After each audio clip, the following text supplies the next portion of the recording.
On the Essex coast, just south of Clacton, lies Jaywick. It was built in the 1920s, so Londoners could buy land to build their own holiday chalets.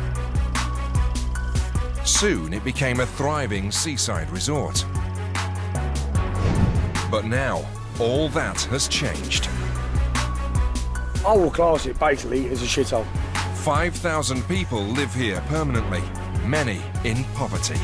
Whenever there's a job that becomes available, everyone is after it. It's England's poorest town, and life at rock bottom can be tough. I don't want to be a bum all my life. It's not the way to go. You've got to be mad to live in Jaywick. For some, Jaywick is the end of the road. You're going to end up killing yourself. But for others, it's a chance to make a fresh start. Cheers. Cheers. To the future. To the future. Another lovely morning in Jaywick. In this close-knit community, locals help each other through thick and thin. Come here, I love you. Oh, it's like a whole big family. That's what I love about Jaywick. I love it here. The rest of society may have forgotten them, but they're not giving up. Jaywick is the tits. This is the Costa del Jaywick.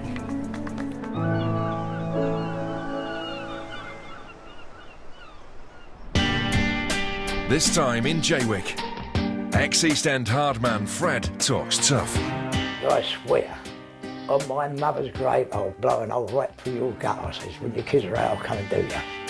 JP's forced to choose between his baby and the bottle. I've been waiting 2 years for this, and my wife's having a baby tomorrow. And it's brother versus brother. I swore on the old man that I will never buy you a drink. So not being funny, bruv, I'm not buying you a drink.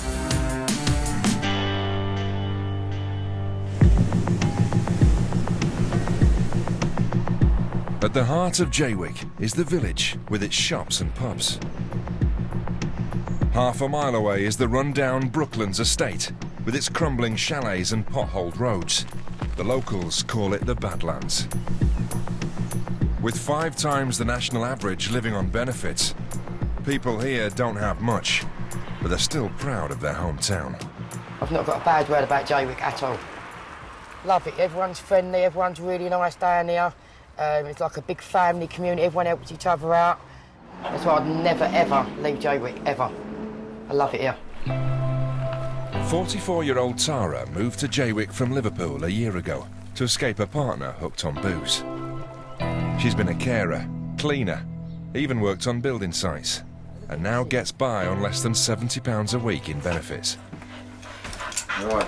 Yeah, Dad. What's happening here with the Dash's phone?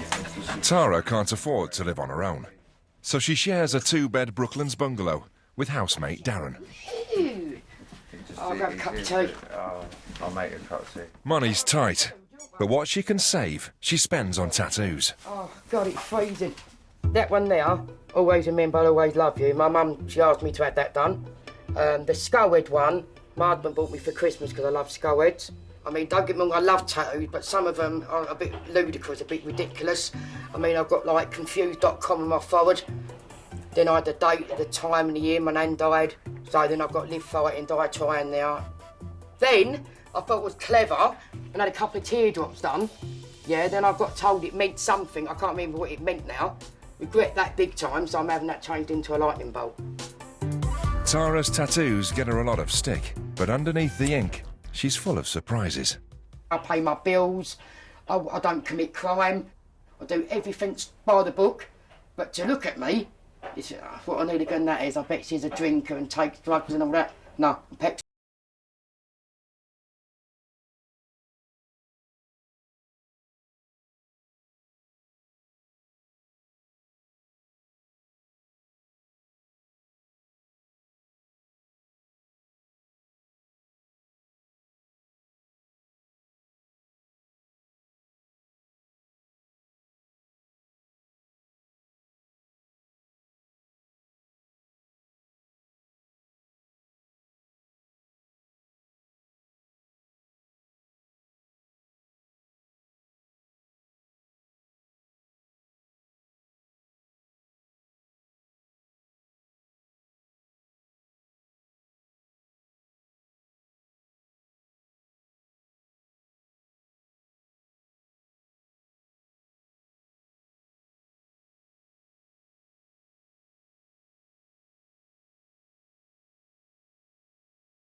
Yeah, it's quite heart-wrenching.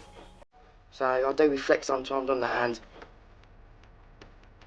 Tara's ex was sentenced to 5 years in prison, but she's been left with severe panic attacks that stop her working. 44-year-old now, I need to do something in life. So, I mean, I wish I could go and work. I'd love to be a tattooist, but I can't. I get too anxiety. I panic and all that all the time. Constantly panic, thinking I'm going to die and things like that. So. Tara's trying to build a new life for herself in Jaywick. And 100 yards away, 2 brothers are also looking to the future. Oh, madam's got the back entry. It's always the way. Do you want to vote it? 3 years ago, Gaz and John moved to Brooklands to start afresh after their father died. They both had problems with the booze. Got a lot? I have. They live next door to each other in Brooklands, and they've barely worked since they arrived. But things are looking up for John. I've been unemployed for 2.5 years, but now I've got a job, so I'm getting my life back together. The council is finally improving Brooklands roads, and he's part of the team. Got a job on my own doorstep. So I've got no travel, nothing. 5-minute walk to the yard, 5-minute walk home. It's a good job. It's probably one of the best jobs I've had. While John's found work, Gaz is still drinking and unemployed.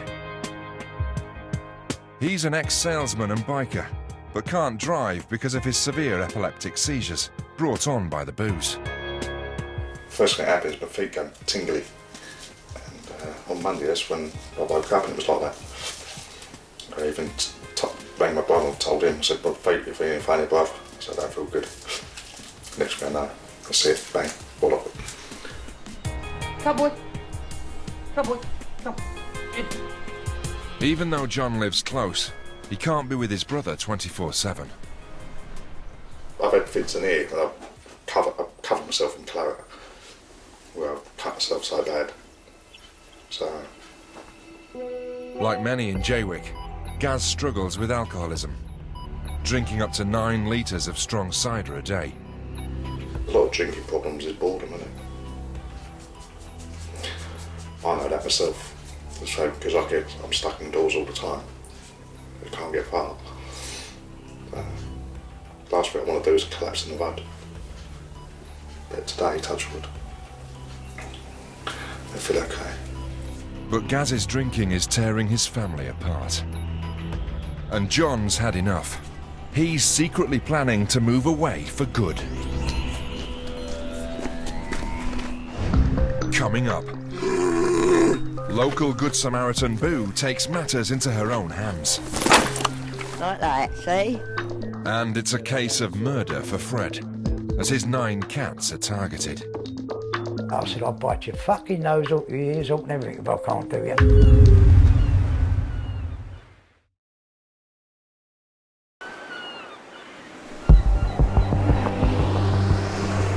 Jaywick topped the government's list as the most deprived place in England in 2015. The town is a dumping ground for people with social problems. Here, addictions are rife. 36-year-old Brooklands resident JP has been a chronic drinker for a decade. You got a carrier bag or something? Yeah, in the kitchen. But his partner of 8 years, Sarah, prefers a different poison: heroin. Her problem started 15 years ago when she studied flute at the Royal College of Music. I've lost everything due to heroin. I hate it. Stuff's rotten. But, there's no better thing than heroin for taking away all your pain and stress. Of course, that's how it started in the first place. But, no, I hate the stuff. The couple's addictions have caused their young family to be split up. Their 2 daughters live with Sarah's mum, and now they have another one on the way. We're on a tight schedule because we've got the baby coming, so about 3 weeks now. Not long, but to get this done. For my baby, she needs a nice home. Social services are more likely to let Sarah keep this baby if she and JP live apart, so she's moved to a chalet in Jaywick village. One of the problems with Brooklands is there's no central heating, and at least with this place, the heaters are old, but I have central heating, which is one of the things social services wanted with the baby. But JP may be allowed to live with Sarah and their new baby if he quits the booze for good. In a couple of weeks, I'll be going round the shop for a can of Coke because I'm getting off the drink. That's me. JP's going into his detox next week. Yeah. Peace and quiet away from Sarah. I'm feeling proud, but it's something I need to do. The only thing is, I might not be here for the birth of the baby, which is going to be upsetting for me. But you never know, Sarah's ready to drop now, theoretically. So hopefully she'll drop it before I go for my detox so I can see the baby before I go. Panicking because JP's going for his detox, so I may well be on my own. Quite scared, but, you know, women have babies, so...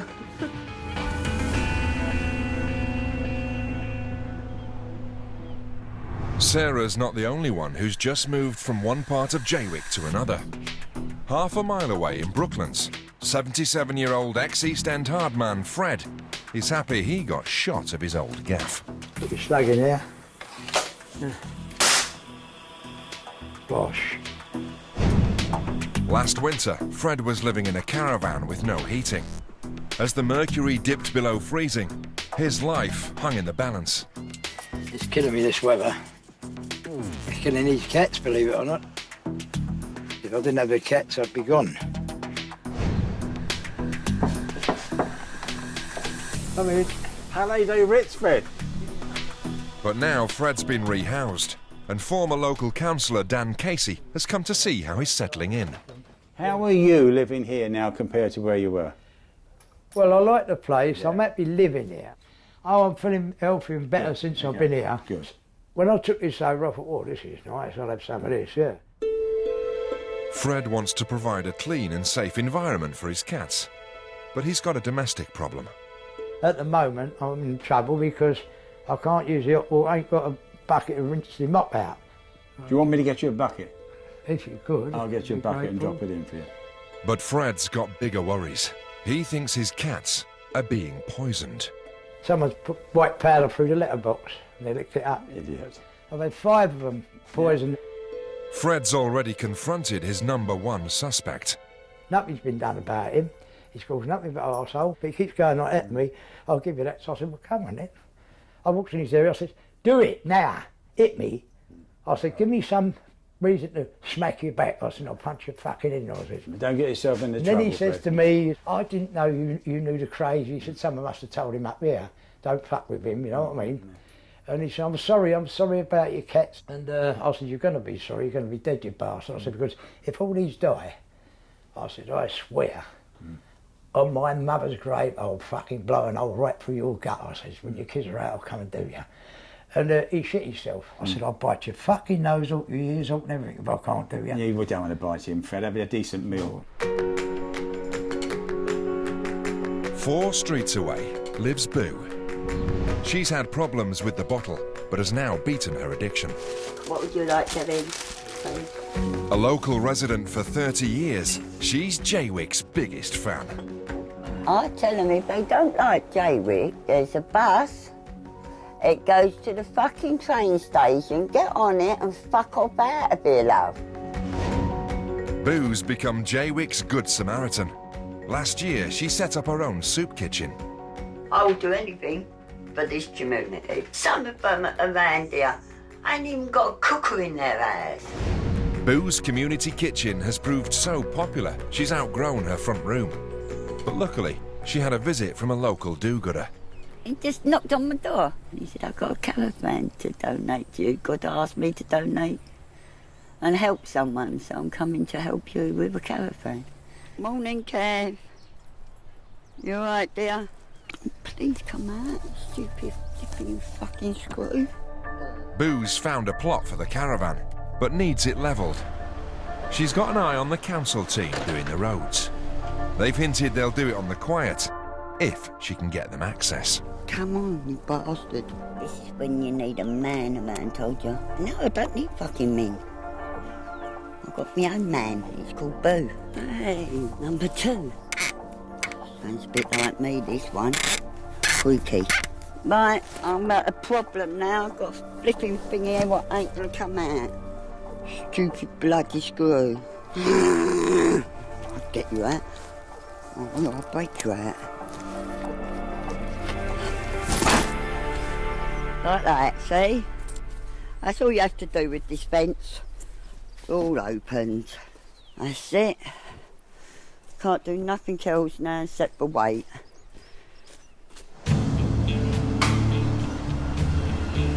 Boo stopped drinking when she reached rock bottom 5 years ago. But Gaz is still struggling. Not quite there yet, mate. Still got a long walk. 2 years ago, his dad died from alcohol abuse. And Gaz fears he may go the same way. His name was Bill. Everyone called him Oggy. And we decided to move down here. Me, my brother, my sister. That's where he used to bring us. And we actually decided to do something in a memorial for my dad. We decided to do something that was personal. And I would like to show something to someone, if it's possible, if he's still there.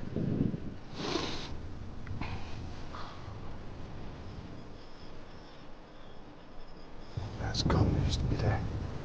It used to be there. This is where we put my memorial for my dad. I can show you a picture of the, it's not quite the same. It was Happy Father's Day, R.I.P. Oggy. But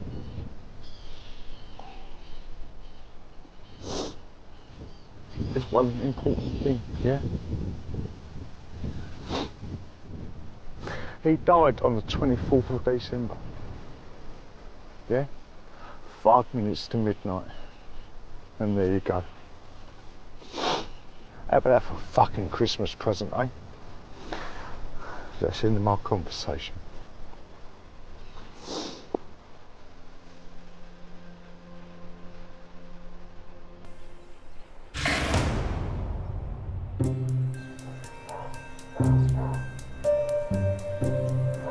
Back in Brooklands, Fred is also thinking of the past. You all right?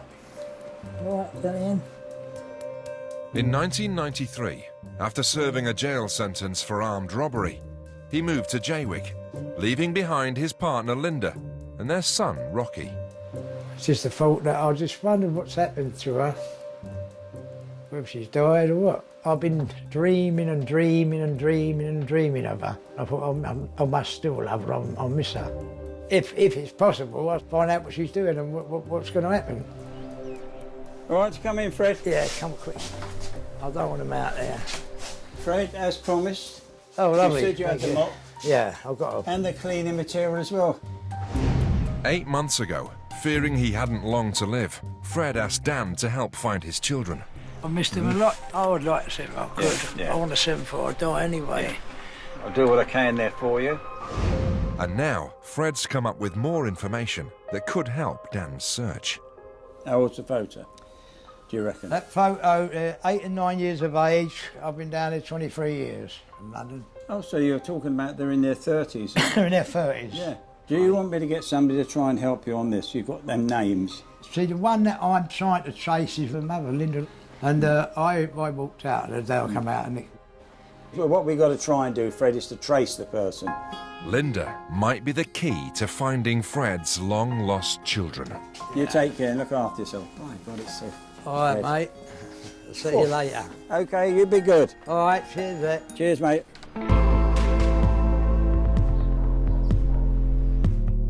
6 streets away, another Brooklands resident, Tara, is getting inked again.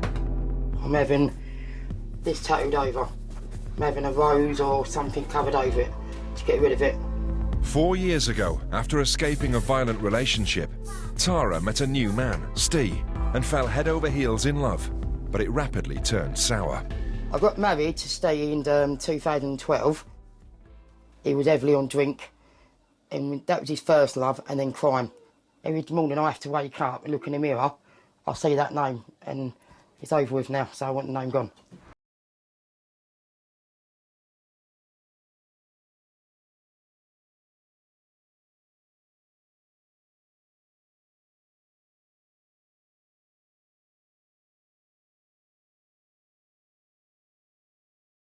Cut off, get yourself nice and comfortable. Phil regularly gets female customers asking for cover-up tattoos. Lots of them tend to have boys' names on them, and then eventually they want them covered up, which is not very good. I do try to talk them out of it when they're having their names done, but they won't listen. Right, young lady, here we go. Right, I'm just going to touch this little line up there.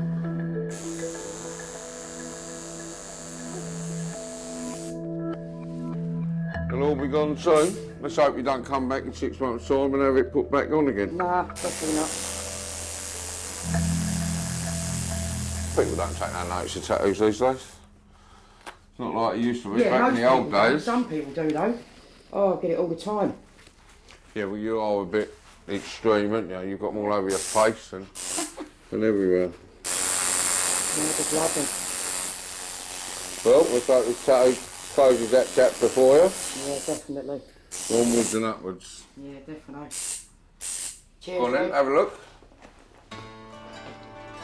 Oh my God, I love it. Oh my God, that looks wicked. Really good. Got that name covered up and it's gone. Thank you, Phil. No worries. Right, I'll let you seal up and I'll see you in a couple of weeks. Okay, yep. See you later. darling. Bye. With the rows I've had done, I'm going to have roses going up that side and that side, so for the summer, there'll be a chest plate all done. I'll never stop.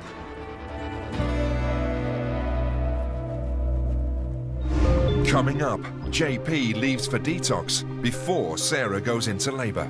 Not going to be there to be able to cut the umbilical cord, give her a cuddle. And Gaz's drinking tips his brother John over the edge. Did you get me a bottle? No, I'm not going to buy you a bottle so you can go and fucking kill yourself.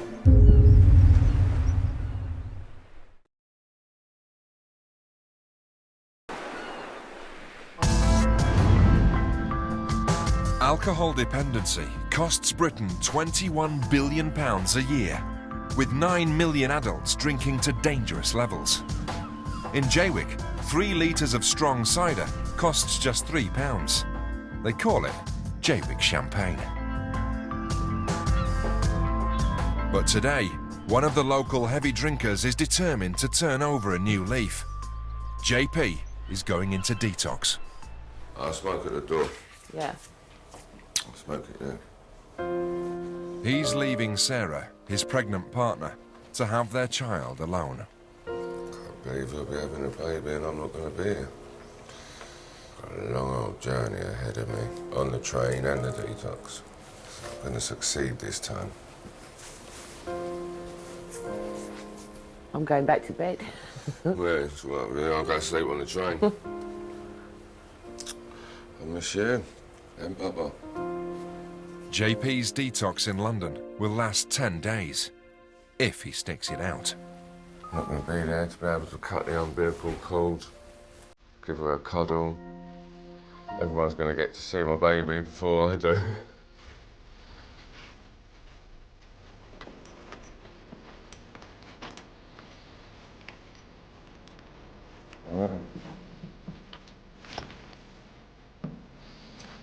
Mwah. Good luck. Right. Love you. Yes, love you. See you later.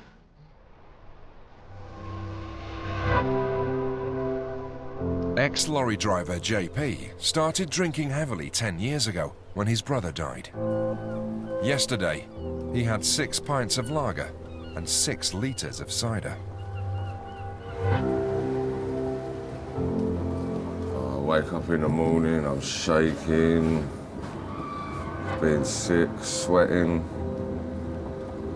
all until I get that first drink inside of me. And then I have to drink all day long because my body's dependent on it now.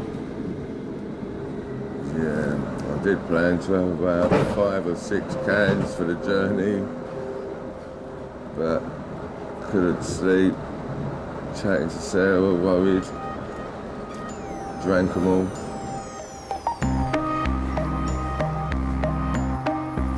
Yeah, hello Sarah? Yeah, I've just got to Stratford. Just gonna go to the offie, get a drink. Give it one for now. Cheers, mate. Right, now I've got to find a bus to Hackney, and then I'll be off going to my detox.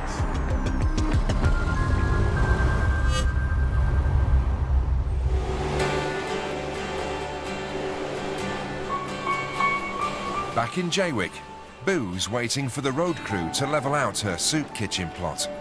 They're coming on site. I better get my hat on. Because the men are coming on site. I'm the boss of this lot. It's all grass, babe. They're clearing it at the moment. Then they're going to come in with some stones and that lot. Put that down and then crush it and then bring some other stuff down and put it on top. So it's all going to be level. The road crew are doing Boo a favour for free, but they have to complete the job today. It's going to work. I know it. It's Jaywick. It'll work.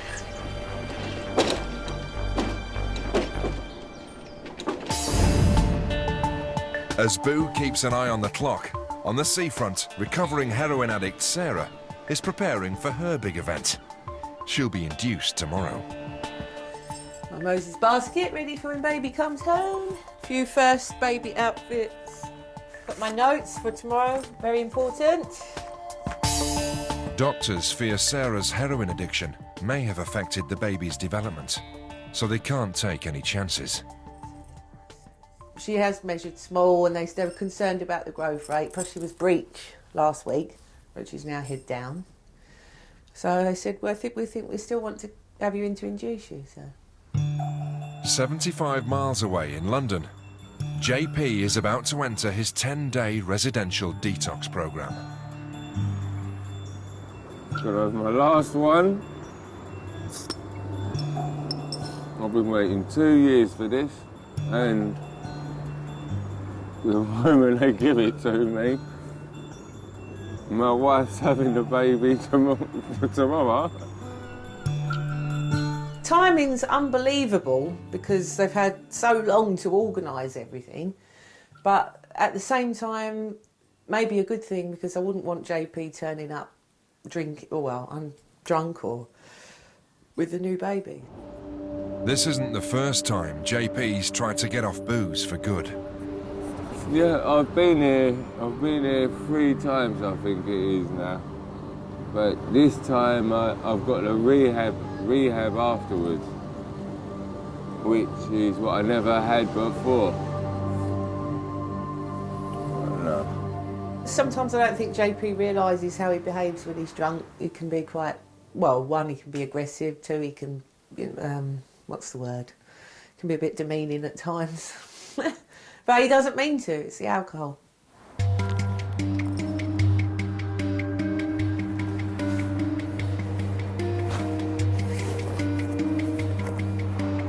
Well, this is me. See you on the other side.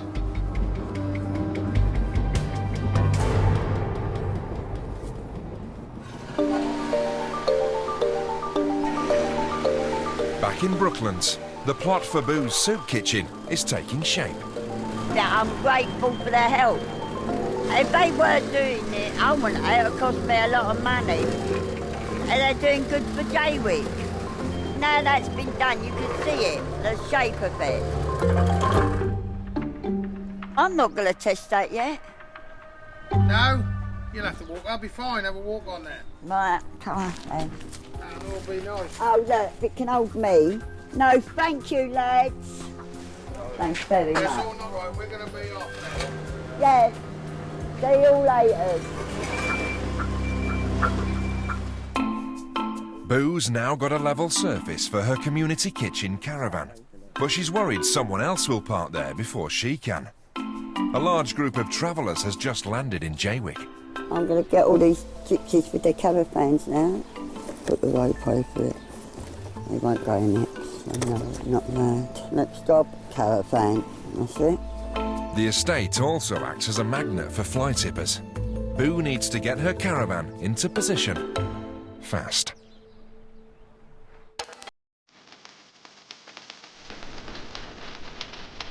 "300 yards away on the beach, Come, guys.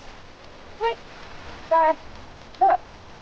Tara's talking tattoos with one of her best friends, 21-year-old Teresa. Never guess what I got done. No, what? Got a new tattoo. You haven't. I have. Oh my God. No, that's weird and random that you've got that tattoo, yeah? And there's all these black roses, because look. Remember that name I had, the ex-husband, and I went to cover it over? I'm fucking the same rose. I know, the same roses, and they're black. Is that it now? You have any more? Is that it? I probably will get more, definitely. Look, we had the face and the neck done. Or the hands. I wanted my neck done, I'm not even going to lie. I did actually want one on my neck. What did you want done? I wanted that connected up my arm onto my neck. What, a big rose there? Yeah. Oh no, they think it's a bit too much. Definitely not. You're too pretty. Why would you need your neck done? I mean, mine started off, believe it or not, as a little tattoo. And then it got like, it spun out of control. I definitely would think about not having your neck done and your face and all that. Because once you get that done, there's no going back then. The two became friends soon after Teresa arrived in Jaywick 5 months ago. How did you feel when you first met me? So I see you walking down the road, didn't know you, and I was just like, oh shit, looks like a mean type. That's mad, isn't it? See, everyone's judging you before they know you. Exactly. That's what I have all the time. That's what I have wherever I go. But then I met you, and you was the loveliest person I've ever known. Oh, Teresa. Oh, come here, I love you. Oh, you're so sweet.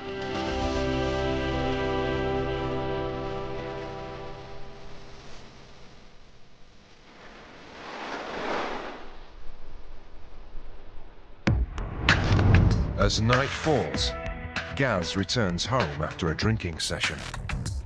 Jaywick is the tits. But Gaz has a shock in store. His brother John is moving out, and he's going tonight. I'm paying £570 a month for that. Not being funny, I will class it basically as a shithole. Well, babe, me and you are going to have to get the cooker. John's fiancée Chantal is helping him with the move. Give me that. What, you go round. What, babe? One? Let go then. No, I let go. That. Gaz has relied on John to care for him during his seizures. Losing him is a nightmare. Guys, move out of the way. No, Gaz, move out of the way. Guys, just fucking move. Bro, move out of the way a minute. No, I'm trying to help. Bro, just move out of the way a minute, bro. Let's just get this up. Need your fucking help. Gaz is highly unpredictable when he's been drinking. Listen to me. What? I've told you time and time again, knock the drink on the head. I know you're moving. Listen, I need you to stop drinking. What? Did you get me a bottle? No, I'm not going to buy you a bottle so you can go and fucking kill yourself. No, what? I ain't Listen. I ain't gonna. Listen, the doctor told you if you don't give up drinking, you'll be dead within 2 years. You've lasted 3 years. What? So think yourself lucky, Gaz. Gaz, we need to get going. John has threatened to leave many times. Now he's finally had enough. I'm moving to get away from it, Gaz. Because I know for a fact I'm going to wake up one morning, I'm going to go and knock on your door, and I'm going to find you dead in your house. Gaz, talk to me, fuck. Talk to me. I just want to sit down. Moving out of Jaywick, son. Look at last time you went in hospital. When you had the fit, you thought someone was trying to get you. So you jumped out the fucking window. Yeah? Ain't that a sign, Gaz? To knock the fucking drink on the head, bruv. When Gaz and John's dad passed away, their uncle became head of the family, and he rules it with an iron fist. The uncle is gonna fucking sort you out.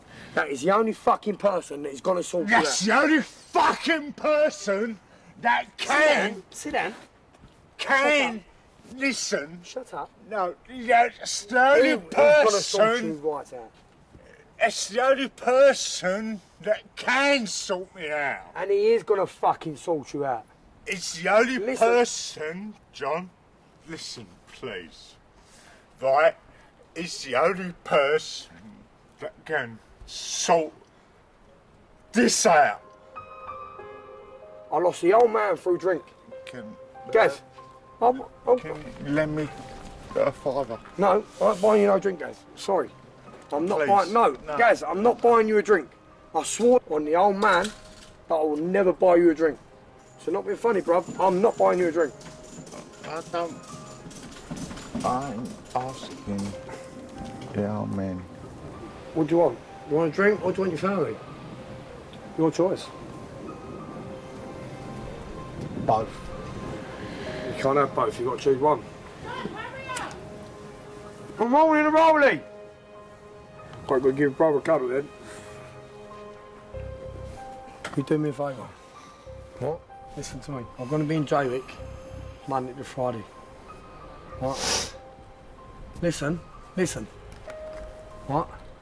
You're going to end up fucking killing yourself. What? No, wait, listen.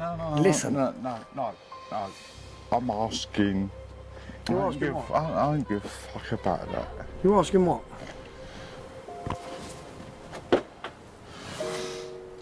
You're asking what?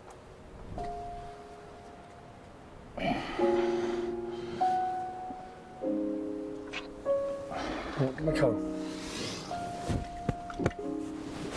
What? Fucking look after yourself, alright? I'm telling you that now. What? You give up that fucking drink.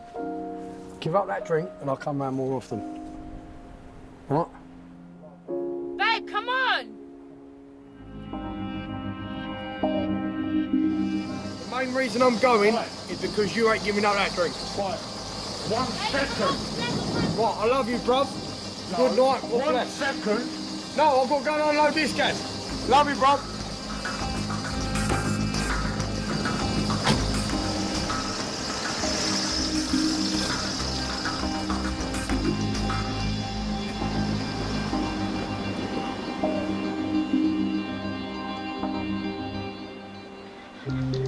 Coming up, Sarah's pining for her partner. Of course I'm missing JP. I'd be lying if I said I wasn't. And Tara spends her last 80 quid of benefits on a tumble dryer, but can't afford to get it delivered. Sorry, love. Do right. Good.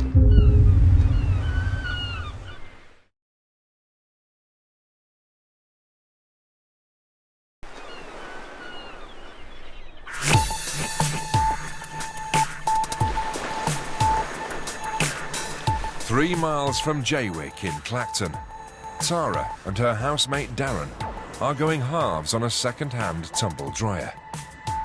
Right, I need your half of the money. I've got my half. I've got £100 there, right? Yeah. And my aim is to get this tumble dryer for about 85. I'm going to try 75. Tara blew most of her benefits on her rose tattoo, so she needs to haggle. All right. Right, I want a tumble dryer, but I want you to do me a deal on one. What sort of dryer are you after? Well, if I had that one there, that 121, what's the best deal you can do me on it? You can have it for £100 cash. Not 90. No, I couldn't do it for 90, it's got to be 100. Right, well, I need to find a condensed one for around about 90 quid. So there must be one in here you can do, mate. Okay, yeah, we've got some up here. Right. We've got a condenser there. Yeah. Time you get your 10% off that, it's going to be... Well, you can have that one there for £80. Yeah, go on, I'll have that one then. That one there, yeah? Yeah, go on. What do you want it delivered or are you going to pick it up yourself? No, I'm going to put in that trolley. And that is a good dryer, isn't it? Yeah, it's a good one, yeah. That's all right. I don't want to get home, it's going to go wrong. Wicked. Just leave it down like that. Yeah, I can do it like that, that's fine. That's £80 to pay then, please. That leaves just £20 to last the week. 80. Right. Lovely, jubbly. Right. Wicked. Sorted. love. All right, cheers, mate. Cheers, thank you. See you later. Right, I've got the dryer. Yeah. Got 80 quid. Yeah, that's cheap. Everyone's sorted, mate. Yeah. Everyone's a winner. It's a freezing 3-mile journey back to Jaywick on foot. Come on, you right walking? All right, got it. Yeah. Ready? Right. Pavement. Sorry, love. Do right. Yeah. Good. Go. We could start a business off like this, you know. Trolley chopping.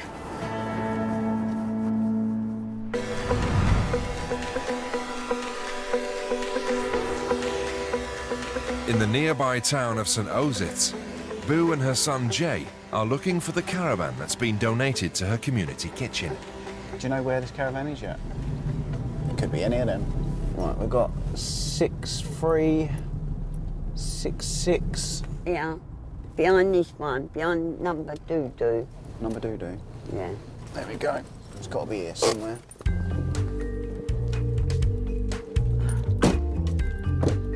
Is there another one behind there, Mum? Hang on. Yeah. Right, it's going to be that one down there then, isn't it?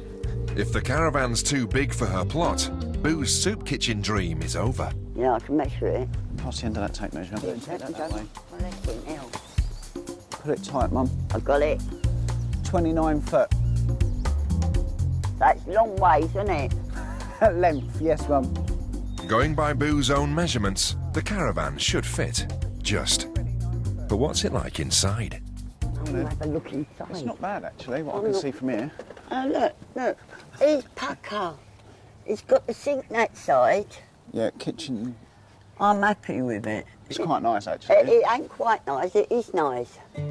But the biggest challenge is still to come. Manoeuvring the caravan along Brooklands' narrow streets. They take these down Jaywick all the time. Yeah. But it's going to get it around my little road, into Morris Avenue and into that plot. That is going to be the task. That's going to be the hardest bit. That is going to be the hardest bit of getting that caravan. Come on, Jake, we're going to go and measure the road. Right, we good to go? Yeah.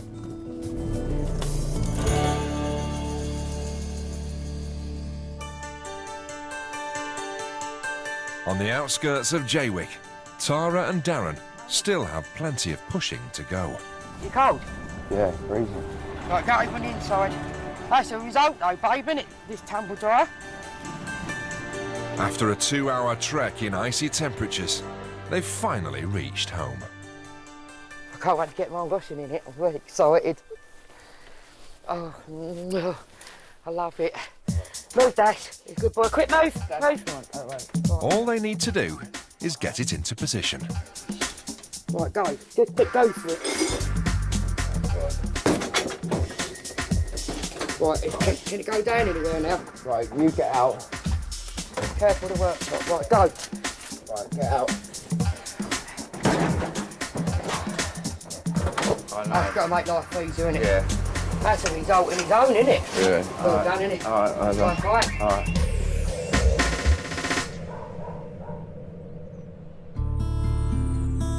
Half a mile away in Jaywick village, Sarah's getting ready for the birth. Girl's got to look her best, even though she's going to have a baby. Sarah's been told that she and JP are having another girl. I know what pain to expect, I know what pain's coming. But at the end of it, you've got your lovely little baby. But it's only day 2 of JP's 10-day detox. Actually, it was quite pleasant. I just got myself ready, had a shower and relaxed and went to sleep, so it was quite pleasant. But, no, of course I'm missing JP. I'd be lying if I said I wasn't. If blood tests at the hospital prove Sarah's stayed clean during her pregnancy, she may be allowed to keep her baby. Only time will tell.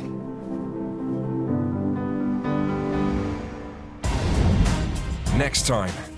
Hi, Linda. Hello? Dan tracks down Fred's long-lost love. How come I don't want is her to say that I don't want to come back with you? How can I unload it there? Boo's caravan's too big for her street. It's going to be tight, I reckon. And Gaz ends up in intensive care. He was just lying there with all tubes out of his mouth. Basically, he looked dead.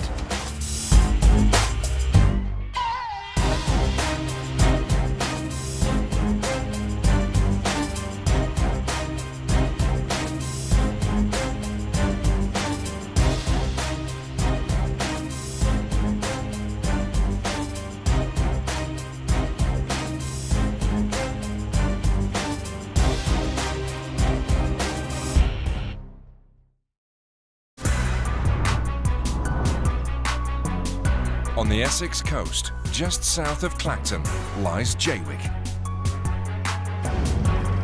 It was built in the 1920s, so Londoners could buy land to build their own holiday chalets. Soon it became a thriving seaside resort. But now, all that has changed. I will class it basically as a shithole.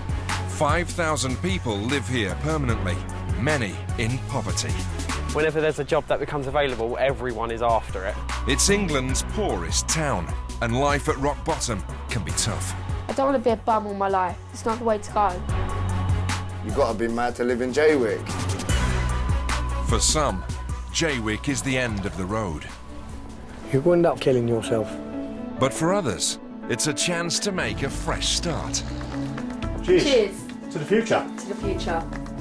Another lovely morning in Jaywick. In this close-knit community, locals help each other through thick and thin. Come here, I love you. Oh, it's like a whole big family. That's what I love about Jaywick. I love it here. The rest of society may have forgotten them, but they're not giving up. Jaywick is the tits. This is the Costa del Jaywick.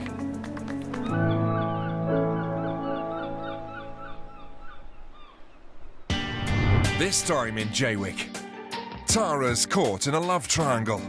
He actually thought he could come back here. Can you believe that? Boo has a caravan catastrophe. How did I unload it there? And Gaz ends up in intensive care. He was just lying there with all tubes out of his mouth. Basically, he looked dead.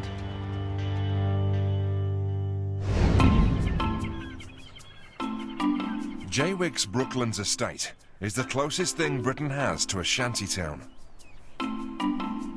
Bungalows here can be bought for as little as £20,000. But the low cost of living does give people at rock bottom a second chance to make something of their lives. That's what you call a gun. Ex-East End hardman Fred came here in the mid-90s for a fresh start, after a 5-year stretch in Wandsworth for armed robbery. But now Fred's getting a taste of his own medicine. Last night, he had an attempted break-in. Oh, something seriously wrong there. The key won't come out. Oh, the old Bill down here, only come down here once in the blue moon. They say there's so many burglaries being done in it.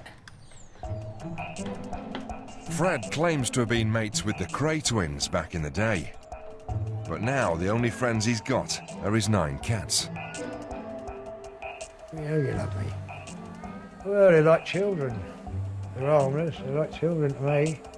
When Fred left London, he abandoned his partner Linda and their young son Rocky. I regret the day I walked away from her. I don't stop thinking about her day and night.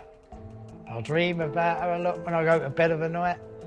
And it keeps on playing on my mind. And on my mind I thought to myself, why do I keep dreaming about her? And I thought, I must still love her, I'll miss her. I miss her badly. Fred is so desperate for another chance with Linda, he asked former local councillor Dan Casey to track her down. Just come in, 2 minutes. And after a year of searching, Dan's finally found her. I'm going to London tomorrow. Yeah. To see Linda. Does she know you're coming? She knows I'm coming, yes. Is there anything you want me to say to her? Only that I still love her and I've missed her all these years.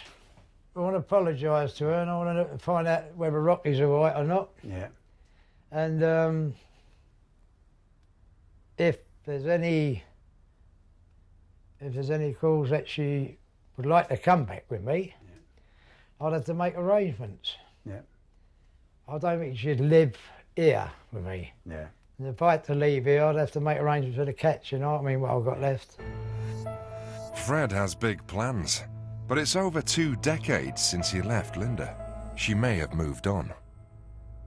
The reality is he wants to be with her. And for Fred to say he gave up his cats, he's very, very serious and I think he's hoping. So I hope it's good news, but I don't really know until I've seen her. Round the corner, another ex-con is looking for a clean start. Darren is a newcomer to Jaywick. He's been in and out of jail since the age of 18. Doing 11 years in prison has been hard. You know, I learnt my lesson. I had to change my life. You know what I mean? And that's what's happened now. Darren's convictions were mostly for robbery. He stole to pay for heroin. Doing drugs has taken away my soul. It took away my kids. It took away my house. It took away my life. Darren's moved into a 2-bed Brooklands chalet with flatmate, 44-year-old Tara. So I made a cup of tea, babe. All right. She came to Jaywick from Liverpool to begin a new life after a failed marriage. I was married 4 years. I was only with him a year because he went to jail. He had a different lifestyle from mine. His lifestyle was a bit more colourful than mine. I'm just a chilled out person. He ain't. And then when he went to jail, it was like a relief. Pooling resources with Darren means their benefits go further. But recently, the couple have started sharing more than just bills. When I first met him, yeah, there were two things that I noticed, yeah. One was his hands. He's got perfect man hands, yeah, and they're all clean in his nails. Then his beauty spot. That was it. Love you. Come here. Once they'd fallen for each other, Tara had to reveal her secret.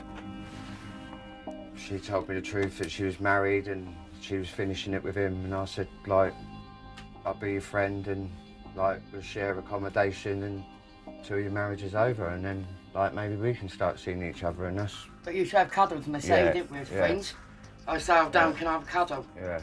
I really want a cuddle, and he goes, yeah, I could do with a cuddle. We'd have a little cuddle in the sea, but that would be, weren't it? Yeah. And then, like, one thing led to the other, and then I did feel guilty after. I proper felt guilty. All day, every day, he tells me I'm wonderful, I'm beautiful, gives me a kiss on the cheek. Then, like, I'd just be doing something to make her, he goes, you know something, you're absolutely beautiful. I can't believe I've met someone like you. He just makes me feel happy all the time, overwhelmed all the time. Tara and Darren want to overcome past demons. But for Jaywick resident Gaz, that might be too late. He's lying critically ill in hospital. Doctors told Gaz to quit drinking or risk death. But he refused to listen to them or his brother John. Stop. I need you to stop drinking. What? Did you get me a bottle? No. I'm not going to buy you a bottle so you can go and fucking kill yourself. The next day, Gaz had a severe seizure after drinking to excess. Now John is on his way to hospital to see him. Got a phone call saying that Gaz has had a fit. He's been trapped underneath a gate. He's going purple. And then Gaz went to hospital and they had to end up sedating him. Apparently he's in a really bad way. So I'm going to go and see what's happening. We were worried because it's coming up to the anniversary of my old man's death. Especially as he's on life support. Gaz and John's dad died from alcohol abuse. History could be about to repeat itself. Coming up, can JP turn his back on booze? I'm not even going to have that one drink. And will Fred's long-lost love agree to see him? Worry a bit what her response is going to be.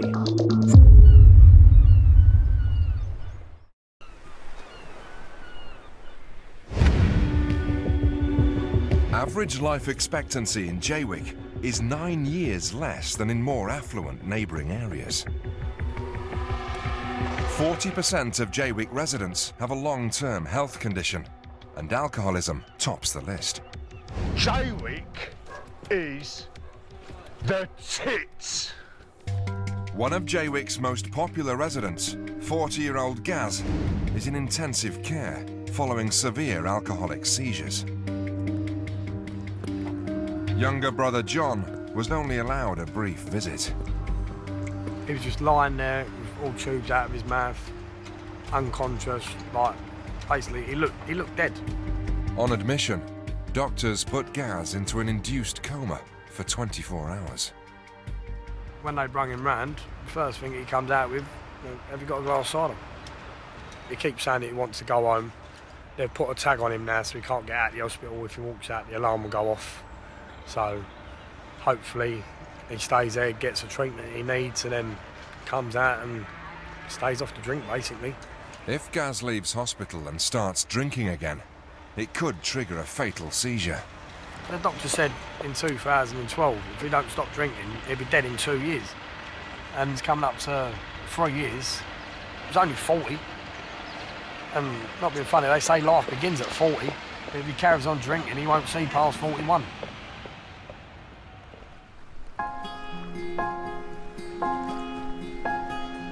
At her home on Jaywick seafront, recovering heroin addict Sarah is just out from her stay in Colchester Hospital. Last week, she gave birth to a baby daughter.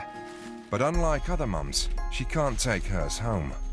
Social services are deciding if she can keep the baby. Didn't get into drugs heavily till I was sort of 22.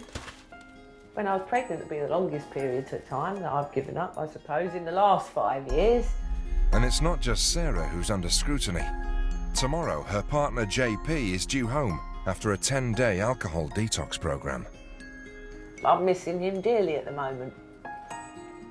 You know, things at a time like this, you need your partner with you by your side. So yeah, at the moment, I'm quite low. The couple have been addicted to booze and drugs for years, so their 2 eldest daughters live with Sarah's parents in Harlow. They might get them back if JP can stay sober. Drink is terrible. And you think, you know, alcohol's all around you, everywhere you go there's alcohol. You know, it's a dangerous time, you can easily relapse. Just hope that doesn't happen to him. Not this time.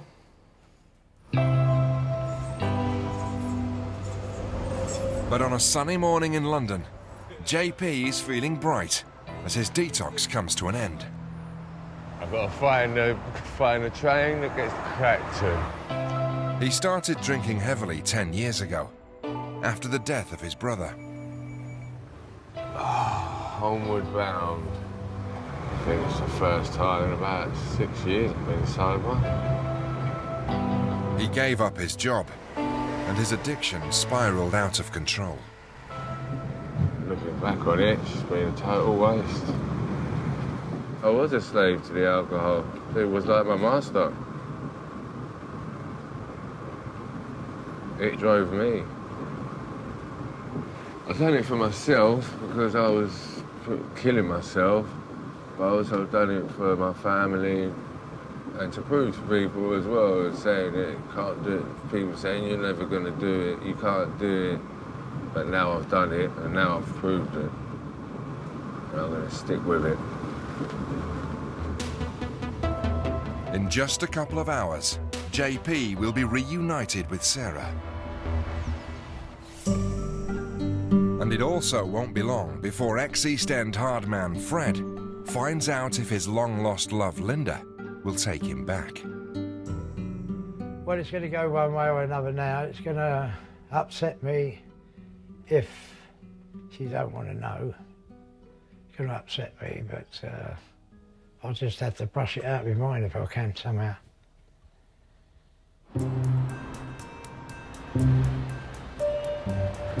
Eager to play Cupid, former Jaywick councillor Dan is in London to meet Fred's ex. Well, I'm hoping when I speak to Linda that she'll actually see Fred. I've got a message from Fred, and obviously he tells me he still loves her and he wants to meet her.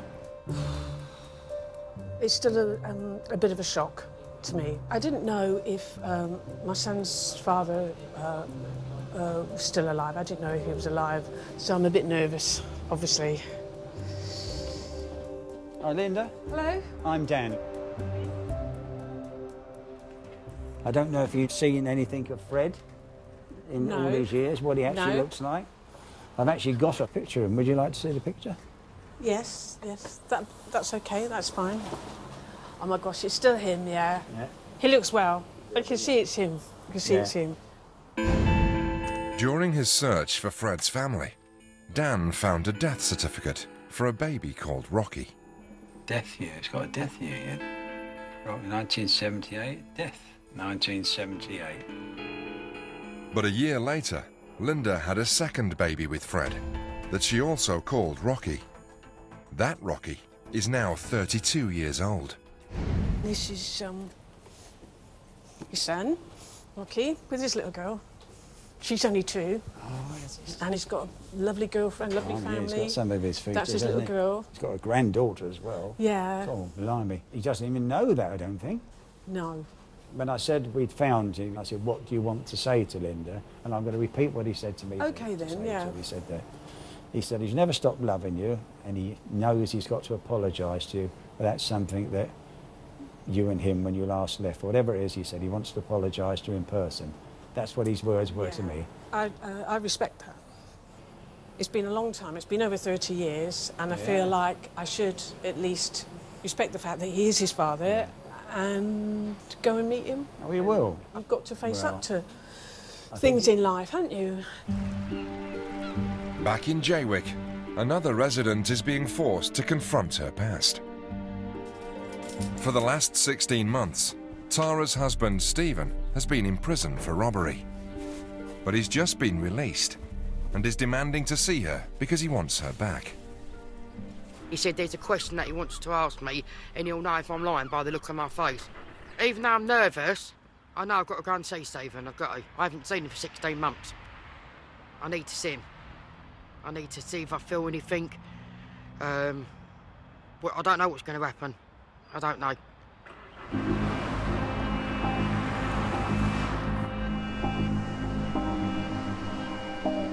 On Jaywick Beach, Darren is worried Tara will be tempted back by her husband. I do believe me and Tara are brought together for a reason. Tara don't drink, she don't do drugs. That made me happy because I knew I'd be safe. I just want to give her the best. I just want to give her what she deserves. And I think that's all I can do is give her love, show her love, and just show her that I want to be with her for the rest of my life. People think the worst of her. When they see her, they think, oh yeah, she looks like a bit of a thug because she's got her tattoos. But she's probably the softest, heartiest, loving, warm person you'll ever meet in your whole life. She would do absolutely anything for anyone. She's got the biggest heart in the world, and she's just beautiful. If Tara does choose him over her ex, Darren has big plans for the future. She don't know this weekend. I'm going to propose to her. It's all planned for Sunday. We're going to go out for a nice meal. She don't know nothing about it, so it's a big surprise. Tara's due back in Jaywick tonight. Darren will be waiting. Further along Jaywick seafront, new mum Sarah's looking forward to seeing JP, who's about to return home from detox. We've got a lot to talk about. If we want to stay together, we have to be really, really serious about what we're doing. Hello? Hello, Beth.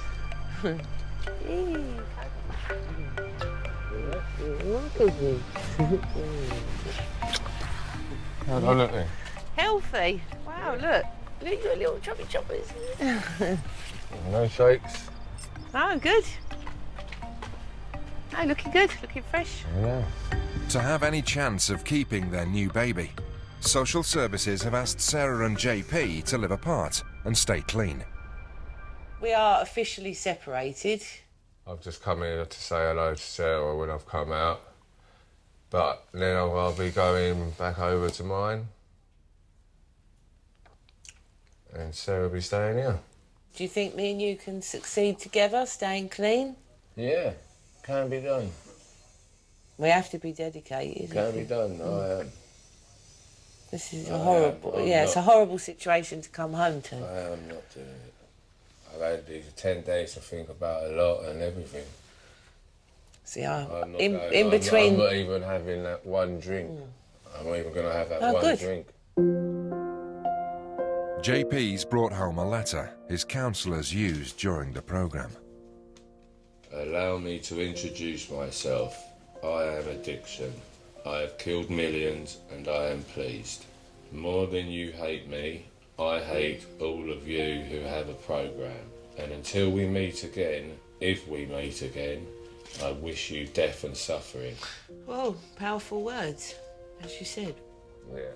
Like when I get a trigger, like when I feel like I want to drink or something, I can read this and it will make me think about it seriously. I'll be reading that a lot, I believe, in the next few days.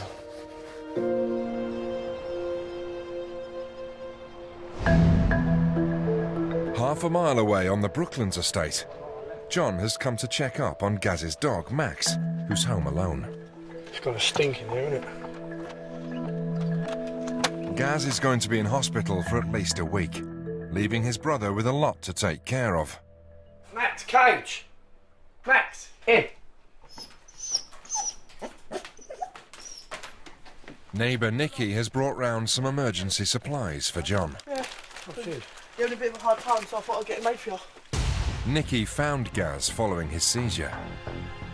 This gate was like that, and his head was actually right underneath this gate. Literally, this was stopping his windpipe. His head was down here, and there was a bit of blood and foam and that coming out. So the first thing I'd done, come running up the stairs, told my mate Gemma to pull the gate back like that. That's why the gate's broke. I had to rip it off his neck. This pillow here, this one here, I've had to put that there, them two right there, just so his head was a bit more supported. Put him in a recovery position and then phoned the ambulance. To be honest, I thought he was dead because he was so purple on his lips and he had like all foam and that coming out of his lips and everything. And I even like sort of lift up his eyelids and to see, but there was nothing there, there was no response. I was actually going to stay in town for a little bit longer, but something inside me sort of said, you need to go back for some reason. So I got the bus and come straight back, and to be honest, I'm glad I did, because if it weren't for me and Gemma, you probably would have had a brother, to be honest.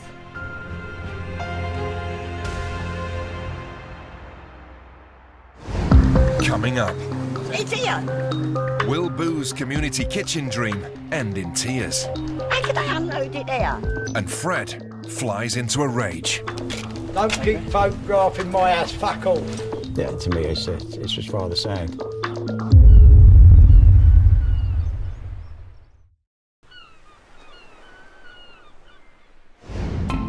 Average weekly household income in Jaywick is £360. £300 less than in neighbouring towns.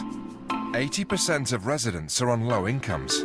But even though money is in short supply, British Bulldog spirit is not.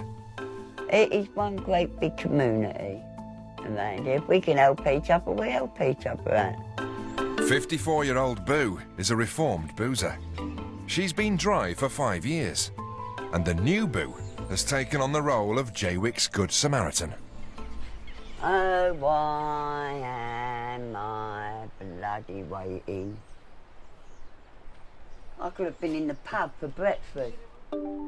Boo has set up a soup kitchen in her living room for hungry neighbours. I just like helping people. It's the way you've been brought up. My mum cooked for every Tom, Dick and Harry, so I'm just taking her place and cooking for every Tom, Dick and Harry.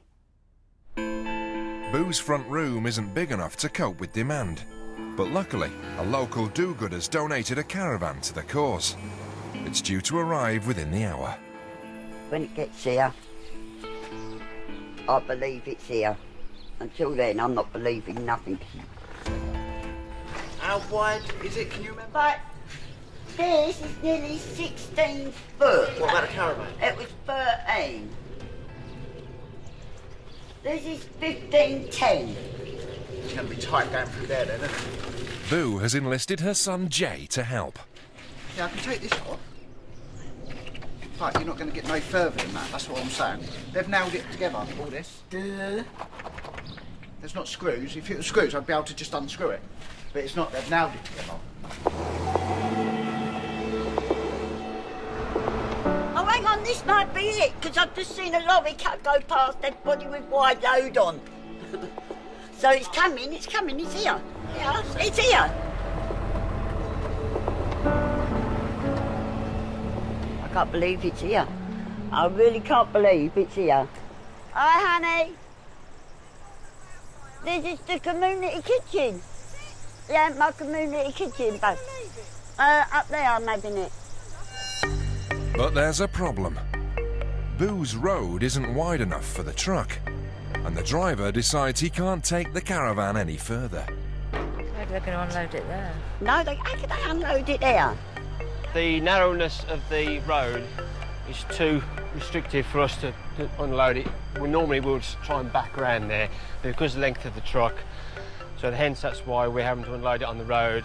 If the caravan blocks the road for long, the police will be called and will ask for it to be taken back where it came from. Boo's dream could be over. But across the estate, there's good news. Dan is on his way to see Fred to report back on his meeting with Linda. The outcome I don't want is her to say that I don't want to come back with you, I don't want this, I don't want that. Good morning to you, mate. Good morning. So you see her then? Well, yes. She said you haven't changed from when I showed you a photograph. She's given me a photograph to give to you. Well... Who's the baby? That's your granddaughter. That ain't her. No, that's not there. That's Rocky. That's Rocky, is it? Yeah, that's your son. Can't you see the features? I don't know what the name is. Who's that? He's? That's his, yeah. That's your granddaughter. So he's with someone? Well, I think he's married. Married? Yeah, he's got his own place, etc. Little smile there, look. Beautiful, Lovely, isn't it? Yeah, it's beautiful. Well, that would get pride of place in here with you, won't it? I said you'd be over the moon looking at that little... Oh, I am. Dan springs the news Fred's been waiting for. What she'd like to do, if it's all right with you... Yeah. Tomorrow, Friday, to come down and meet you in Clacton. To meet me in Clacton, she wants to come. Yeah. But a good-looking guy he is, though, isn't he?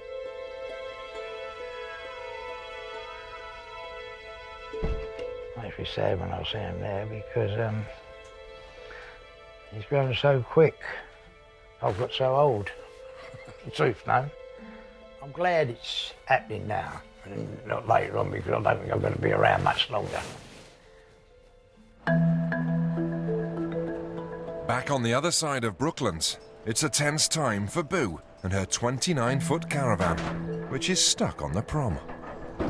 Excuse me, darling, are we going to try and get it in with your car? Tractor will be the best person. Tractor, right, I've got a phone, yeah?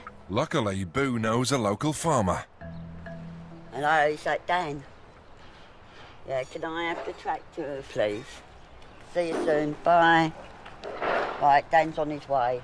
Thank you. There's your keys, your long-awaited kitchen. All right, that's no problem. And there's a small donation. I know it's not much, but it all helps for right. All right? Right, all right, thank you. You're welcome. No, I have to go back, then try and turn in. This is going to be enough. Poor old Dan's got to go so slow. He can't even see me. Is he reversing it now? No, I think we're going to drive it though.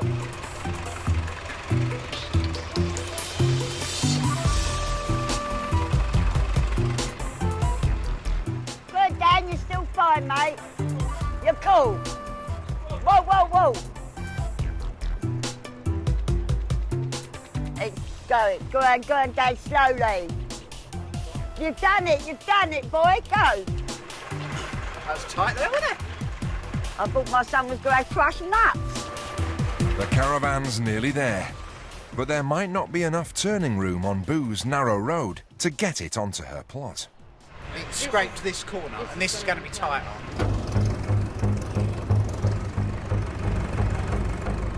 Until I can see it in there, it ain't now. Tell me when I'm round that post. Go on. Start turning.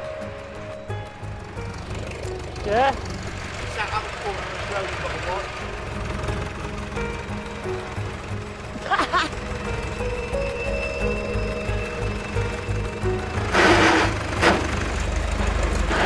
The tractor's engine is straining. He's got trouble with the gears, hasn't he? Ricky!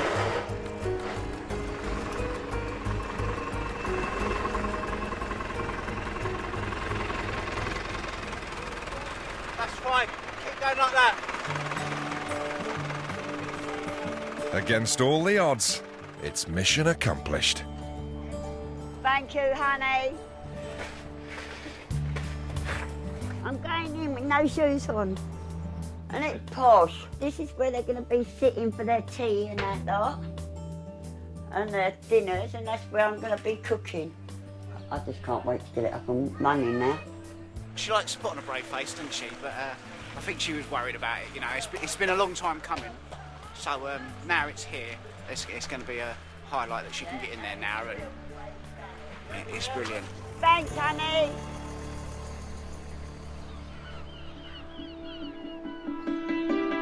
A 100 yards away, JP is also battling to make a better future.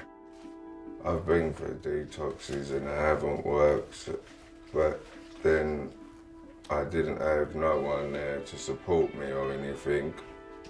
This time, he's determined to stay on the wagon once and for all. Going for my rehab twice a week, go to my AA meeting once a week as well. Everyone's saying how healthy I look and putting on weight. Staying sober is giving JP a new focus. I would never been doing this when I was drinking either. His partner Sarah moved out of their home 3 weeks ago, and he's surviving solo for the first time in 8 years. I don't mind living on my own. A bit upsetting sometimes, but that's another trigger where you get still on your own, getting depressed. And it's like, oh, go get a drink. And then you got to think. You've just been away for your detox. You don't want to go and have a drink, because otherwise you're just going to go back down that line and be the same again. You've got to think about what's being said in them meetings about the triggers and how to prevent yourself. Think of the future, what you're going to be missing out on. And then you think of your past about what you've actually missed out on, and it stops you from going and getting that extra drink.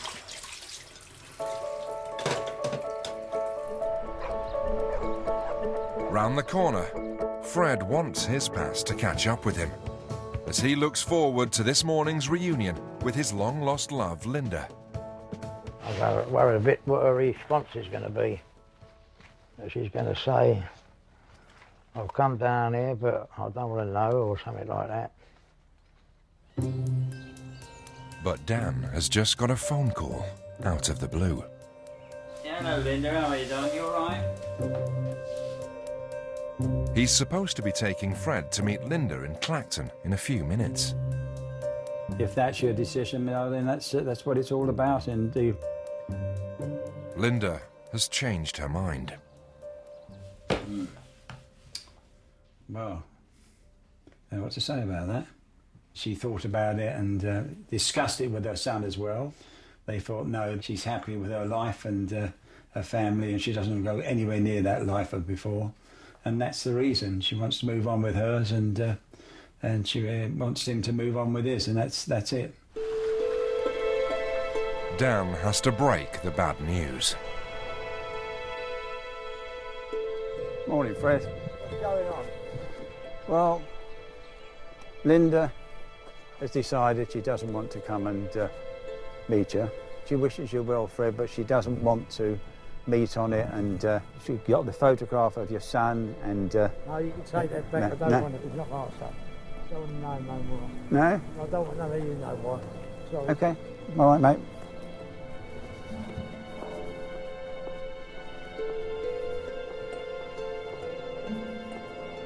He's not my son.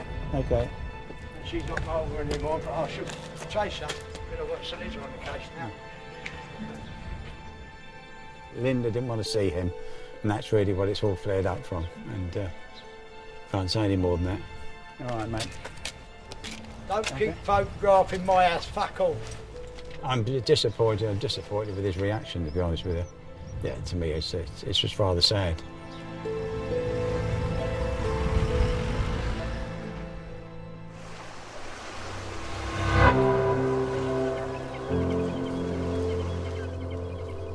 As night falls on Jaywick, Tara's come home after meeting her husband. Darren's waiting to find out whether Tara's ex has lured her back. Oh, so glad about David. When I got there, I didn't give him a cuddle, nothing. Just nothing at all. No. Nothing at all. There was nothing now. What he said was, if he came back, he'll prove to me that he won't commit no more crime or nothing. No, I don't want that in my life. I don't want none of that. I don't even want him in my life. How could he put me through that? Then he actually thought he could come back here. Can you believe that? That's mad. That is insane. And I said, how the hell you going to cope with me sitting in here with David? He said, well, I'll have to, won't I? That's insane. Yeah. I was married for 6 years, got out of prison, I had to get out and start again on my own. I didn't have no one. I had no family, nothing. I said to him, if you love me that much, you'll let me go, wouldn't you, and let me get on my life. I've made a new life for myself.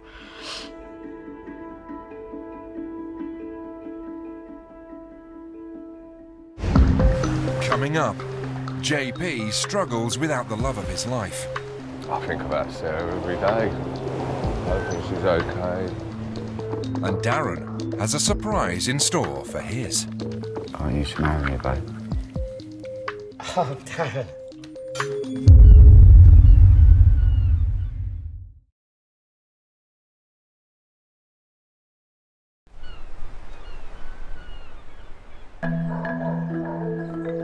For some, Jaywick is the end of the road. But for others, it can be the start of something special. 44-year-old Darren split up with the mother of his 4 children years ago and never expected to fall in love again. But his relationship with Tara has changed his life, and he's made a big decision. Well happy, really, really chuffed that they've set that stone in that ring lovely. Like, they've made a really good job of it. Like, I don't know, I'm getting more nervous and excited as time goes on now. But, yeah, I think she'll love it. I think she will love that. Darren's hoping to dazzle Tara with fine dining. Then he'll pop the question. If she says no, then, I don't know, I'll deal with that one when it happens. There might be a reason. She might say, no, I'm not ready yet, or whatever. I don't know. She might not feel ready. Like, but in my heart says, yeah, she is ready, and she will say yeah. So I've got to go with my heart. The ring cost well over a week's benefit money. Hopefully, it'll be worth it. On Jaywick Beach, JP's also been splashing the cash. Go and get some dinner, hopefully. He's spent £40 on a fishing rod to try to take his mind off his craving for booze. Started fishing in my teens. I used to go out fishing with my friends first, down on the rivers. And I went sea fishing with my cousins and my dad. But fishing isn't as easy as JP remembers. Totally lost the plot, yeah? Busted it already. What? Down. Up. What's going on here? Christ, it's a bit windy. Oh, shit!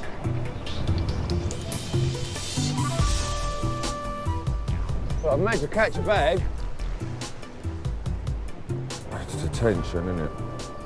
So let's try again. There we go. Right, all set and ready. Where's my dinner? Staying sober could be JP's last chance to be part of a happy family. He hopes social services might allow his daughter's home to be with him and Sarah.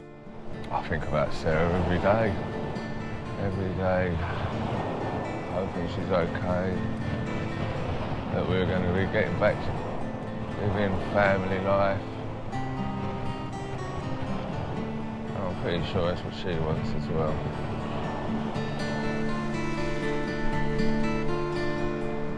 Dining alone, Sarah is also contemplating her future with JP. He's doing really well at the moment. I'm pleased that he's got a new hobby, a new interest, something that he can throw himself into rather than the drinking.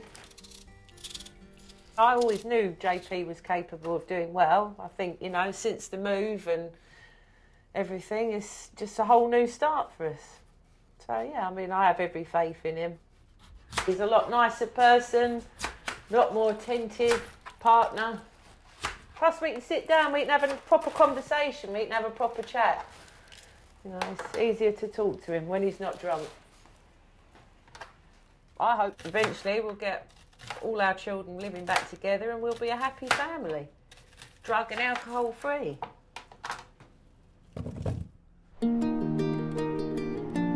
In the nearby town of Holland-on-Sea, Darren set aside enough benefit money to treat Tara to a slap-up meal. He's pulling out all the stops, hoping to impress. Why is there so many forks? Because he's just got one for your steak and one for your normal. Really posh. It's usually outside in. Darren will pop the question if he can pluck up the courage. And it's not just him that's nervous. I need to shake him. Don't shake. You ain't got to shake yet. Why have you got to be nervous with me? No, because it's posh, isn't it? That ain't posh, babe.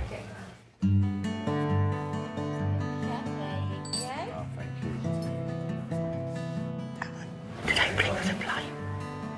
What? Did they bring us a plate? This is a plate. That's the plate? Yeah, this is plate. I call it a slate. What's that? Sure.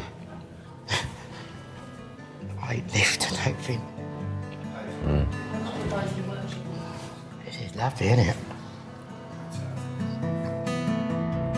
The starters and mains go down nicely. But with dessert about to arrive, Darren is running out of time. Oh, thank you. Looks like this. Yeah. Cheers. Lovely. Lovely. Oh, this is lovely. What is it? Champagne? Yeah. That's really quite nice. What's on this? No, I want you. I want you to marry me, babe. Oh, Darren. I do. I really want you to marry me. Please. No, I do. I want you to marry me. With all my heart. Don't I you love fill you. up. Don't, because you make me cry. I'll go cry, Darren. I can't. You're gonna marry me? Of course I will, yeah. Yeah.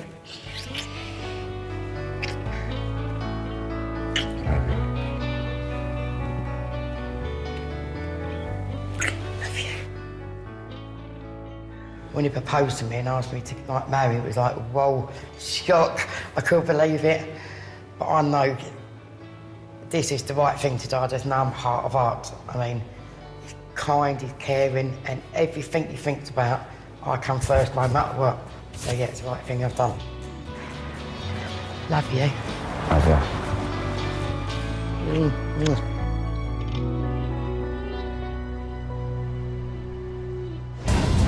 Next time, This is my drink. Gaz returns to Jaywick and vows to banish the booze. I want to give it everything I've got. Newcomer Chantal gets her hands dirty. Oh, there's piss on this. Oh, it's covered in shit. And JP hits the town If you'd like to leave, sorry people. and causes chaos. You're saying you're a psychic? You're a fake.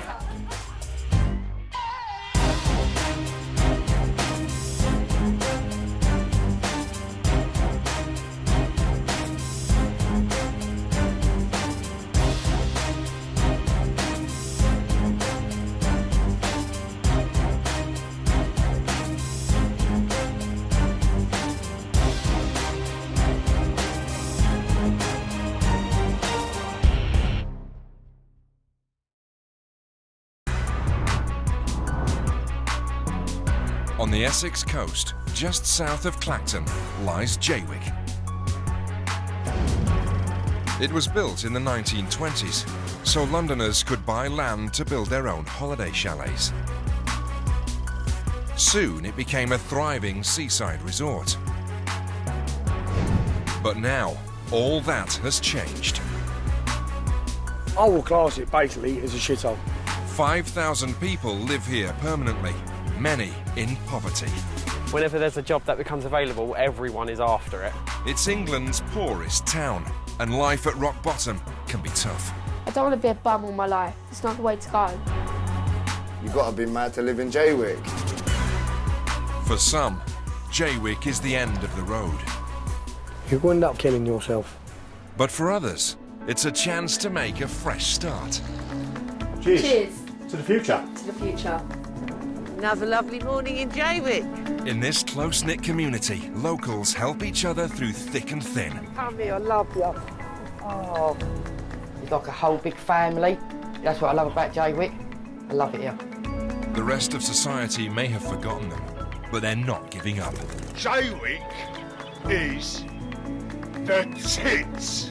This is the Costa del Jaywick.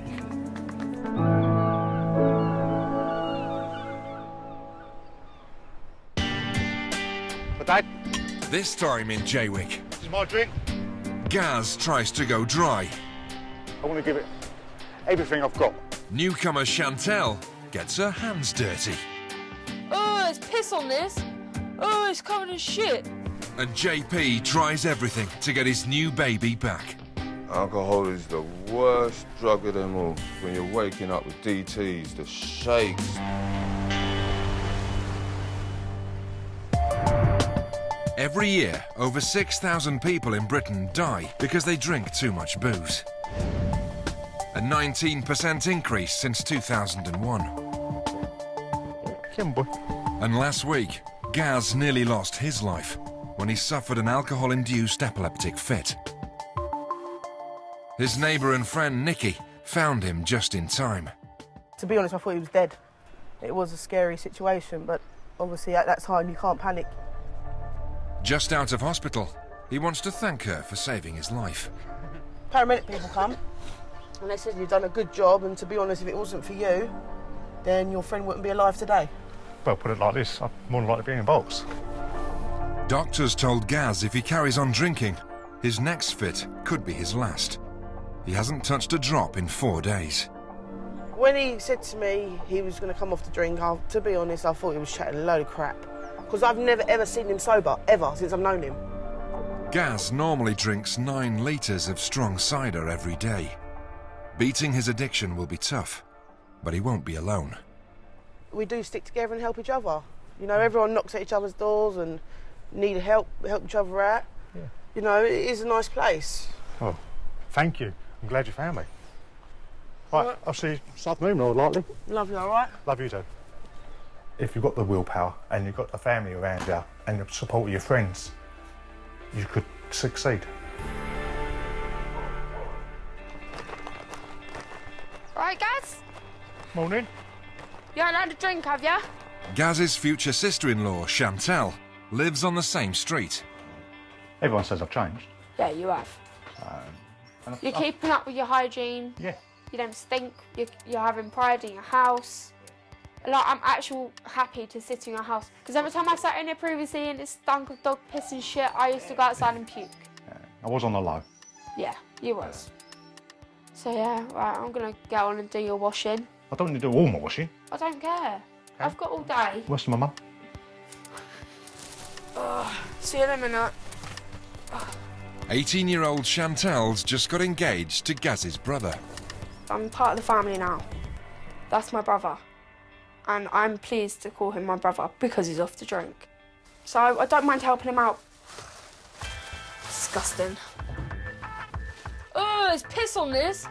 Oh, it's covered in shit. Oh, I just put my hand in shit. Oh my God, I've put my hand in shit. How can he let it get like this? I really don't know.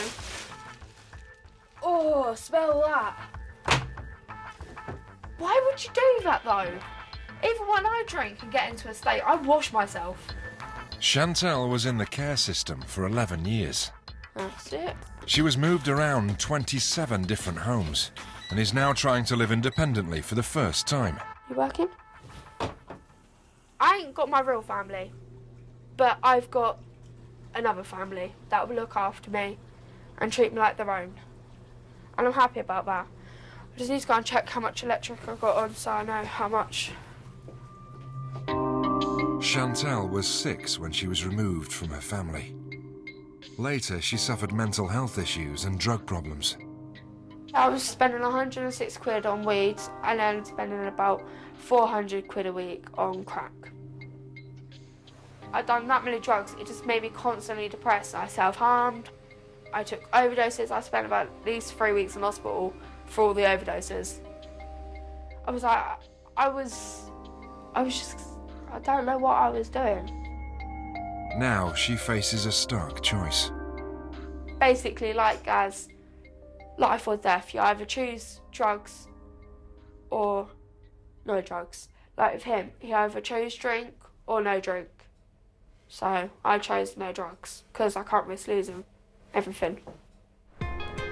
In 2 days' time, social workers will decide if Chantal can continue living in Jaywick on her own.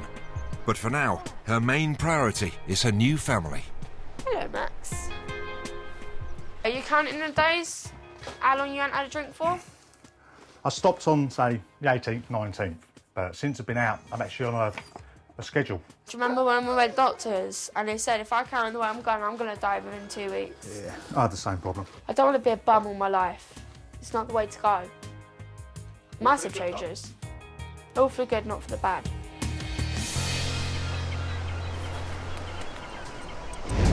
Jaywick is full of people trying to escape their past. 44-year-old Tara came here from the northwest after being attacked by an ex-partner. I was in a relationship that was really violent and I got stabbed. It was horrible. I wouldn't want to go through that again. Tara's also a recovering addict, but for her it isn't booze or drugs, it's ink. If I get like stressed out, I have to have a tattoo. It helps me for some reason, I don't know why, but I have a tattoo and I feel absolutely brilliant. She spends any of her spare dole money on tattoos. I've got confused.com on my forehead. Then I had the date, the time and the year my nan died. Her nan's death 16 years ago triggered this compulsion. When I saw my nan when my nan died, that's what caused my anxiety and my paranoia and the pains in my chest and all that. Last year, history repeated itself when Tara's mum passed away on the same date. The anniversary is in 2 days' time. I think it's all spooky. They died the same day, 16 years apart. My mum was 16 when she had me. And I look at that as like, that's very fake and weird. Stress sends Tara straight back to the tattooists. But this anniversary, she wants her addiction to stop. I don't want another tattoo done. I'll do my utmost best not to get a tattoo done. But I don't know. Coming up, That price, she's in cuckoo lane. landlord Barry goes on a house hunt. The sun shines on the righteous, and I'm right. And Gaz faces up to the true cost of booze. I woke up one morning, she was gone. What's that tell you about drinking?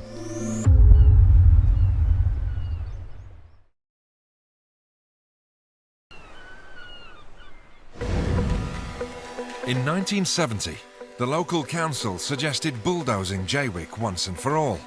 But local residents went to the High Court to save it. That's because despite its rundown roads and ramshackle houses, the town gives people at rock bottom the chance to start again. It'll be very nice when everything is finished. But JP and Sarah's dream of creating a family home here fell apart a month ago, when their newborn daughter was taken away from them due to their addictions to drink and drugs. To get their baby back, social services have said they must stay clean. It'll be 3 weeks tomorrow, won't it? Yep, you're doing very, very well. Yeah, 3 weeks tomorrow.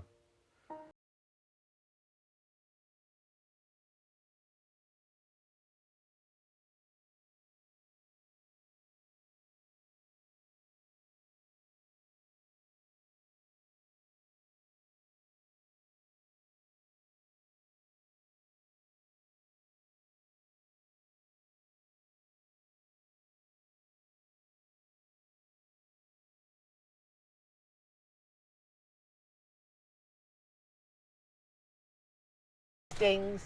Whatever they throw at me, I've got to be there doing it. Whatever it takes. Social services have asked JP and Sarah to live apart for 2 months to help them keep clean. He's been going back to his and I've been here. I stay over at mine, I do. Sarah stays here.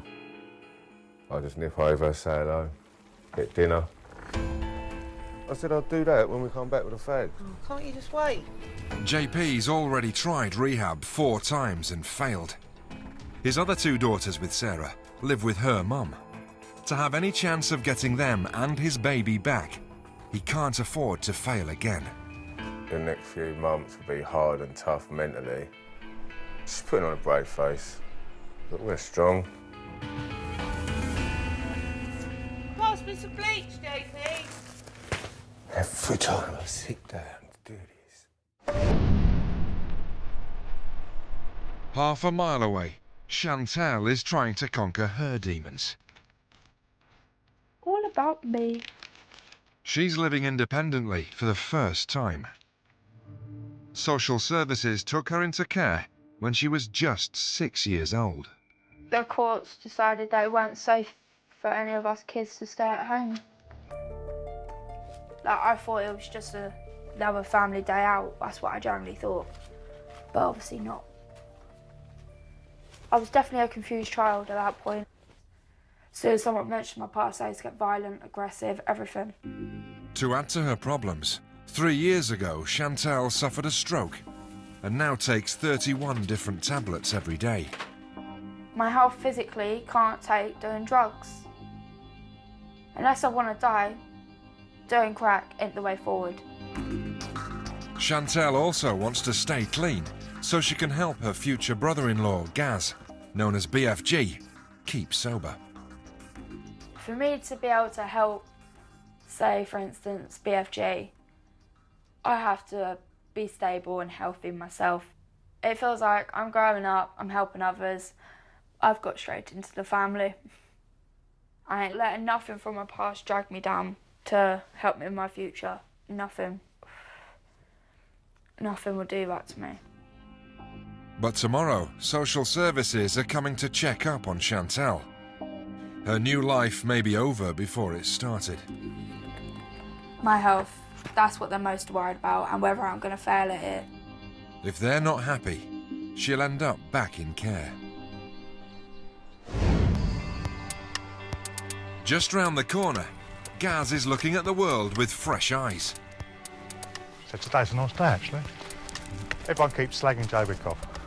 Why slag Jaywick off? Look at it. It's lovely, it's peaceful. Normally, I'd be half pissed. Literally get up in the morning, open a bottle of cider. But the reality is, most recovering alcoholics relapse. Tried a detox before, and I said to my missus, who I was with at the time, I just had one. One glass, that leads to one bottle. I woke up one morning, she was gone. What's that tell you about drinking? I've damaged my liver, kidneys, so I'm on pills for that, forever. Gaz lost his father to alcohol 3 years ago. I made a promise to my dad. I'm not going to drink anymore, Dad. But I'm not. This is me, the new me. No, shall I say, the original me. The old one is in Colchester Hospital, and that's where he's staying. Gaz and Chantal live on the notorious Brooklands estate. Houses here go for as little as £20,000. And for some, that presents an opportunity. Local landlord Barry is hunting for houses to add to his property portfolio. This one here was firebombed a little while ago. They put this wood up there, but they've never ever done anything. This one here, there's no flooring. This one, the druggies were in. Barry already has 10 houses. I own that one there, number 1, number 3 and number 5. This one here, on the front here, that's another one of ours that we own. He makes £4 grand a month from his tenants. When we bought this one, it was full of cats droppings, this one. We got it a lot cheaper because everyone that come to view it couldn't stand the smell in there. But being a landlord in Jaywick is no cushy number. Last year, one of Barry's houses was completely trashed by dodgy tenants, causing thousands of pounds worth of damage. It speaks for itself, really. They should be on a national register so that anyone can look them up and say, no. But Barry's convinced Jaywick's on the up. They've done all this up now, built the orchard over there. When they've done the marina, it's meant to be for all the yuppies. Hello. Hi, I'm Mark. He and wife Susie are on the hunt for their next property. Do we get a private swimming pool with this one? Will you stop knocking? Sorry, it sounds like asbestos. You couldn't turn this into anything, really. What's it up for? 95. 95. 95 plus. What do you mean, 95 plus? It's got to be offers over 95. You won't get 95 plus. I'll tell you that for nothing. The sun shines on the righteous, and I'm right. If she gets 95 plus for that, I'll come down and I'll leak the exterior of this building. The poor woman, I don't give a toss about a poor woman. That price, she's in cuckoo land. Shut the key first. Keep your voice. Cuckoo!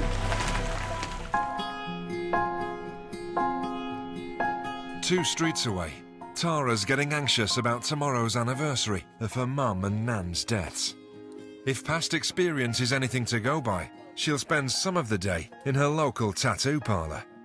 I had a tattoo across my face here, always in our heart. That's what the song was played at a funeral, and I had the date over there, like 10th of December 98 when my nan died, and 14 when my mum died. But I don't know how I feel.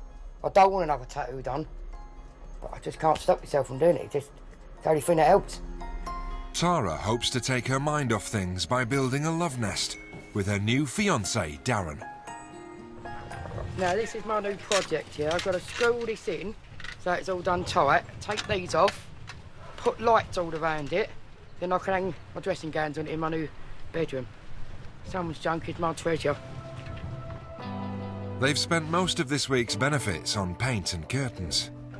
I'm having it pink and cream, very girly and very princessy. But I can't wait to get this one done. Go and pick flowers. Oh, feel like a little princess, Darren. You are my little princess, baby. Oh, damn. Kiss. Everything with me used to be really morbid.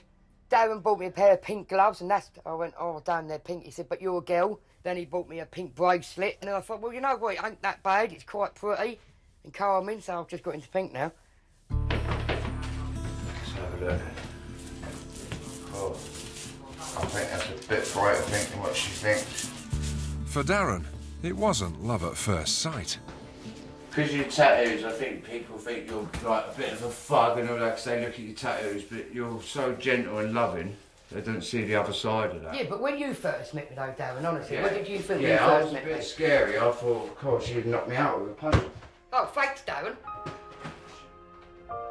He knows just how tough tomorrow's anniversary is going to be. I think it hurts her more than she actually lets on. She don't like people knowing, I think, how much it does hurt. But I see the real Tara when we're on our own. Tara's determined to cope with tomorrow's grief without getting a tattoo. And she's got a plan.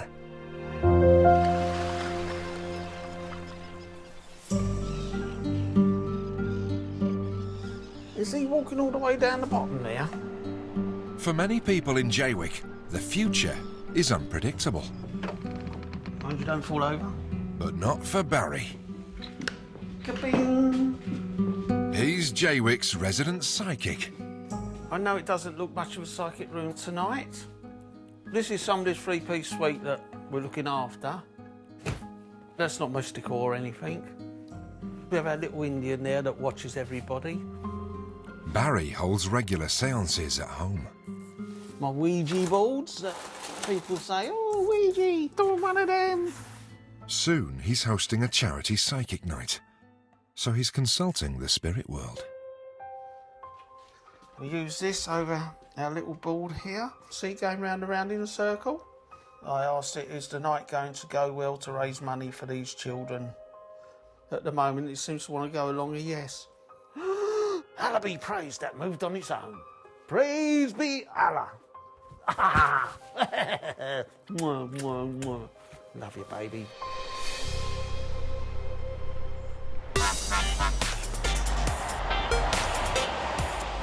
JP and Sarah are off to London to see his mother for the first time since he stopped drinking.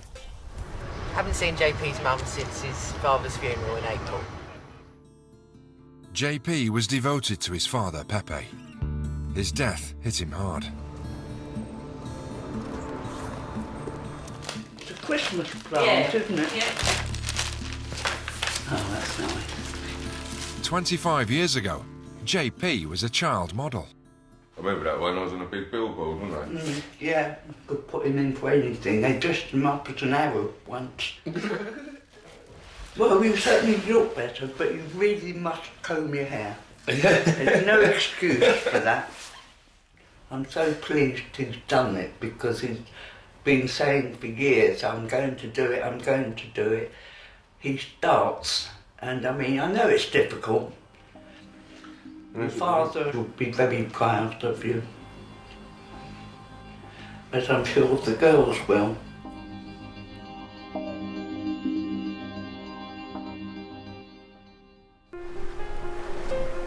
Back at Brooklands, Tara is also thinking of those she has lost. Now when I remember my nan, I'll always remember my mum now. But I think that was spooky though, she went the same day as my nan. She's going to commemorate them privately, alone on Brooklands Beach. I want to deal with things differently. I cut off some cards and I tied them to the balloon. This is my way of saying that I love her and I miss her. And I put me, Penny and Addison are all together, safe and happy. We all miss you, Mum. You're with Nanny now and you're out of pain. For the first time in years, Tara has managed to resist the urge to get another tattoo on the most stressful day of her year. I know she's gone. It's like a birthday, innit? I guess in some ways. But the main thing is she's in no more pain and she ain't suffering. Love you, Mum. I feel better now. Sad, but I feel better. She's out of pain and she's with my nan now. So, I love her untold. Mwah, Mum, love you.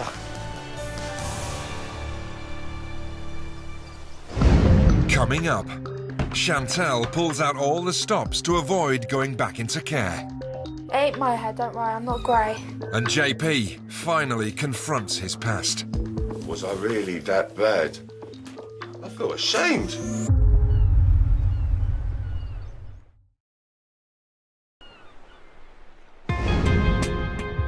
Dangerous and highly addictive, crack cocaine is considered an inner-city drug. But it can be bought on the streets of Jaywick. Chantel's now been clean for 3 weeks. If someone puts a crack pipe in front of me, I'll be like, get out of my house now. You do not do that to me. This is my college card. Look how sweet and innocent I look. She's trying to study for a certificate in childcare. This is what I got given when I was in school doing health and social care, and then I took it to college. We had to do posters about it. Positive and negative influences. I'm back in college now, I'm off the drugs. I want to work with kids, and if I do drugs, I can't work with kids. It's only been 3 months since Chantel left full-time care, and she's still being monitored by social services. At the moment, I've got someone that I can call 24/7, like my social worker, and she will help me. Like the other day, they pay your TV licence for you. Chantel was given a manual to help her cope.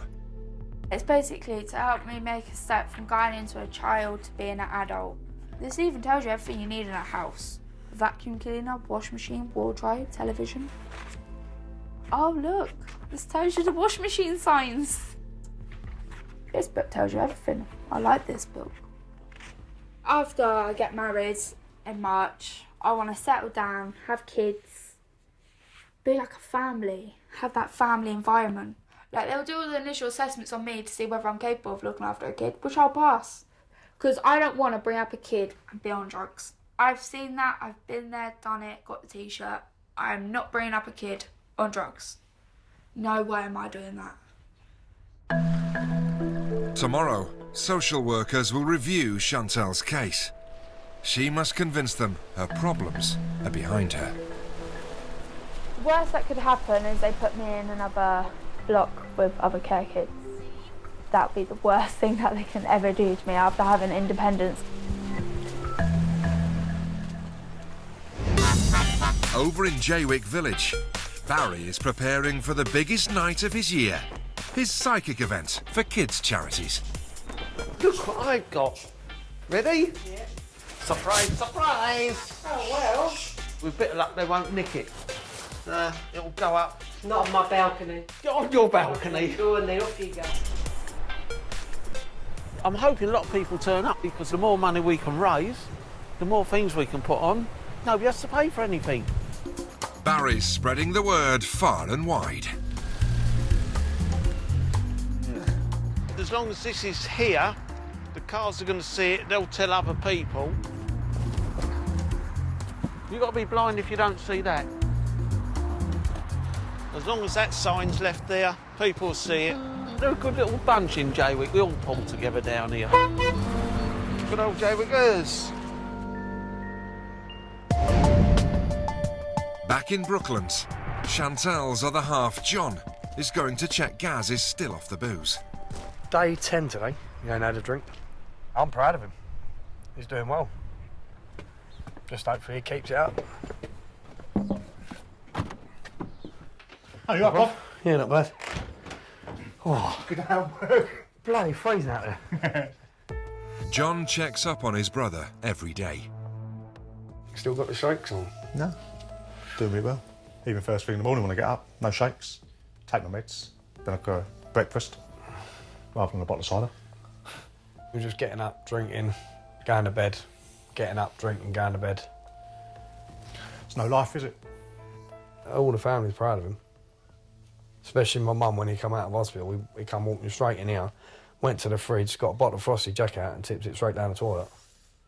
That nearly made my mum cry. But tomorrow, Gaz will get his fortnightly benefits.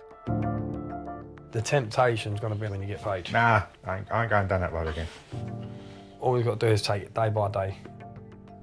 He knows, like, if he gets back on the drink, then all the family are going to have something to say about it. 100 yards away, JP is also taking every day off the booze, one by one. Alcohol is the worst drug of them all. When you're waking up with DTs, the shakes, the sweats, the vomiting, the diarrhea. Alcohol has cost him custody of a new baby and 2 daughters. And the truth is finally hitting home. It's not until I finished the detox that I realised what I've been putting people through. And especially when I see other people that are alcoholics themselves, and then I'm like, was I really that bad? I feel ashamed. He's not an alcoholic anymore, doesn't wake up needing a beer, so as long as everything stays the same, no, I'm happy. JP's made a decision. He feels he's strong enough to move back in with Sarah and stay sober. We've done everything we had to do, and at the end of it, it is all worthwhile because we're going to be together as a loving family. See you later, house.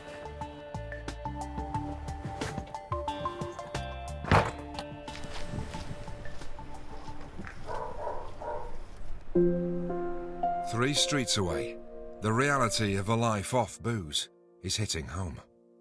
Once I get home, I'm on my own.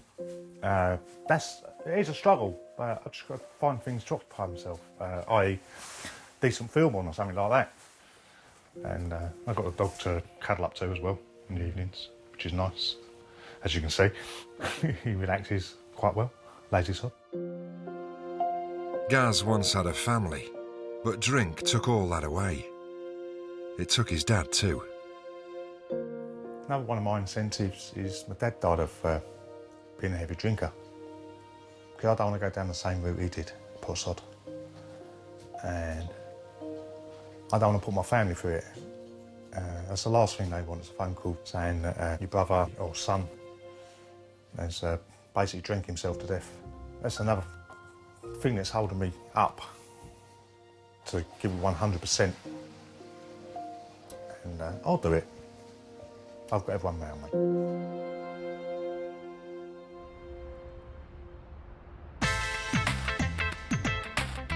It's 8 a.m. and Jaywick landlord Barry is trying every trick in the book to promote tomorrow's charity psychic night. Gonna go in here. He's managed to bag a spot on local radio.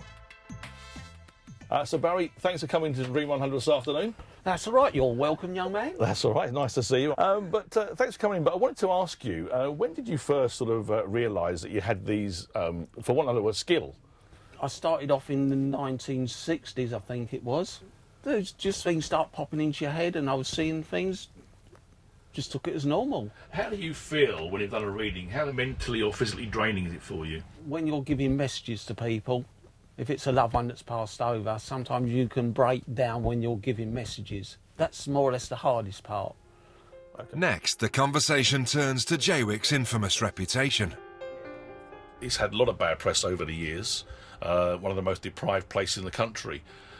But what do you feel about Jaywick? Do you think that's unjustified, what they say about it? Yes, it is unjustified. It's a very tight little community down there. If anything happens, they look after each other. Back in Brooklands, Chantal is getting ready for her social worker's assessment. And Gaz will soon be collecting his benefits. They're both about to face tests that will have a huge impact on their lives. What's that? Oh, the Vista Project where I used to live. Chantal has to prove she's capable of looking after herself. I think I'm doing it right. I've just got to make this house spotless. Just needs a good white ground. Loom bands everywhere. I hope there's no spiders. This is grim. That's one thing they look out for is mould, because it affects the chest. Oh, look at that! I put a thing in there to make it go blue. But how'd you get this open?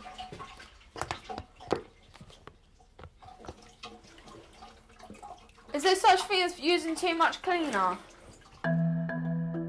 Shit. 40 minutes till people start arriving and I haven't hovered the floor. I think it's nearly a fag break.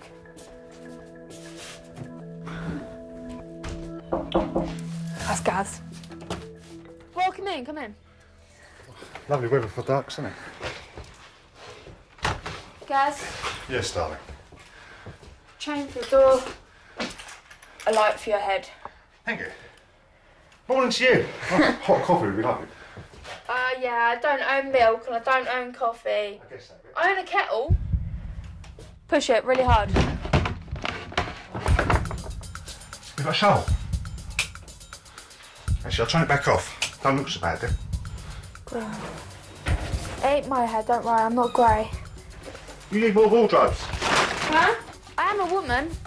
For Gaz, it's a welcome distraction from thinking about booze. I'd say this, just do me a favour, because one, it's occupying me.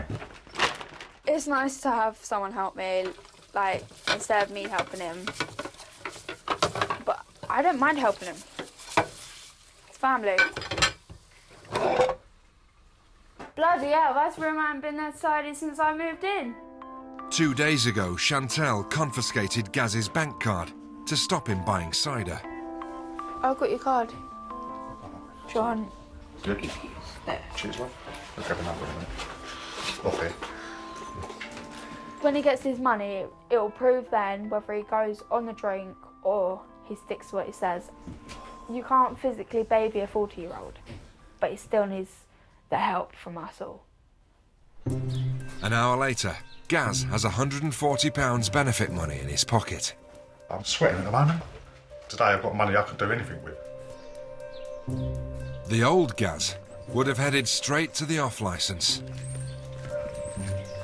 But what will the new Gaz do? Just been to the post office. payday today. Was I tempted as I have to stand next to the alcohol? No, I wasn't tempted. I was very, very good and very well behaved.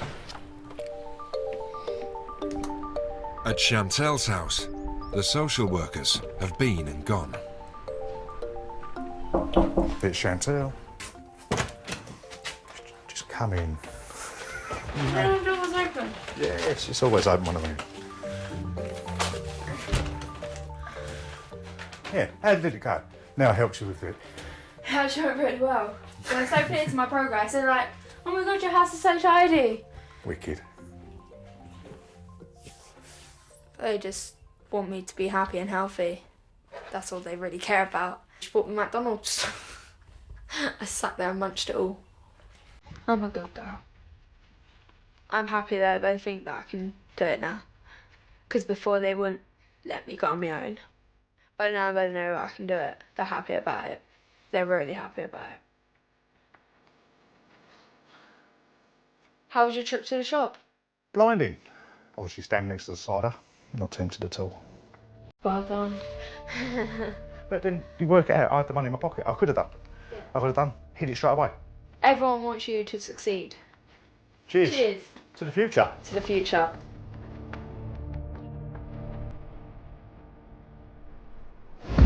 Coming up, If you like to leave, sorry people.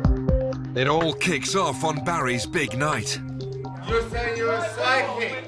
You're a fake. And another test for Gaz on the anniversary of his dad's death. I want to give it everything I've got.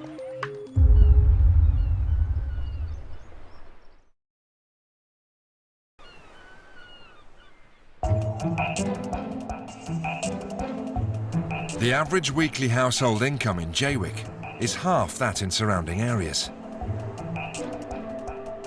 And local landlord Barry has decided to do his bit to help out. You don't? I do. Your trousers have got muck on them, you can't wear them. He's holding a psychic night so local kids can have a free panto at Christmas. Right, are we ready? No, come here. Barry's believed he's had psychic powers for 40 years. Got a few bodies in. But one thing he can't predict is how many people will turn up. Well, we should have been filled up by now, shouldn't we? £10. JP is one of the first in. He wants Barry to connect him with his late father. I'm hoping for a message. But thinking about his dad hurts. After over a month without a drink, JP's fallen off the wagon. I'm trying to read you the first page that is blank. A white one. 4, I'm going to read. 4. It's just, you know, he's grieving at the moment and just obviously looking for some sort of help.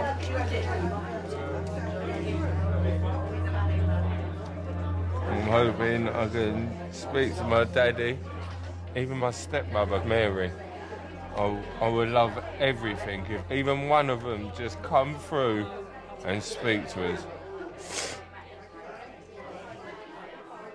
Right, my name's Basil. I'm a psychic. I read wax, water, sands, postage stamps, I track people, I do all different bits and pieces. I've just been given 2013 for some reason. I don't know why at the moment. Was there a bit of awkward time around you for then?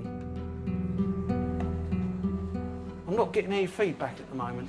All I'm getting is fish given to me at the moment. Now, I don't know if there's in the family's a fishmonger, I don't know. But I'm getting all these fish. Yeah, well, these people try and listen to what's going on, mate. They're trying to listen what's going on. Yeah, I know, but they don't know about the fish. Yeah, well, they won't if you keep talking, will they? Right, I'm getting a big round circle, but there's something in the middle of that circle. I don't know what this is, when I can't get into it, to what it's all about. You can't get into it because it's on mine. Right there. Would you like to leave us? Would you like to leave? What's inside that circle? Would you like to leave? 'Cause My father there. other people are trying to enjoy it and you just ruin it for them. If you, No, I'm not. So am I. If My you like father's to, in there. You got the wrong person. if you'd like to leave, sorry people. I want you to feel this. I don't need to feel it. And tell me if you feel anything from my father that died 6 months ago. But you won't. No. No? No, I don't. Why? Because you're a fake. JP leaves before he's thrown out. You're saying you're a psychic. All you had to do was touch that. Start off again. You're different. If you was a psychic, someone that could have... Everybody here was annoyed with it. People, they're there for a reason. They don't want that going on. You know, a bit of respect to all the others in the building. I miss my dad so much. He's upset. I don't think that this is not the drink. This is he's upset and under a lot of pressure at the moment. I'm upset because I've come here to see this so-called psychic and clairvoyant, and the cunt's the fucking landlord who lives down the road. Fucking hell, if he's that much of a fucking psychic, he could have fucking seen who he's got coming to move in.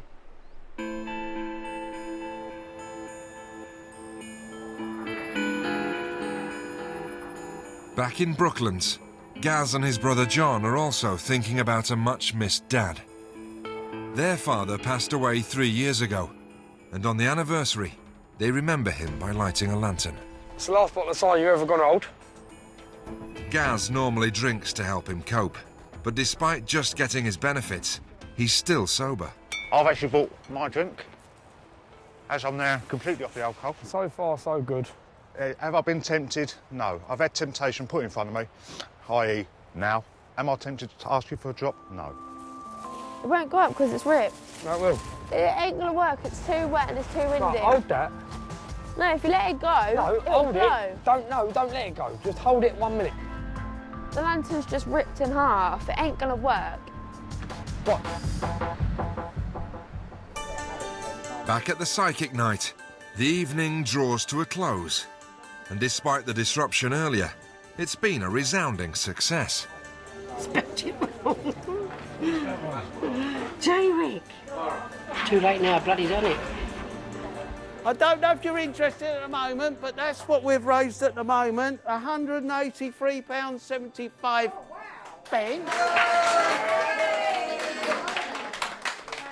That's going to buy all them kiddies a good day at their pantomime. On Jaywick Beach, Gaz and John have given up on the lantern and are raising a toast to their dad instead. Right, where's your cup? For Dad? Dad? Have a little drink. This is my drink. To the old man. Oh. Guys, for Dad, i.e. Oggy. Rest in peace, Dad. For your father-in-law. To my father-in-law. Even the family dog Ben joins in. Good daddy. Good boy. Oh, we're not being funny, bruv. How are you feeling now you're not drinking? I feel 100% better. I'm proud of you, Gary. Is there a difference in me? Yeah. There's a lot of difference. There's a massive difference. You can see it. Well, I promise you, I want to give it everything I've got. We got family to support you. Onwards and upwards, bruv. Yeah. To the old man. To the old man.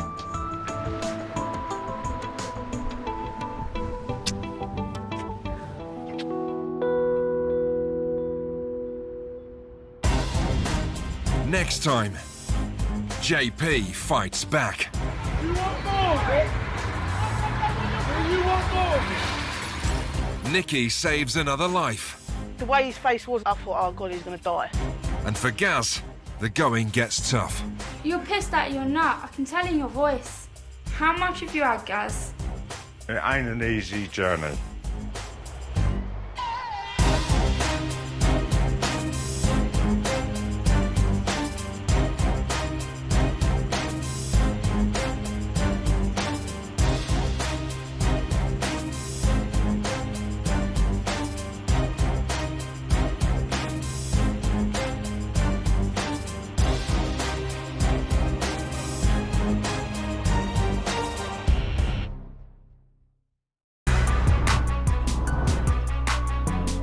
On the Essex coast, just south of Clacton, lies Jaywick.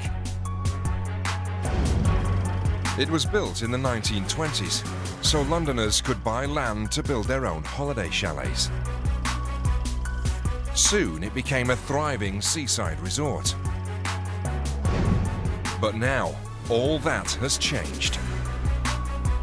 I will class it basically as a shithole.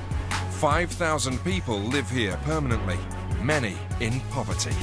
Whenever there's a job that becomes available, everyone is after it. It's England's poorest town, and life at rock bottom can be tough. I don't want to be a bum all my life. It's not the way to go. You gotta be mad to live in Jaywick. For some, Jaywick is the end of the road. You're going to end up killing yourself. But for others, it's a chance to make a fresh start. Cheers. Cheers. To the future. To the future. Another lovely morning in Jaywick.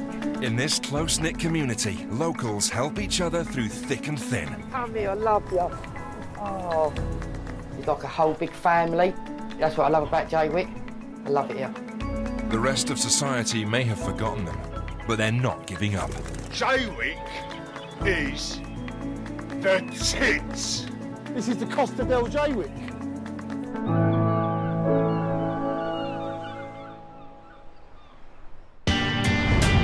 This time in Jaywick, JP fights back.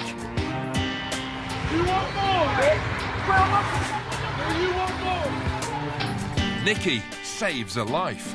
The way his face was and everything, when I see it, I thought, oh God, he's going to die. And Chantel dishes out some tough love. Gaz, you're pissed out of your nut. I can tell in your voice. How much have you had? It ain't an easy journey.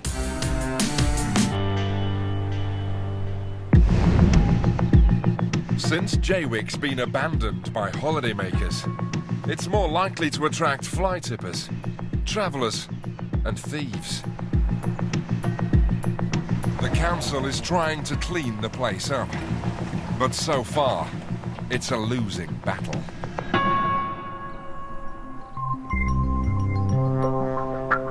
On the seafront, Sarah and JP have returned home. They've been burgled. We come back, someone's blocking the back door, and then we came back into here and it's like, what a block right till he gone. JP and Sarah have been away for a week visiting their daughters, who live with Sarah's mum. They also recently had a baby girl, and social services are deciding if they can keep her. You see, the handle's been busted as well, Sarah, look. So they must have tried that as well. And you can see here where they've licked off the plastic bit with the lockers. Yep, they've just barged the door through, haven't they? JP has just moved back in with Sarah after a month living apart. He's keen to start afresh, but it's hard when hungry burglars have ransacked their house. They even ate my birthday cake. The cheek of it all left in the fridge. is that I had a whole birthday cake. You may as well just taken the whole lot. Innit, babe? Yeah. And leave me one little slice. That's just, we've ate all your food, we've ate your cake, but we saved you a little bit. It looks like the intruders made themselves at home. We didn't use the saucepan, the frying pan and everything before we left. We had bare electric when we went, 47p in the emergency now, which means that they come from the moment we probably left and ducked out when we come back, innit? But Sarah's at me because they done the washing up before they left. JP's determined to find and punish the thieves. We don't need to ring up the police or nothing, because here in Jaywick, everyone keeps their ear to the ground, and it will come back to us who done it. Hey, because we all look after each other down here in Jaywick. 100 yards away in Jaywick village, a newcomer to the area is settling in.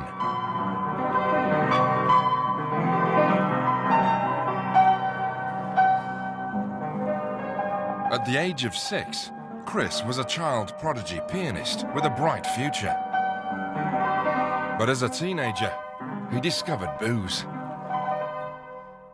I could have been a concert pianist. One of my friends is now with the Venice Orchestra.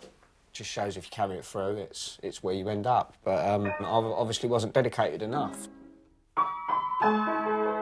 Chris has been sleeping rough in nearby Clacton, so mate Neil took him in until he gets back on his feet.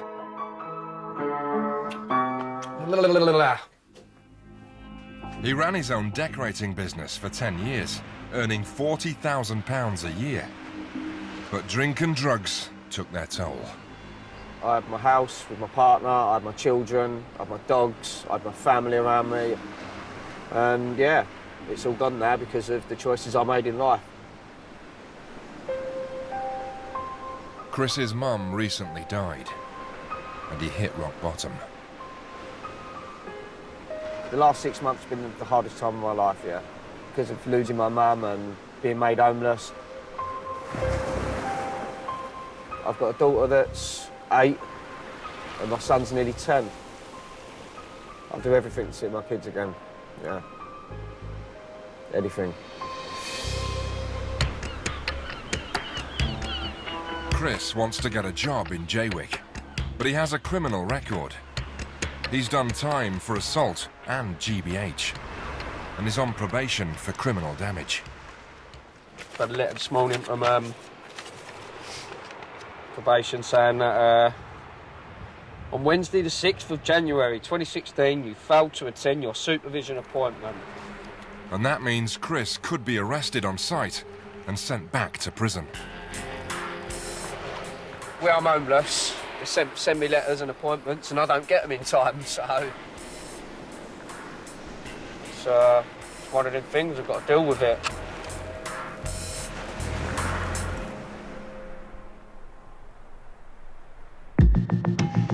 Chris can't stay at Neil's for long, so he regularly checks his favourite shelter hasn't been nabbed by someone else.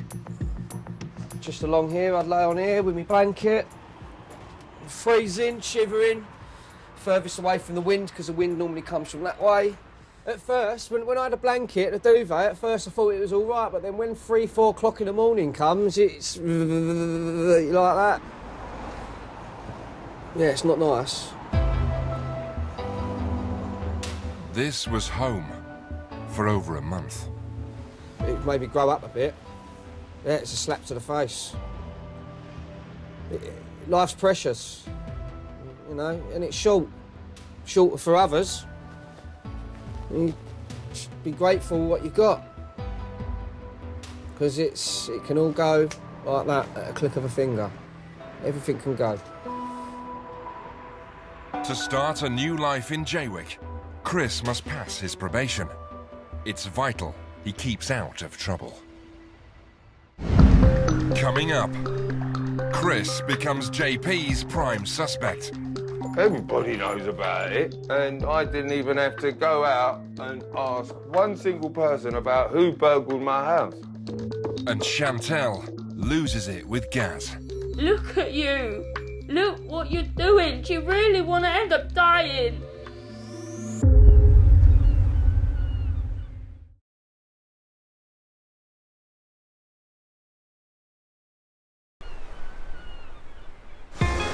Living in Jaywick can be bad for your health. Almost half of the town's residents have long-term medical problems. 40-year-old Gaz suffers from alcohol-induced fits. First thing that happens, my feet go tingly. Next thing I know, I see it, bang, all of it. After a recent drinking binge, he was at death's door. Doctors told him he must quit drinking. His next seizure could be his last. I was going to end up in a box. I know that for a fact. But Gaz isn't fighting his addiction alone.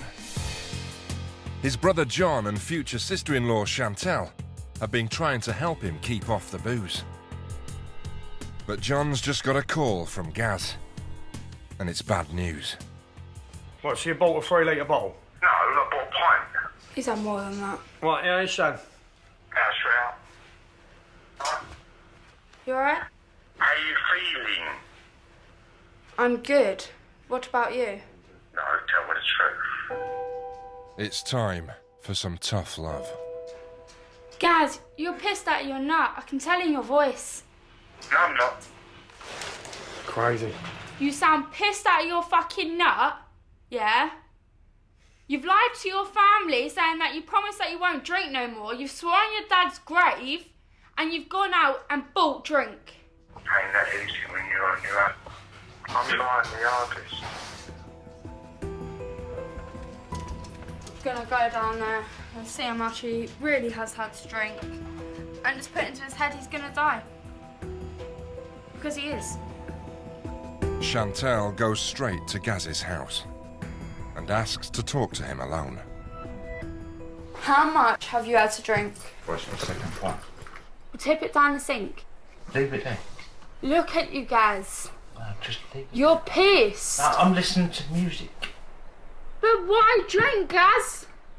When you know it nearly killed you last time. Yeah, I know it nearly killed me last. And it will kill you now. No, it won't. It will. It won't. They said if you drink again, you won't have long to live. Please do me a favour, don't shout. But I can't see you being in this state. Look at you. Look what you're doing. Do you really want to end up dying? Finally, Gaz agrees to stop drinking. For now. I was doing so well, but I've had a really bad crash for the last couple of days. Things have just got on top of me.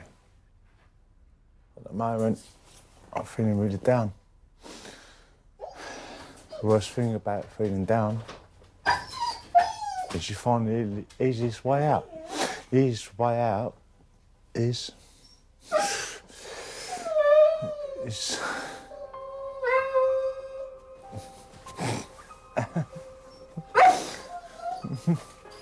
have a drink. Last 4 days where I've had a couple of beers, a couple of beers, a couple of beers, only a couple of beers. I'm not lying to anybody. It ain't an easy journey. It is a very, very hard journey. But John and Chantal have one last hope for Gaz. I'm being picked up at about 6:30, 7 and taken to a one-day rehab induction. And if they like me and I like them, I'd like to progress it to a bigger course, which I believe is about 6 weeks. But if Gaz turns up drunk, he won't be let in. All right. So Chantal will keep an eye on him until the morning. Gaz, you coming for dinner? Yes, I'm coming for dinner. Right, thank God for that. Right, can we go? Because it's dishing out now. Places in rehab are strictly limited. Gaz must clean up his act fast. Over on Jaywick seafront, JP and Sarah are still securing their house after the recent break-in. And tongues are wagging about who was responsible. Everybody coming up to me saying, Chris has been saying about your house in Christmas and, oh right, so everybody knows about it. And I didn't even have to go out and ask one single person about who burgled my house. Because everybody else is telling me. Word on the street is Chris and his friend Jack broke into JP and Sarah's house while they were away. Right, sir? I mean, I spent Christmas Eve and Christmas Day with Jack. Me and Jack, we was on our own in Neil's house, and JP's story is a complete fabrication. Jack was a mate of JP's, but that friendship is now over. Me and you was accused Both of... been blamed for it, yeah? Yeah. Out of order. I got told all his birthday cake went and there was a slice left. Yeah. There was a bit of sausage roll left. Mm-hmm. His TV went. Yeah, he's a liar. Bullshitter. I was with you Christmas Eve. I spent my last fiver with you in the pub. I mean, Do you remember? Yeah, if someone gets burgled, right, what do? You phone the police. You phone the police, yeah. He didn't phone the police. Yeah, well. What goes around comes around. Comes around, that's right, yeah. He'll get the search. Of course he will. Further along the seafront, the council is trying to clean up the town. It's just evicted a group of travellers, but they won't be gone for long. They leave all the rubbish. It's a battle all the time with them. Barry is a local landlord and rents out several properties nearby. The travellers leaving a mess at the local car park is bad for business and bad for the community. Yeah. What's the first thing you see? There's fuel in them. Of course, what are the kids going to do? They'll see all that. To them, it's something to play with. They can light a fire there, they can blow themselves to bits. Well, the gypsies don't care because they don't live here, do they? Usually they crap all along the side. Yeah, look. Now, dogs don't wipe their arse with bits of paper, do they? Leave. One where you're standing. That's not dogs. There's loads of toilet paper along here, look. You can see it all. They just squat in the side, leave it, go. I know they say it's the way of life they like, but they've got to think of other people. I'm going to walk round here, other people walk round here. It's disgusting. Spirit, walk on. Good girl. But the coast isn't clear for long. Minutes later, a new group of travellers hits town. And there's nothing Barry can do about it.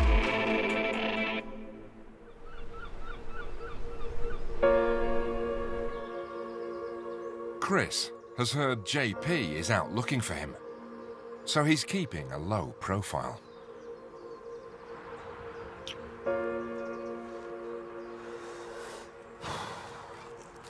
Oh, Mum. He's come to Clacton to visit his mum's grave. My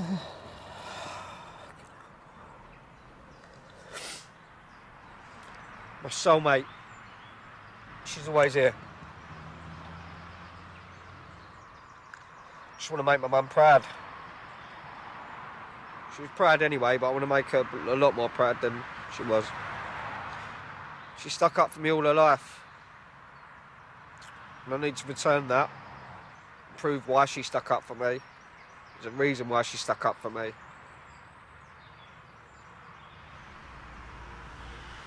Onwards and upwards, like my mum used to say. Yeah. Rest, Mum.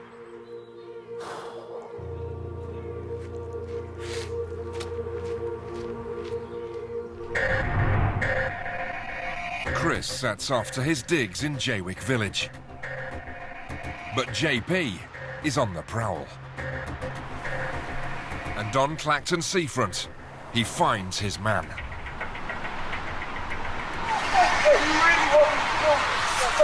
Tell me the fuck, I swear on fucking I'm not even you. You want more, bitch? You want more? An hour later, JP's back home. I said, all I want to do is talk to you, and he said, I didn't do nothing to your house. All I said was, all I want to do is talk to you. How did you know I was going to talk about what you did to my house? Jaywick is a close-knit community. Chris decides to leave town before JP exacts more retribution. He seems to think I broke into his house and ate his birthday cake. He had a pop and that and tried grabbing me and things, but I'm all right. It's lower than low. Hurts me a lot knowing that they can come back here knowing what they did. Tomorrow, Chris is meeting his probation officer. If it goes badly, he could be sent back to prison. Don't want to get in trouble no more than what I've already been in trouble for. It'll just put me back again. I've took 20 steps forward, it'd be like taking 40 steps back if I got into trouble again. Over a slice of birthday cake, alleged. Might as well just said to me, yeah, I burgled your house, that's why I ain't been in touch with you. Yeah, it's like saying cat of the Goldilocks. Who's been sleeping in my bed?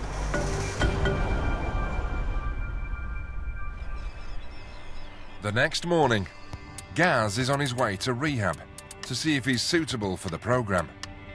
Chantal succeeded in keeping him sober overnight. I've read a lot of good feedback from the people who have actually gone to the place and accomplished quite a lot. After today, I should have my own view or overview of the place. Get my life on track. In 2013, Gaz's doctor told him to quit booze or he'd be dead in 2 years. My biggest letdown at the moment is, you won't believe it, loneliness. It's so easy just to go and open a bottle. I'm a bit weary, but at the end of the day, it's a strange place I'm going to.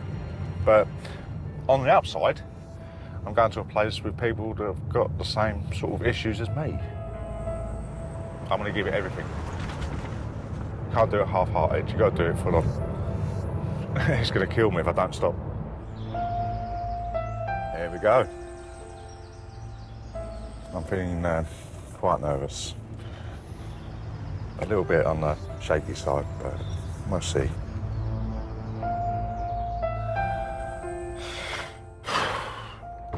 Let's go. Coming up, Chris finds out if he's going back to jail. It's the third time that it's a breach, which means I could face 9 months. And Gaz is forced to face up to his past. Who did you used to drink with? Mainly on my own. Kept it hidden from everybody.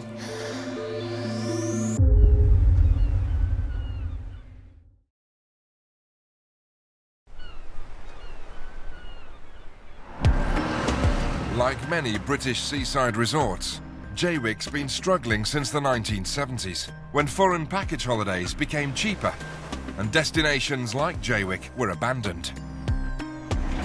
The council is trying to rebuild the town's appeal as a holiday destination, but a regular problem is hampering their efforts.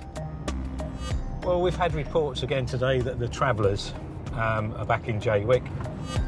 Council officer Nigel Brown has been working to clean up the town for over a decade.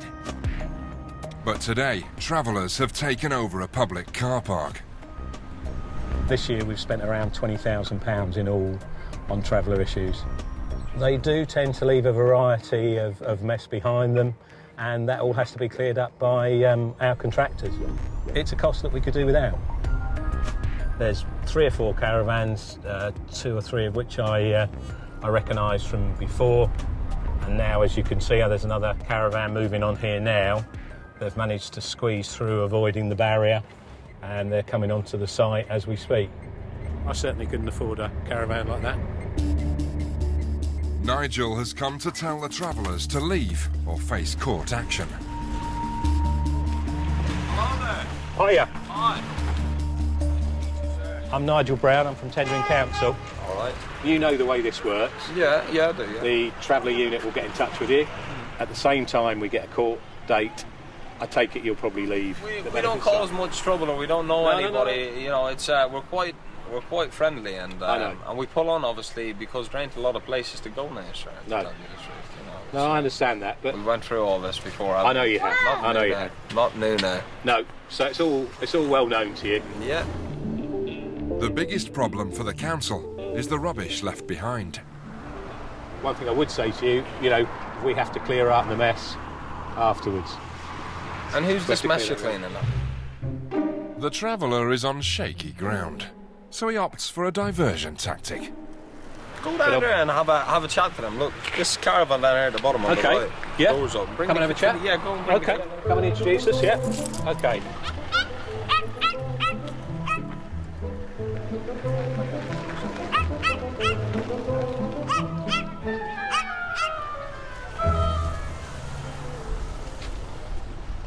He's off sharp then, is he?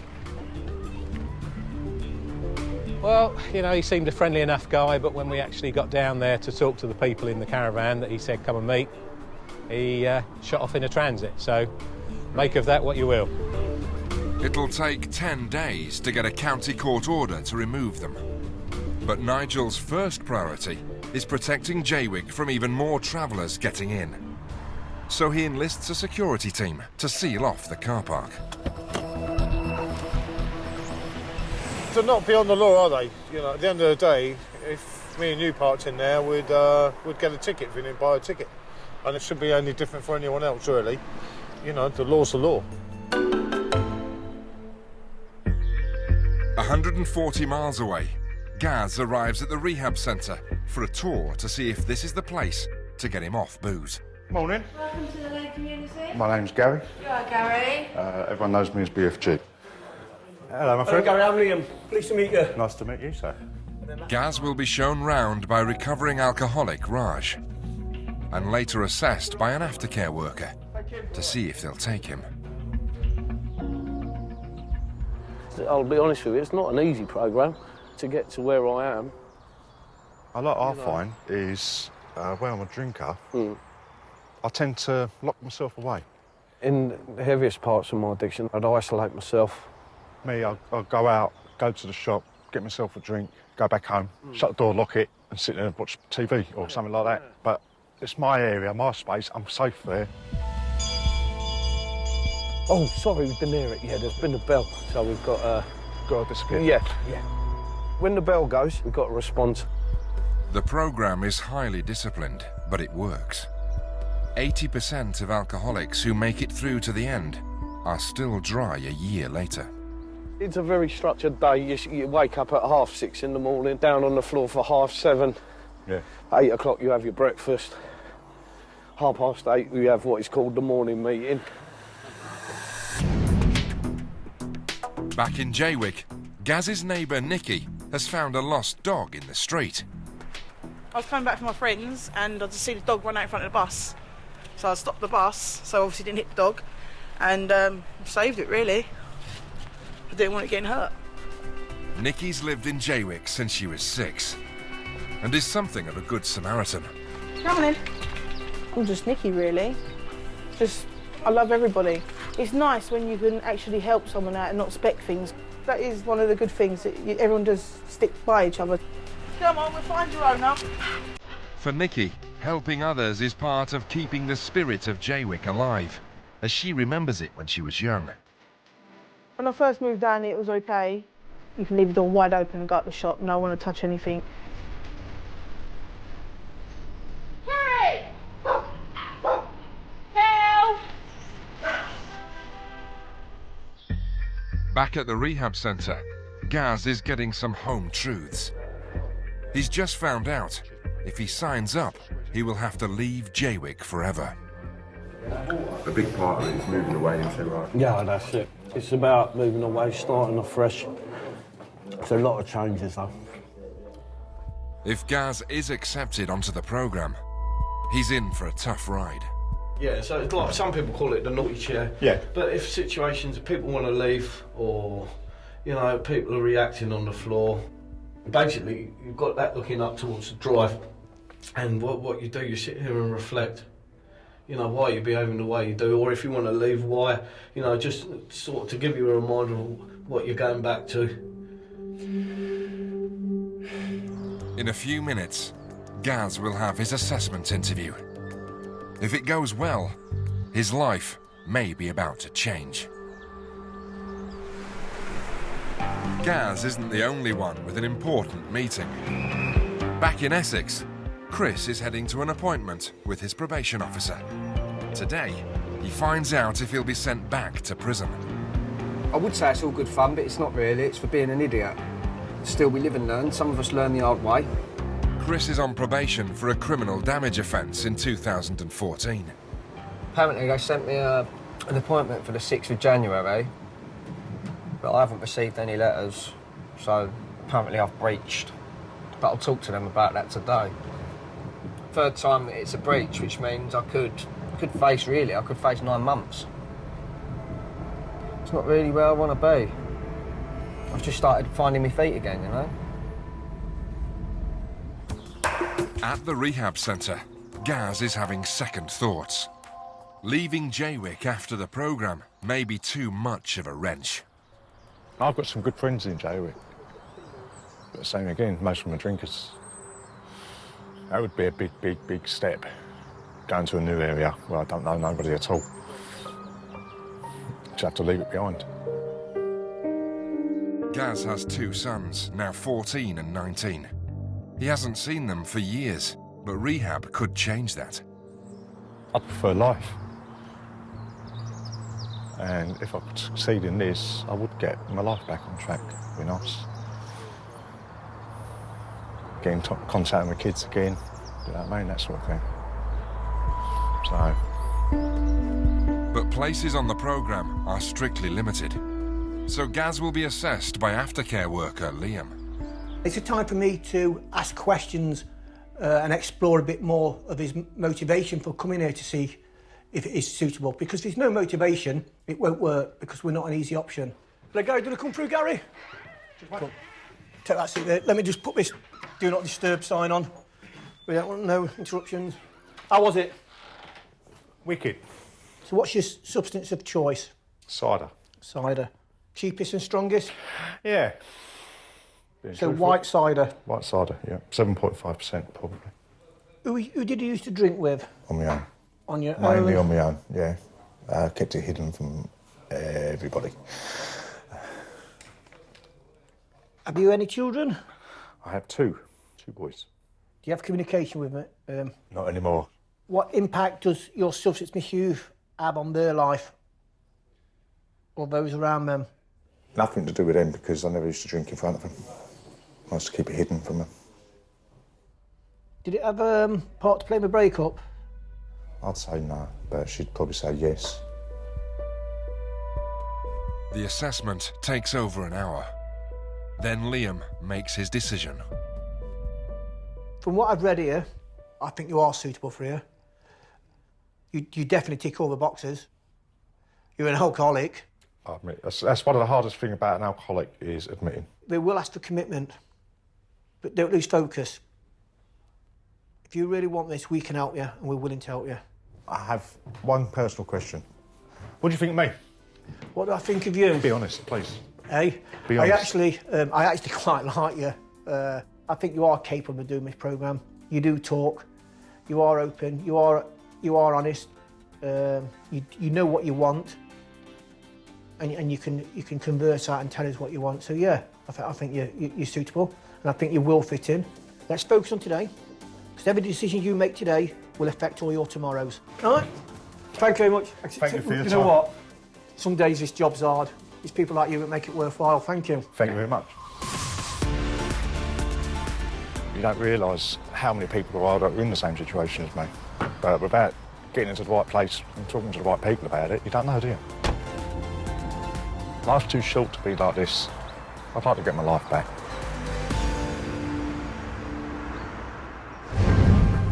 Back in Jaywick, the lost dog is still keeping Nikki busy.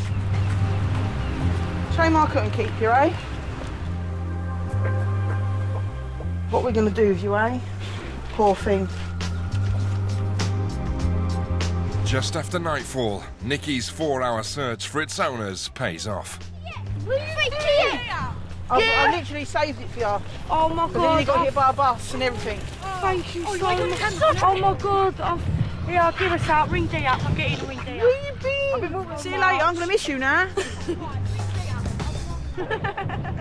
Thank you. That's all right. No worries.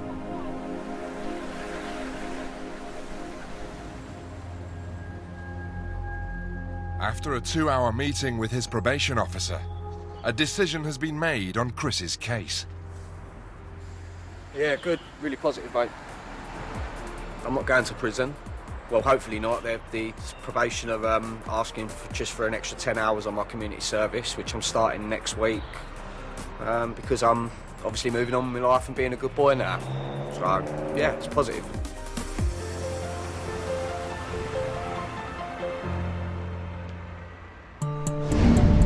The Brooklands estate may look like a shantytown, but it still feels like luxury for some. Carl moved here a month ago after an 18-month sentence in Pentonville prison for assault. He came for a fresh start, but soon after arriving got a taste of his own medicine. I ended up getting drunk, come walking back, come through the alleyway, and I got whacked at the back of the head. Didn't see who it was, I still don't know who it was. But Carl got lucky. After being left unconscious in the alley, Nikki found him and took him in. Like I said to you in the first place, if you need someone to talk to, you can tell me anything. Yeah, I can tell you anything. I know from previous myself, like, drink don't solve anything. It don't. It just creates more problems than what it's worth. Carl can't remember Nikki rescuing him. He wants to hear what happened. I'm walking through here, had me headphones in like I do, got to about here, where the drain is. I could hear moaning and I thought, well, who's that? I took my headphone out and I looked down, it was you. You had your right arm over your face and I turned you over and I went, are you all right? And you went, Obviously I've seen the blood and that. I thought, right, the first thing I do, I took my jacket off, which is this one, but it's been cleaned. And I've just wrapped it around your head so you look like a ninja. I've taken you back home, cleaned you up a bit and phoned, because it was kept spitting out, literally. Phoned an ambulance and they come. Obviously the police come, told them the situation, that you got jumped and whatever, we don't know who by. And then we went to hospital. If it wasn't for this girl, you know what I mean? You'd probably be dead. I probably would have been dead in the alleyway. To be honest with you, I'll tell you the truth, I wanted to cry. The way his face was and everything, when I see it, I thought, oh God, he's going to die. All I remember, I was basically cut out of my face, you know what I mean? I was drunk. I'm staggering through and then all of a sudden it's gone bang, across my head and I've just hit the floor. It was quite scary, to be fair. I appreciate you sitting up the hospital with me for that long though. But you know what, thank you very much. That's right, mate. If it wasn't for you, I probably wouldn't be standing here right now. Yeah, I know, mate, but at the end of the day, you've got to help people, ain't you? Carl's a decorator, but hasn't been able to find work for years. He hopes that in Jaywick, his luck will change. Coming up, history repeats itself for Barry. Oh my God, the stuff they've left there is unbelievable. And Sarah's in for a surprise. I'll scoot back on her Christmas present to get her a ring instead.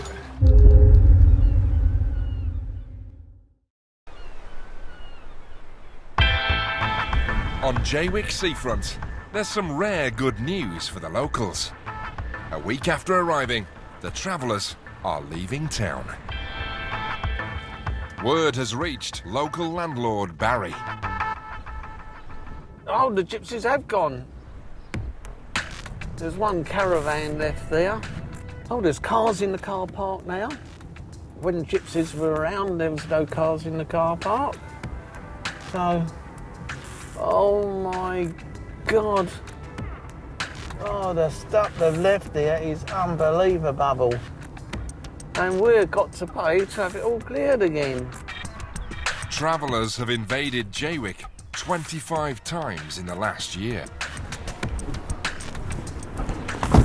So you're looking at what the gypsies are left behind.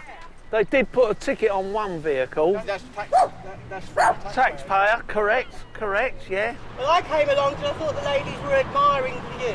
But it's not really a view to be admired, is it? It's to be scorned at. No, it's not. Fixed penalty! It shows how much they want to pay them. Look, they're still inside, look. Are they going to pay them? Come on. Got more chance of me taking off here and flying around the area for an hour. They're not going to pay them. They just dump it and leave it. If they were to put it all in one heap, the dustman will pick it up, they'll take it, but no. And they left us a tip, look, 20p. The council has been working hard to keep travellers out and improve Jaywick's image. But it's not an easy task. They'll be back. We had an eviction order, but as we can see, the caravan's still there.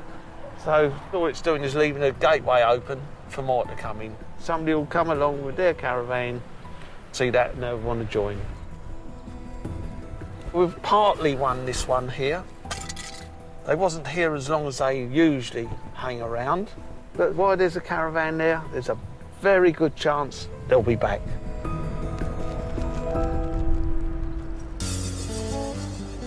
Three miles away in Clacton, JP's planning a surprise for Sarah. Well, I've been saving up for a little while now. I scrimped back on her Christmas present to get her a ring instead. But I know she'll enjoy this more than a present. Sarah recently gave birth to their baby girl, but social services are yet to decide if she can keep the baby. JP's hoping that as a married couple, he and Sarah can provide a more stable home for their children. There's a couple of rings in the window I'd like to have a look at. Yeah. You've been with her for long? 9 years in, mate. 9 years? Yeah. So you're just finally deciding to... Yeah, it's time to make an honest woman of Yeah? her. Yeah, I think she'll like that one. At £75, Sarah's engagement ring has cost JP almost an entire week's worth of benefits. All right, so £75 cheers. then, please. Thank you. So she'll be very excited about that. I hope so. All right, so I hope I made the right choice. I can't see why not. All right. Well, I've got the ring now. All I've got to do is just pop the question and hopefully not get a knockback. Over on the Brooklands estate, Carl's off to find a job. He's got 2 children back in London and wants to contribute to their upbringing. I've moved up here for a reason. Change the scenery, get my life on track, and start sorting out contact for my kids. At least then, they've got their father in their life and I've got them in my life. But Carl has a criminal record and a face that's seen better days. It's very hard to find work these days. People do look at me differently. It's like, as you can see, like with my face, it's only a black eye. That's how I see it. It's a couple of marks. He's heard about some decorating work with a local charity.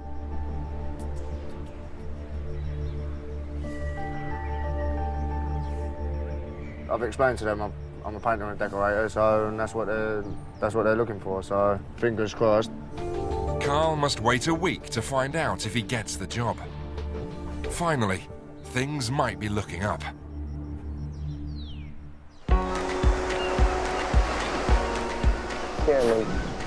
On Brooklands Beach, JP is plucking up the courage to pop the question. Now we've actually got a spot where we can actually call our home now, innit? Yeah. Oh yeah, I'm much happier here on the seafront. Yeah. Remember when I met you at work and all I said to you, I just walked up to you and went, you're going to be my girl one day, and I walked off, didn't I?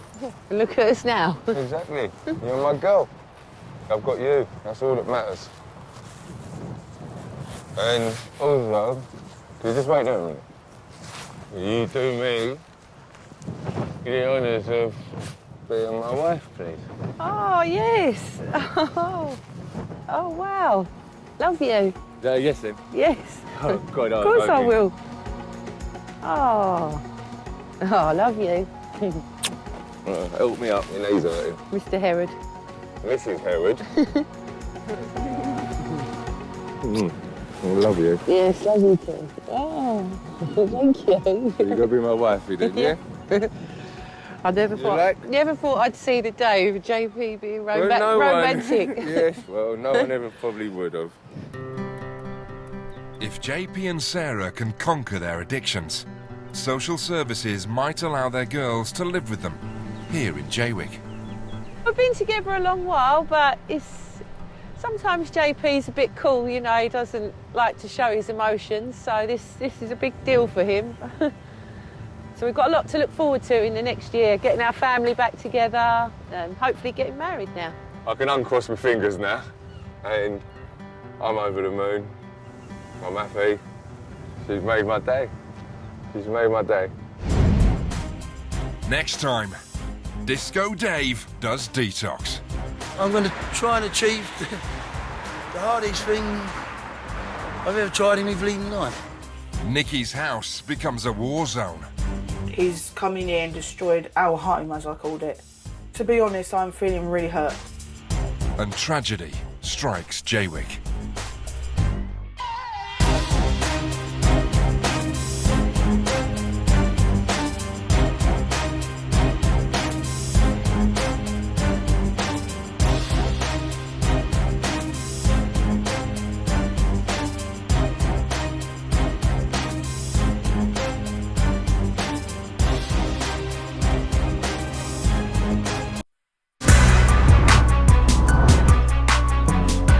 the Essex coast, just south of Clacton, lies Jaywick.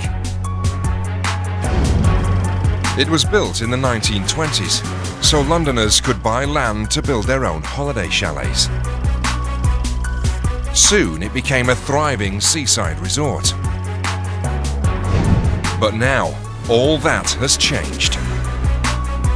I will class it basically as a shithole. 5,000 people live here permanently, many in poverty. Whenever there's a job that becomes available, everyone is after it.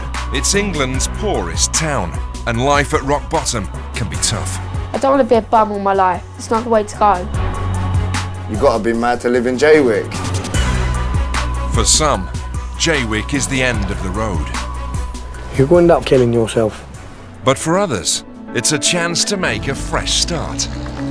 Cheers. Cheers. To the future. To the future. Another lovely morning in Jaywick. In this close-knit community, locals help each other through thick and thin. Come here, I love you. Oh, it's like a whole big family. That's what I love about Jaywick. I love it here. The rest of society may have forgotten them, but they're not giving up.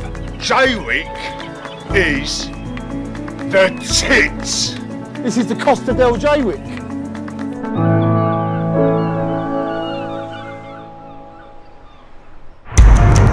This time in Jaywick, Disco Dave does detox.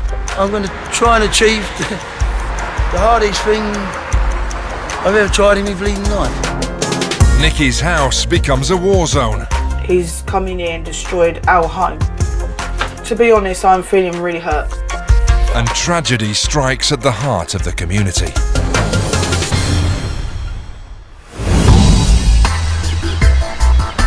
People come to Jaywick when they have nowhere else to go. It's become a dumping ground for Britain's outcasts. Nearly half the adults have no qualifications, and drug abuse and alcoholism are rife. They don't do Heineken pickle sandwiches in Jaywick. But one long-term resident is desperate to beat the bottle for good. I woke up one day and said, "Boxes, I'm not having no more of this." Hello, mate. Come to get some beers off you. Disco Dave is stocking up for his farewell party before he goes into detox tomorrow.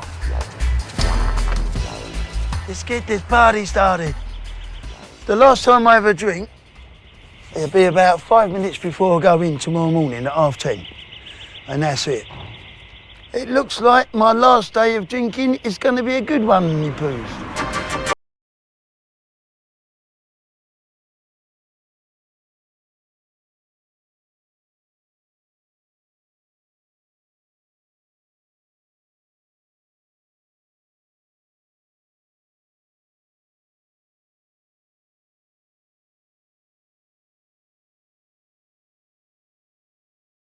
Resident Nikki found Carl beaten unconscious near her home. If it wasn't for this girl, you know what I mean, I probably would have been dead in the alleyway. It was quite scary, to be fair. I appreciate you sitting up the hospital with me for that long, though. You were annoying. I could have punched you in the head and give you another cut, to be fair. When Carl was discharged, Nikki took him in. Well, I don't know how much. I'll show you. I can't do dumplings. Don't worry, leave me put the flour in. Screw that way. I can cook, just not dumplings. It will work. That's why you should have left me to it in the first place. He's just been released from Pentonville prison after an 18-month stretch for an alcohol-fueled assault. Drink was a big part of my life, really. I was an alcoholic for the best part of near enough 14 years. So, and it's took me years after years to get it to how I've got it now. He wants to turn his life around so he can be a father to his 2 young children. My first one, Taylor, is coming up, one on the 2nd of April.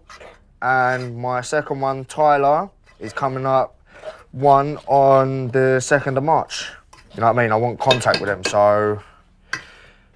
And I don't want them growing up seeing me bang on the drink and getting myself into trouble the way I used to. So I want them to have a better life than what I have, really. I've lived with many people, don't get me wrong, but he's actually... One of the better ones. One of the better ones. Like, I even let him sleep in my bed. I don't let no man sleep in my bed. Even our mum thought we was together. Yeah, literally. My mum actually thought us two was together. I was like, no, Mum. I said, I'm the other way. She went, well, it seems like it. I was like, well, we can have a good connection. Lovely. Look at that. Nikki doesn't have many male visitors. She's gay and looking for a partner online. You can't really fall in love with someone over the FaceTiming and that, but you do click. You can click. And with me, I know when I want someone, I will get them. Right now, dumplings and everything are better than sex, to be fair. See? Told you, my cooking's banging. But Nikki and Carl might not be here for long. They're being threatened with eviction. The worst scenario, that we'd have to find somewhere else. I need to find out what's going on as soon as possible so I know where I stand and what I have to do. That's why we'll go up there tomorrow and we'll just say what's what. Obviously in a nice way. Because I don't like sitting around like a sitting duck, you know what I mean? Next door, Nikki's neighbour Gaz, known as BFG, is trying to give up booze for good. I'll be all right. I just got to keep my chin up and have the right willpower. A month ago, Gaz nearly died from an alcohol-related seizure. Doctors told him if he didn't stay dry, his next fit could be his last. I have no idea what to expect. See how he got on. His brother John and future sister-in-law Chantal have been keeping an eye on him. Hello. Yeah, Bob. I sat down here last night on my own and I drank half a pint. Didn't enjoy it. I wasn't in that frame of mind for a change.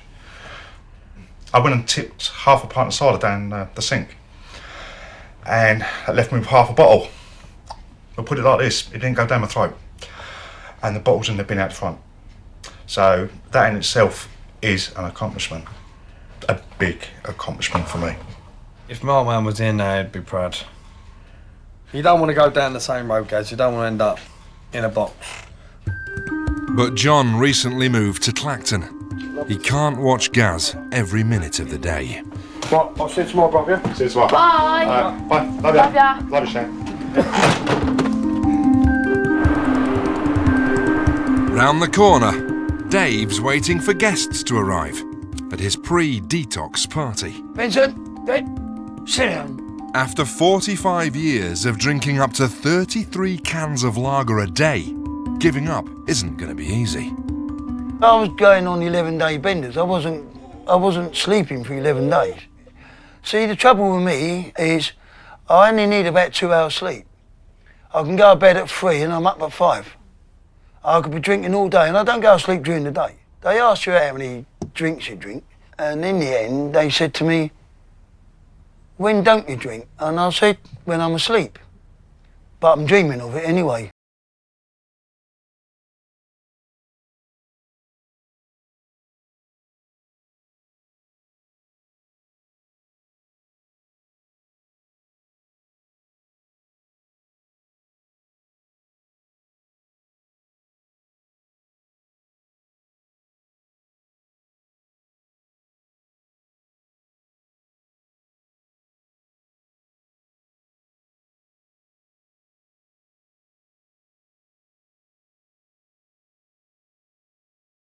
Up. New resident Teresa has to clean up a crack den. If you look on there, there's actually blood spatter. And can Gaz resist temptation at a local booze up? That's not exactly a good thing, is it, when you're trying to quit drinking?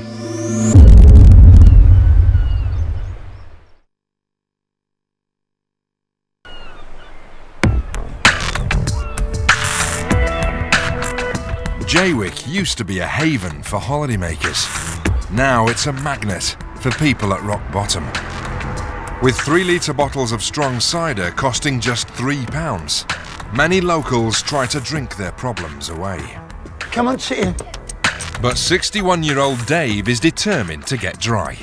He's starting a week-long detox programme in London tomorrow. Why didn't I do it when I was 40? I would still have my family and my wife around me. 2 hours late, his drinking buddies finally arrive to give him a boozy send-off. Right, read it out and I'll go and get it. Right, socks and pants and sausage rolls. Fucking hell, I ain't fucking got to walk down the road with all that lot. You are going to find it really hard. Yeah. And that's the really, thing, really innit? hard. Once you've done it, I'm I sorry. thought it was going to be easier. The thing I think is going to be worse for you is coming out. Everyone's going to be drinking and everything, you know. You're going to be like having orange juice. You don't think I'll do it? No, I don't. I think you're going to break down. Who hangs around here all the time? Alcoholics. You have opened my eyes up a little bit and you're getting me scared, Nate. Good to say goodbye, my dear. I've loved you for a long time, but you fucked me up.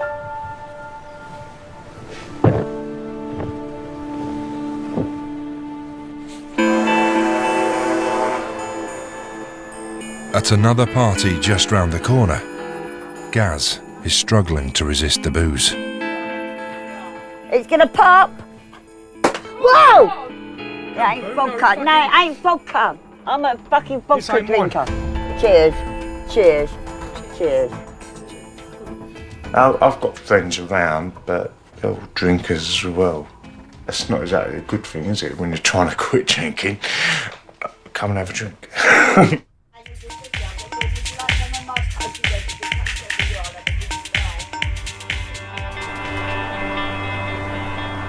5 streets away, Nikki's just got home to a scene of devastation. And there's no sign of Carl. I've come back from my mate's house because I was trying to help her sort her house out.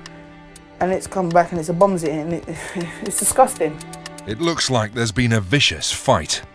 It's not safe being here at all in this place. It's just people like to mug me off. Do you know what I mean? I do my best with people, I help them out, let them stay in my property and that. And then they just destroy it.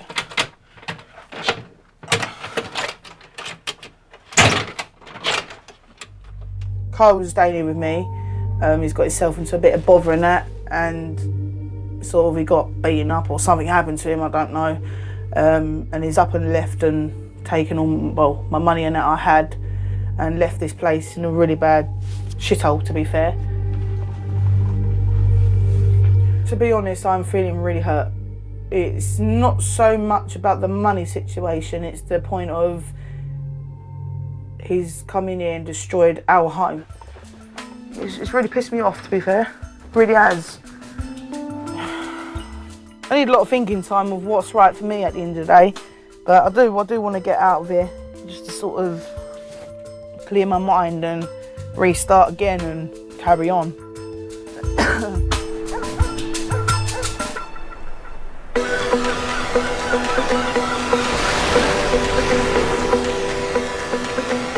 On Jaywick seafront, local builder Danny is up bright and early.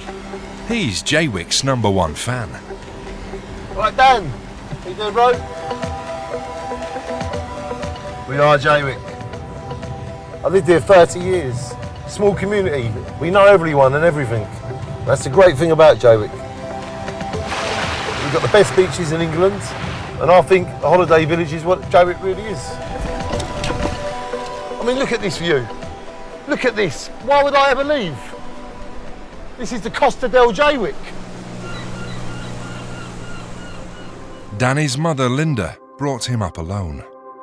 She died 25 years ago, but he still misses her every day. She passed away when I was 14 years old. And it's always good for my mum for me to talk about her, because I think she would like that. Even though she's not been here for so many years, I believe that if you speak about someone in a positive light, somehow their spirit is up there and it can feel that you're speaking good about them. And shine on, Mum, I always love you. Danny has dedicated his life to helping Jaywick shine again. He wants to start a booze-free social club to raise everyone's spirits. And Jaywick, there's a lot of happy people here. They just need inspiring. Whatever happens, at least we tried. And this is why I believe in the Happy Club. I am basically painting a sign for Happy Club tonight. There's no turning back. Now I've made the sign, I know what's going to happen now. I'm hoping the community feel the same way that I do. I'm happy with that.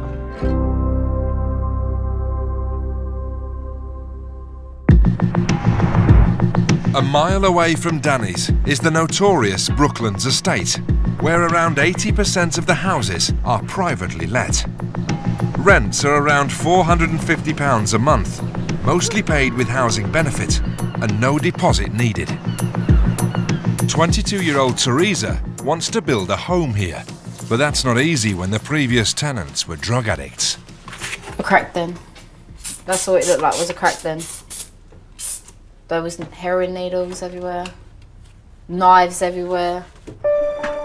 Teresa and her boyfriend Anthony have returned to Jaywick after nearly a year living apart. We moved in and it was like that. The wind must have made it fall off the roof or something. And it don't look like it's the first time it's happened either, does it? Their bed has to be chucked. That is disgusting. All that is just rubbish. Literally, the house was just filled with rubbish. There was needles that we had to get rid of properly. Obviously, we're not going to put them in rubbish bags because you don't know who that's been in or what it's got on it. One of them stabs you want to get down the hospital. If you look on there, there's actually blood spatter. That is all blood. On the ceiling, there's blood.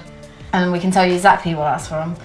So when they inject themselves and they take the needle away, it will actually splatter because it's in their vein. All them little tiny dots, it's all blood spattered across.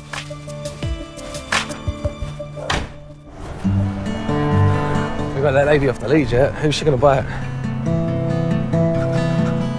Teresa and Anthony came back, determined to rebuild their relationship.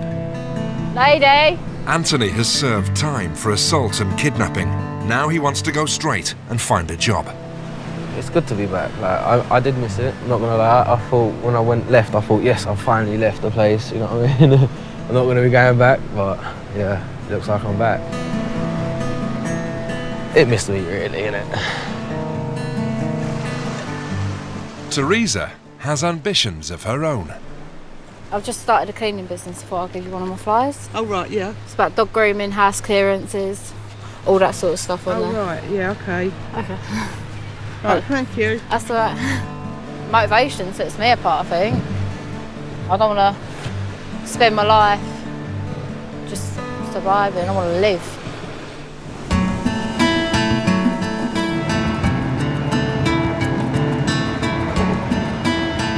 Disco Dave wants a better life too. He's on his way to an alcohol detox unit in London.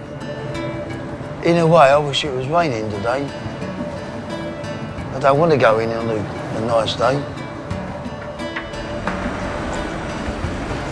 I'm going to try and achieve the hardest thing I've ever tried in my bleeding life. After the sweating comes the shakes, and then you can't think about anything else but a drink. I love you, you bastard. But that's it. I'm going to say goodbye now.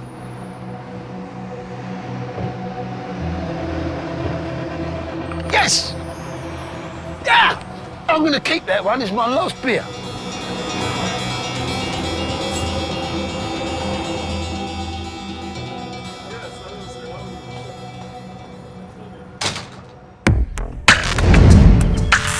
Back in Brooklands, Nikki's decided she's had enough of being the local Good Samaritan. She's leaving Jaywick to move in with a girl she's just met online. Hey, babe.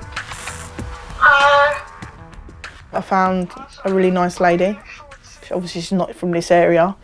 We've never actually met face to face, but over the phone and FaceTime and that, we've clicked. I know we're going to get on. I can't wait to see ya. No, same.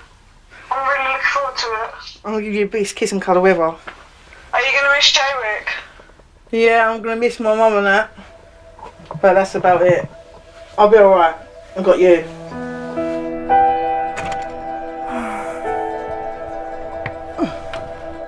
On her way out, Nikki says goodbye to neighbour Gaz. Hello. Yes, mate. I'm leaving now. What? He wouldn't be alive if she hadn't called an ambulance when he collapsed outside his house a month ago. I thought you knew I was going. No, I thought John told you. No. Gaz has been drinking heavily for several days. Hold on. I feel a bit rough at the moment because I've actually just got a cold. How you doing though, other than your cold and stuff? You alright? Yeah, not too bad, too bad. Doing quite well on that. At least I know you're still alive, saved you, so if you're still alive, still taller than me, make me feel like, hello? It all kicked off with Cole.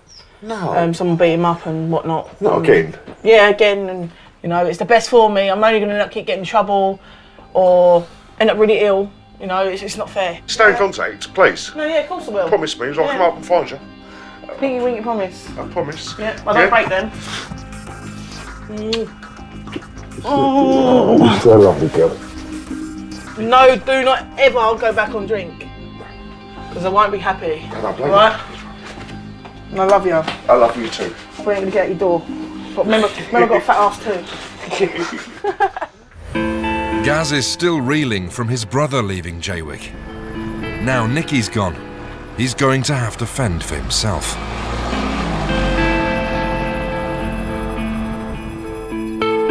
Nicky's ex-flatmate Carl is lying low in a nearby town. He says he woke up in hospital after being attacked and denies taking her money. I was found unconscious on the kitchen floor. So I don't know how that's happened. It's either I've got jumped outside and then ended up still making it into the house, or they was all waiting for me inside the house. I've got a couple of fractured ribs, as you can see. I've got just a little bit of bruising that's left on my eye. It was just the fact that people didn't want me living in Jaywick. Carl hasn't spoken to Nicky since he left Jaywick in a hurry. Now he wants to make amends. Hello. Yo, you alright, sweetheart? How are you? You alright, darling? You alright, darling? How you been? How good your injuries, isn't it? Yeah, not too bad, not too bad. A little good or? Well, just like last time, I'm a quick healer. My eye, yeah, took what, just about a week for it to heal up. Do you know what? I miss our conversations and that and the laugh that we have, you know what I mean? It was fun. Enjoy yourself up there, keep yourself out of trouble. Yeah, I will do. Alright then, girl, I'll speak to you later, yeah? Yeah, it hurts a bit, because obviously we got on like house on fire. But at the end of the day, everyone has their paths to leave. I do hope and wish her well. On the outskirts of London, Nicky's new life after Jaywick is about to start. She's meeting internet girlfriend Alex face to face for the first time. It's unreal, I'm so happy. Like, I've left Jaywick. I do miss Jaywick, but at the same time, it's just looking at it, it's just wow. Like, you know.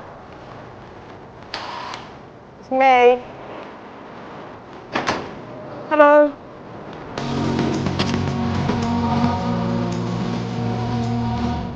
I love you too. Oh, bless you. Thank you.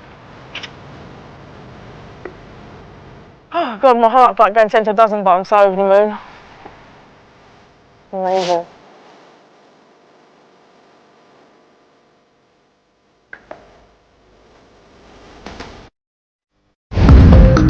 Coming up, Danny's Happy Club heads for disaster. Where is everybody? Come on! And Gaz's heavy drinking causes concern. Joe doesn't want to find his brother dead.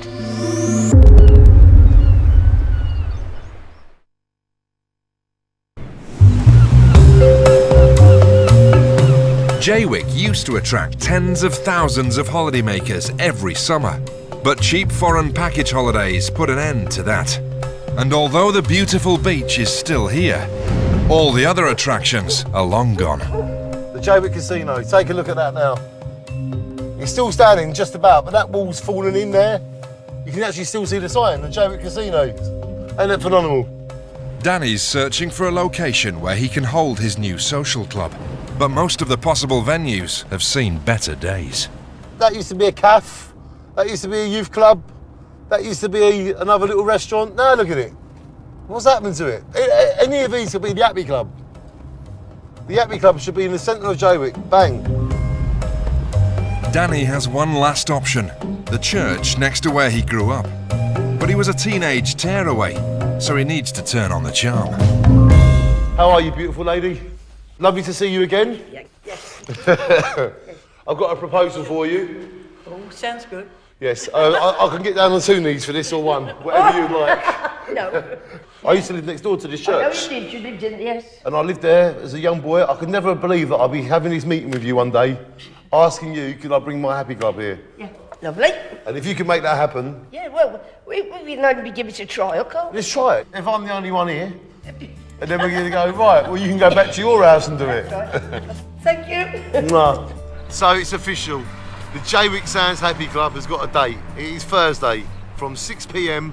to 9 p.m.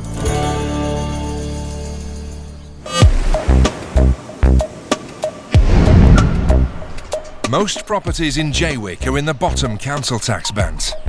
Houses here go for as little as £20,000. And for newcomers like Teresa and Anthony, it can be tough making rundown chalets into livable homes, especially in winter. How much electric we got left, Teresa? £3.40. We've been out today. We ain't put no heaters on hardly, you know what I mean? 10 minutes in the morning, and we've already wasted that much of it.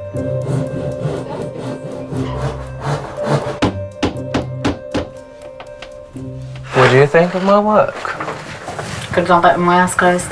Doubt it. Yeah, I was expecting what we had before. Yeah. But I still prefer a window. I don't personally think the landlord cares about the tenants. I believe the landlord cares about his money. Just getting it in, otherwise he'd put the money back into the houses, wouldn't he? And as you can see, the evidence is all around us. Well, underneath here, there's a hole where the mice were coming in, like, and all that sort of stuff. So it needs to be repaired and that. We don't want to live like tramps. Even if the place is bad, we can make it our own, you know what I mean? It's all about banter, really, between me and Teresa. He knows his place. She knows hers. Yeah, above you, bitch. Below me. Yeah, whatever. Now he's found a home for his booze-free social club, Danny's starting to believe his dream could come true. Happy Club. He's come to Clacton to meet a contact from the district council for advice. I thought I'd put on a suit that I got handmade in Thailand to show him that I am respectable and I care about what people think and I care about Jaywick. After you, ladies first. Whoa! There's a lot of negative people always in my way, so I will walk through them all like the guy at the Verb and make Happy Club a reality.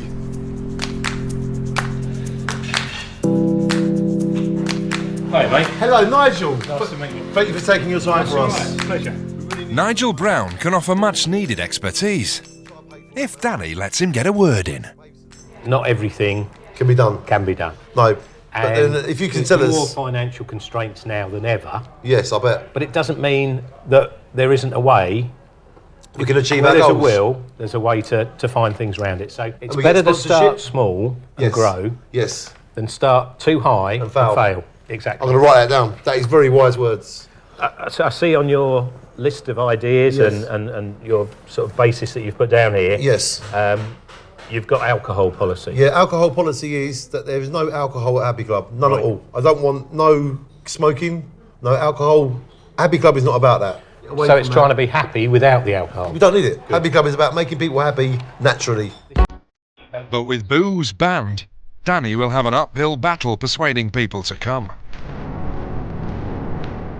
Hello, basically, I'm doing Happy Club for Jaywick on Thursday. Can I put one of these in your window? It's for Jaywick. Basically, yeah, if you put it in your window, that'll advertise me. Please help me, because I need you. I need this in the window. And I need it to stay in the window for a few months, because Happy Club is every Thursday. Can I put one of these in your window? There it is. Wow, look at that.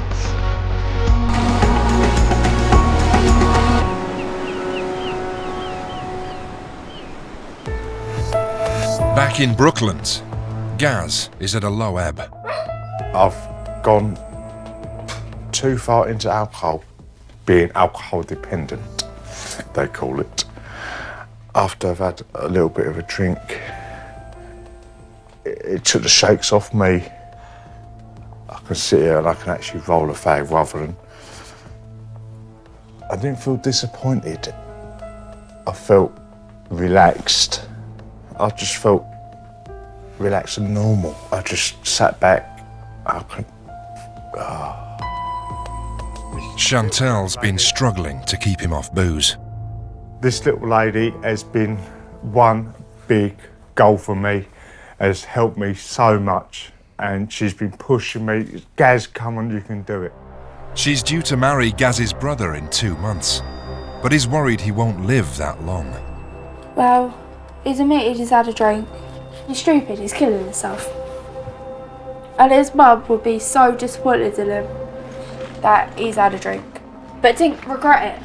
He didn't regret it at all, which has annoyed me more.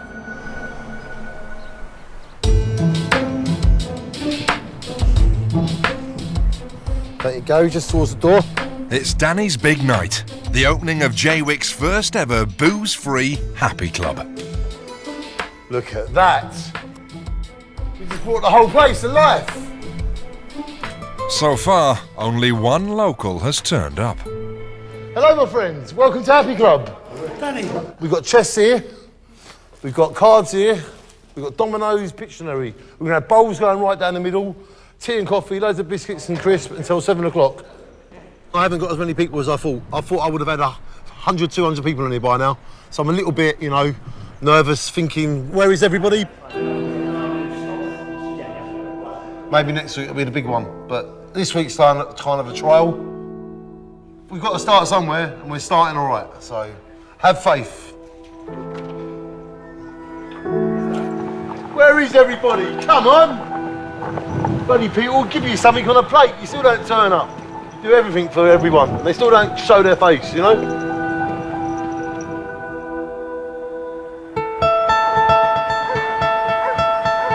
A mile away, Teresa and Anthony have finally got the house fixed up, and they're celebrating. So it's a bit wobbly, this table. Anthony, how much rice do you want? Enough. It's horrible to clean this house up. It looked like a bomb had just exploded in every single room at the exact same time. Holes in the wall, needles on the floor. It's still not perfect now, but it's getting there. You can do that. I don't know how Open it to. up. Come here, put your face right there. Bang! Just take that outside, don't even do it here. Little Miss Paranoid Teresa. Yeah, want me eye taking it? I hate doing these. There we go.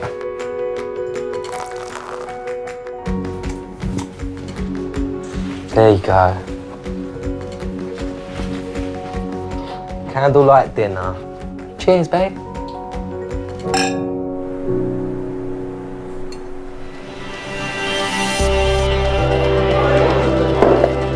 Back at the Happy Club, things are looking up. Great to see ya. Shine on. We are playing games. There is tea and coffee in that back room, and we're going to have the discussions at 7 o'clock, and all the things that bother us we're going to talk about. Over a dozen people have come along, including Danny's man from the council. I can't believe it. Nigel, you've turned up. We are blessed, Good to see you again. I've got to try and get the concept right to everyone around, which is what I'm going to do tonight. Yep. So hopefully you can just step back and watch how we do it, and then tell me what you think at the end. And I need your advice because this is the first night. Yeah. Jaywick needs this, so let's hope for Jaywick. Shine on Happy Club. Shine on Jaywick's Happy Club. There it is. Danny's Happy Club is up and running. My mum is so proud. I think she was here tonight in many forms. And that is what anyone can do when they've lost someone. They can live on for them and shine on for them. And this is for my mum, and this is for me, and this is for Jaywick.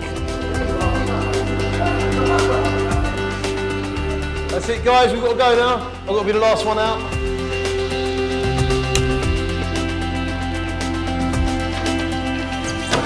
Shine on, Mum.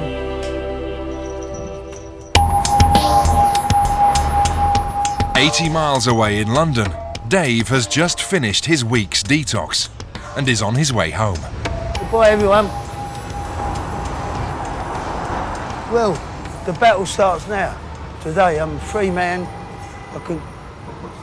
I could be silly enough to go backwards, but I'm not.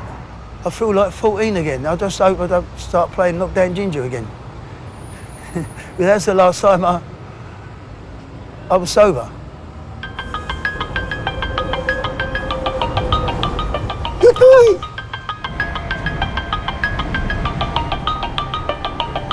Certificate of Achievement.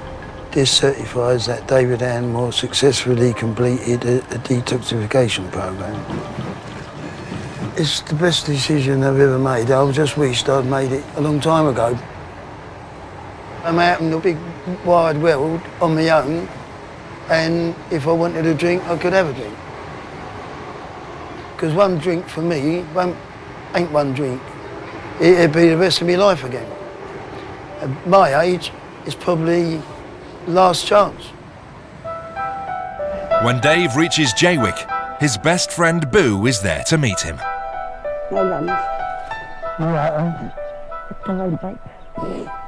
I feel strong. The first time I've been on the train without a beer. That's good. I had a coffee. Whoa, look at this. Don't look any different, but all the times I said, I've got to do that, got to do that, got to do that, I've had the energy to do it now instead of just sitting there bored, drinking and smoking, letting the grass go under my feet. But now I can cut it.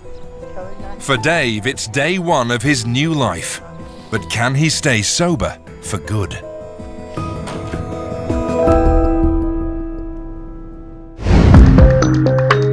Coming up, Gaz hasn't been seen for days. The police are called in.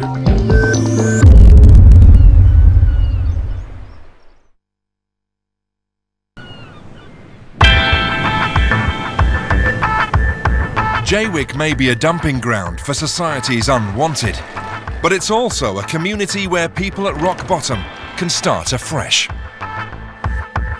Hello, a pub with no beer.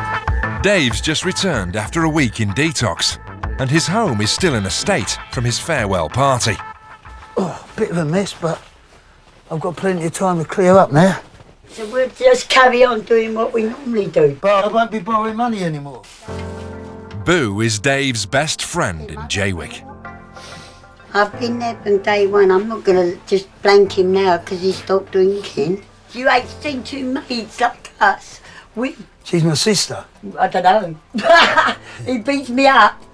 No, not really, no. I found this on the floor. No, I'll take that. I confiscate that. Give that to someone who drinks. No booze is coming in this house. I can live a normal life now instead of leaving the place like a shithole. Clean mind, clean body, clean house. Fucking hell. It's the last thing I want, isn't it? Horrible things. Death tins, though. That's going straight in the bin.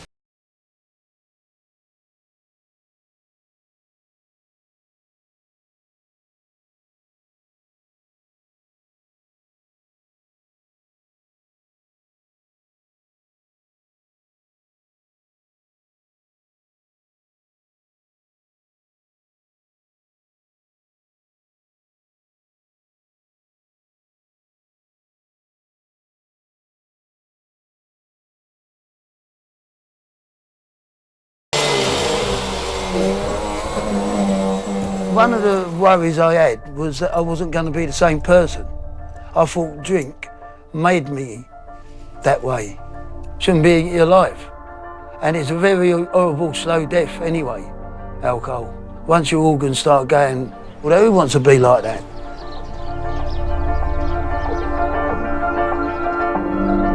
Just round the corner, there's still no sign of Gaz.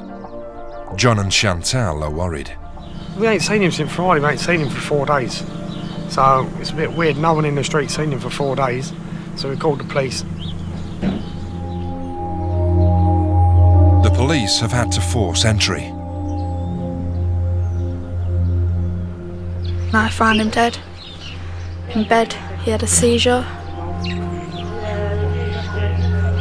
He called me, he said to me that I'm his little sister. And I should never forget him. I ain't gonna forget. He's my brother at the end of the day. He's the world. He means absolute everything to me.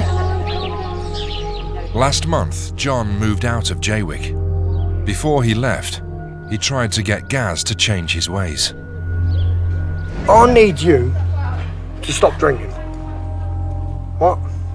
Did you get me a bottle? No, I'm not gonna buy you a bottle so you can go and fucking kill yourself. And now, he's racked with guilt. They told me I should have looked after him, You did, as best as you could. Well, I didn't do a good job, otherwise he'd still been in there, wouldn't he? We all done what we could for him. It got to the point that Gary didn't want help. Well, at least the old man can look after him now and talk some sense into him. I still don't think it's enough that I done for him now. You couldn't have done it more. I could have. You ring it for me. I ain't got What phone. more could you have done? Stayed there.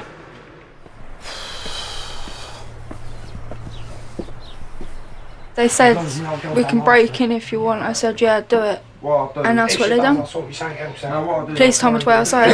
I didn't listen. I walked straight in there, seen that he was dead before they even told me.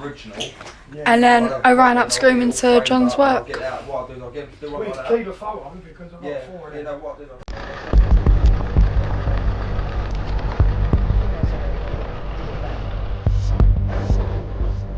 Gaz's mum has asked John to clear out his belongings. She can't bear to do it herself. DMs, £100 DMs. He's got his driver's licence. His skulls.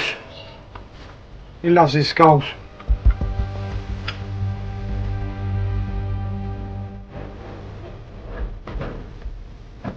He was found lying in his bed. On here, face down. Chantel come running around to work. He told me at work. Just looking for his motorbike levers because when he gets cremated he's going to go in his levers. And I've got them.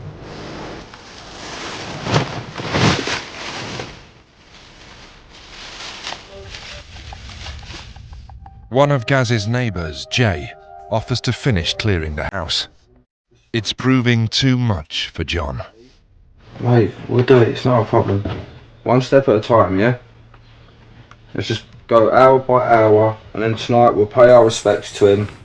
That was the drink that was next to him in bed. No, they took one. No, that one.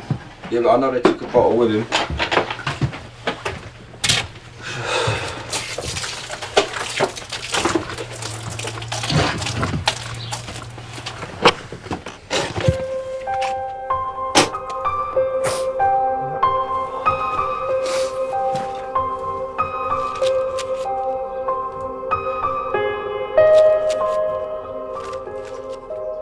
He did have his good times. There he is. That's Jaywick.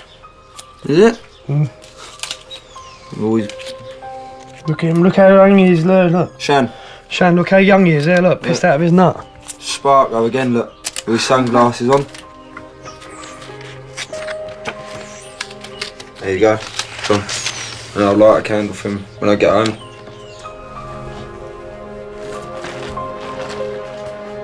I love you, right? You know I'm going to be here to support you through it all, okay? Yeah, but it's just one thing after another, Shan.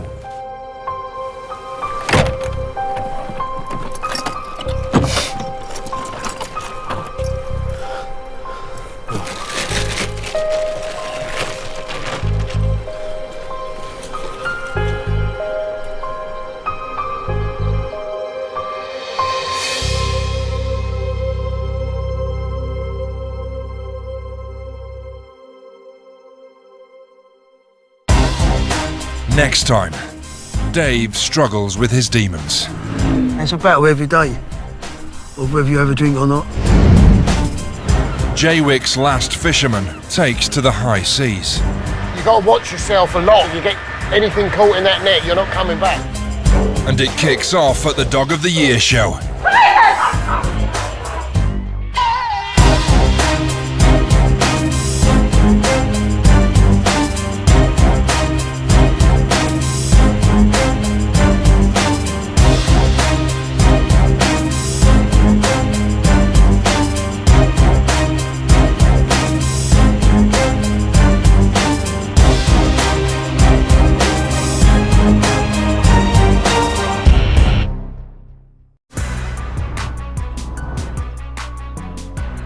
Essex coast, just south of Clacton, lies Jaywick.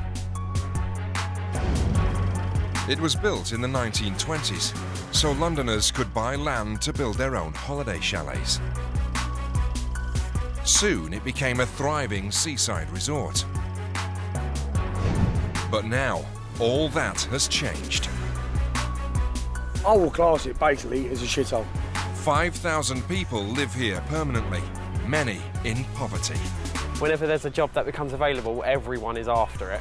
It's England's poorest town, and life at rock bottom can be tough. I don't want to be a bum all my life. It's not the way to go. You gotta be mad to live in Jaywick. For some, Jaywick is the end of the road. You're going to end up killing yourself. But for others, it's a chance to make a fresh start. Cheers. Cheers. To the future. To the future.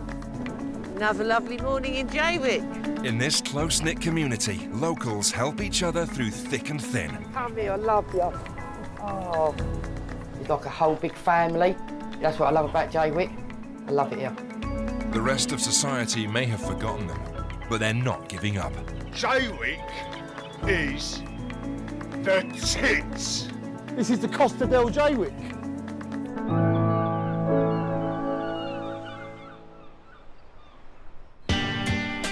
This time in Jaywick, Benson, that. Disco Dave battles his demons. Want to start life again. It all kicks off at the Dog of the Year show. And the community bids farewell to Gaz. I didn't do enough for him. You did. He wouldn't give up the drink time and it's nothing any of us done.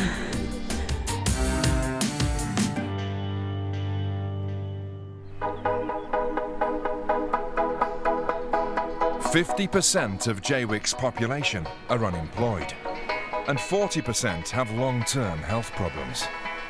Life can be lonely here, and for many people, the companionship of man's best friend helps keep them going.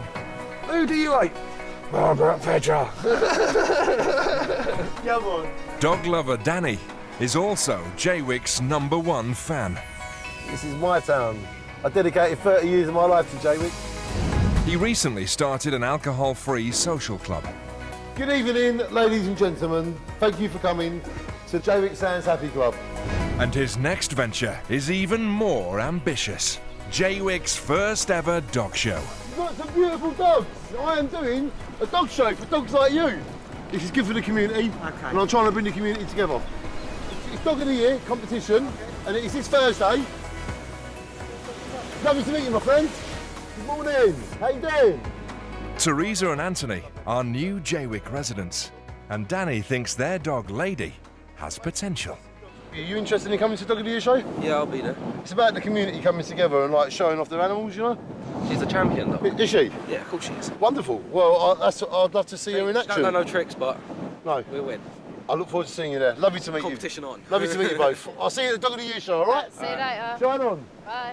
I think she'll win it because she's not a staff and most people are probably going to turn up with her. She's got lovely brown ears.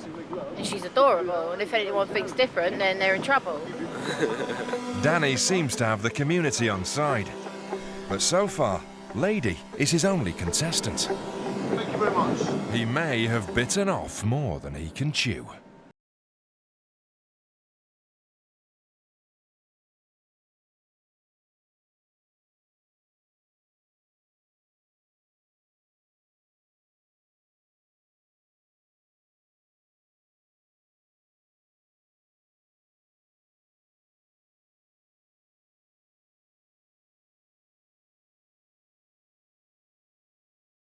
And go, isn't it?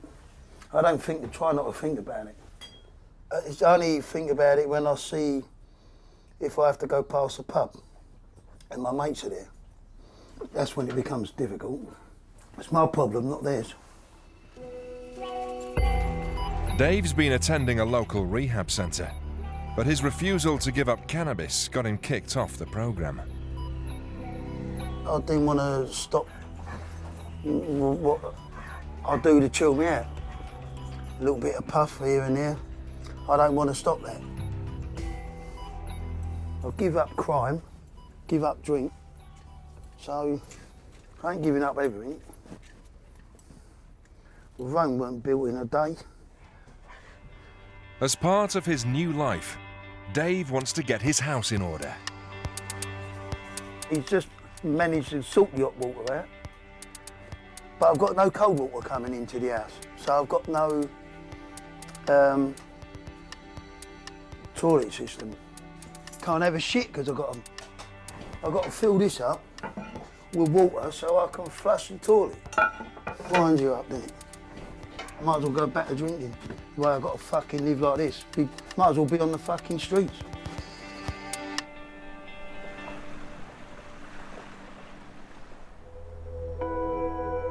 John and his fiancée Chantal have a tough day coming up. It will be hard, but I'll be alright. 3 weeks ago, John's brother Gaz died after an alcohol-related seizure. And John's been helping organise his funeral. What type of day do you want it to feel like? Well, I want it to go off alright. I want him to have a good send-off. There's got to be a load of people there. What you hope doesn't happen? I just don't want it to be a shambles. What do you mean, like fights? No, it's like we was meant to be going from outside Gaz's. Yeah. I asked Perks 4 days ago to remove that skip. The skip is still sitting out there and the funeral's going from there. They shouldn't have got rid of it. So not being funny, it's going to be disrespectful to have Gaz. It's disrespectful as it is because they gave that property to someone else before this man is put at rest. Gaz was a chronic alcoholic, and doctors told him to stop drinking, or his next seizure could be his last. John and Chantal did everything they could to help him quit, but it wasn't enough. I still want him to be here. It is strange that, I mean, I keep seeing someone walking a dog, and every time I turn around it looks like Gaz, then when I get closer it ain't Gaz. But that's going to be like that for a few months. It will be with us for ages. He ain't just going to disappear. No. I don't want him to disappear though. He won't. He'll always be I just looking want over I just want to see him again, just one last time. You can't. That's what I want. Say goodbye. If everyone could have go and say one thing to him, then I'd ask why he was so stupid. Yeah. And get back on the piss. Yeah.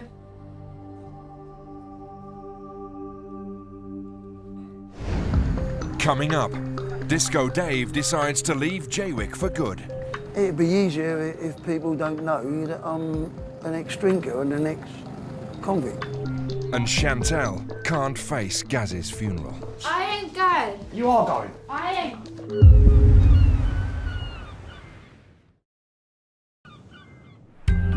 Soon after Britain's holidaymakers deserted Jaywick, local business owners followed suit. And when the cafes, pubs and clubs went, so did all the jobs. It's especially hard for ex-cons like Dave, who's done time for armed robbery, to find work. Look, your crumpets there. I ate mine, so I had to take my tablet. He's decided to leave Jaywick and is breaking the news to his best mate, Boo. Don't know why I fucking moved down here 4 all them years ago in the first place. Nothing but fucking trouble since I got here. I come down here to stay away from trouble. Yeah, but now you're changing your ways. You stay out of trouble. It don't matter where you live. Until you're ready to give it up, Yeah, but it would have been all better if there'd been work down here. I don't care, because I ain't fucking staying in Jaywick anyway. Mate, you've been saying that since you fucking got here. No, I ain't. Yes, you have. No, I ain't. I liked it for a while. I'm saying, if you want to go, go. I will. This morning, Dave's heading to Colchester to start his house hunt. Got a nice hot bath. It'll be flipping cold time you getting it. The viewing's at 12, and Colchester's an hour away. Fucking hell, it's 11 o'clock already. See you soon. Yeah.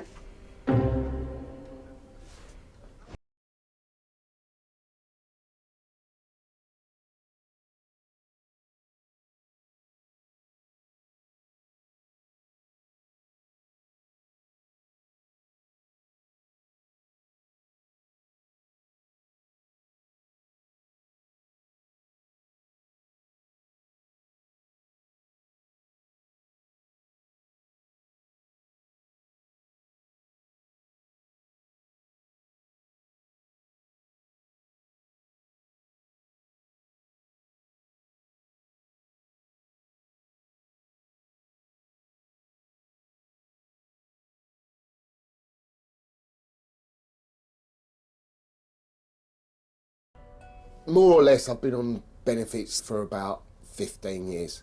Not through choice, like I say, it was all injury related. Paul was a builder until he almost died when he was electrocuted at work. For weeks, his life hung in the balance. No one likes getting hurt, but you know, on the building industry, you've got to expect it a little bit. Once you've been electrocuted, you've got to see it through. If you're going to die, you're going to die. Paul hasn't worked since the accident. Everything's so bloody expensive. If you had the heating on for the winter, you must be spending like 40 quid a fortnight on electric. Oh, I can see me breath, I just put a coat on. I've got my freezers, so I do sort of 25, 30 quid a fortnight shopping. You're surviving. I do look for work, and if someone wants a hand, I will go and help them out. There's a ray of hope for Paul. He's heard a local fisherman may be hiring.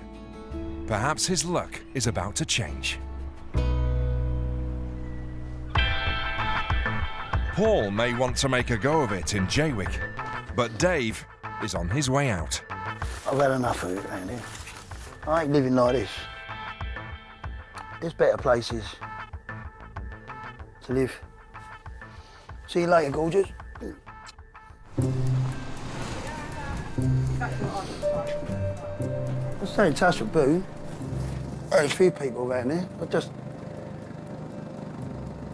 I would have lived somewhere where no one knows me anyway, really. Be better. Be easier. You haven't got to live up to all that crap. It'd be easier if people don't know that I'm an ex-drinker and an ex-convict. Colchester has hundreds of houses for rent, but only a few are in Dave's £450 a month housing benefit bracket. Most of them are too dear. You're only going to get a studio apartment in Colchester. It's cheaper in Jaywick, obviously, because there's no work. Now, where the sodding hell is this bleeding place? Go look for something that looks like that. I've got the oven there because I'm freezing fucking cold and I've been walking up and down this bastard hill and I can't find it. So now I've got the oven. Over an hour late, he finds the house. Quaint little place, isn't it? It is, yeah. So is it just for you? Yeah. Yeah?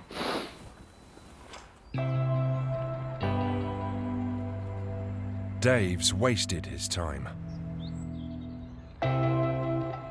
They don't take anyone on benefits at all. They've got too much competition. I would have quite liked living here, to be honest with you. I think it would have been all right. I keep looking until the right place comes along.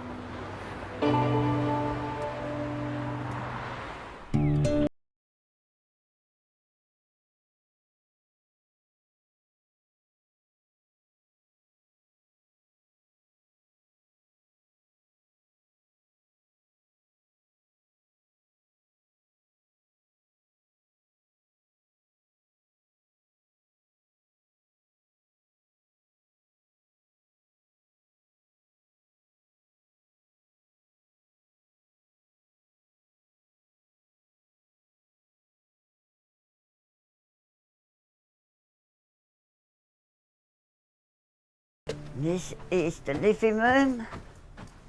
This is going to be the seating area. This is going to be the serving hatch. And I'm going to take this out and put my griddle in. Come have a look. You ain't going to believe it, darling. Right. Oh, this is all right, isn't it? Hey? Yeah, my baby. I got it here at long last. You had a right touch with this. Yeah, it's here anyway. I've got so much work to do. It's having the money, innit? That's the thing. It is. If I've got no money, how can I do it? I'll do it. I'll have to do it on my dull money. Once it's up and running, the food can start being cooked. Boo has been planning a community kitchen for years. Her dream is about to come true.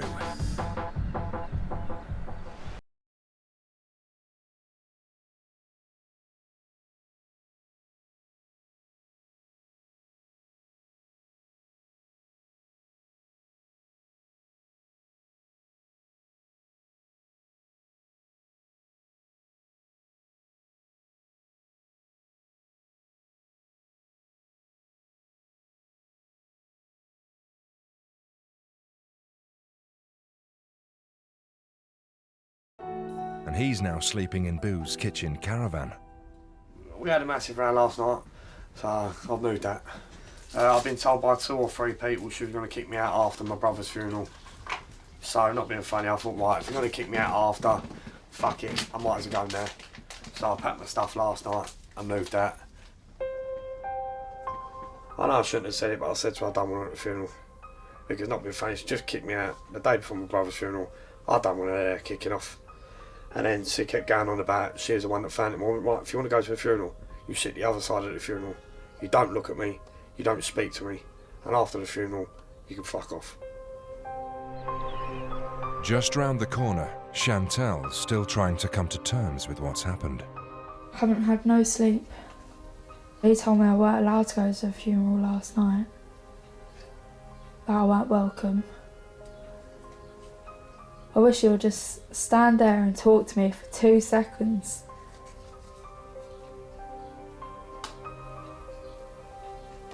That's what I want. I know if she says something to me, then I'll end up kicking off. I'm not being funny, I ain't kicking off from my brother's funeral. So it's gonna let him go, happy. He's with the old man, probably having a drink. So let him go happy. If there's any dramas, do it tomorrow. Tomorrow's a different day. I don't want arguing or anything. I've got no clue what's going to happen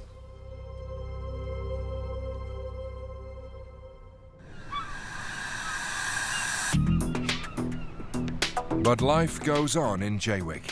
A mile away, preparations for Danny's Dog of the Year show are well underway. I feel really good. I mean, I've been working very hard for the last few weeks. As I'm walking around, giving flyers out, asking businesses to put my flyers onto their walls that I'm building up towards the event.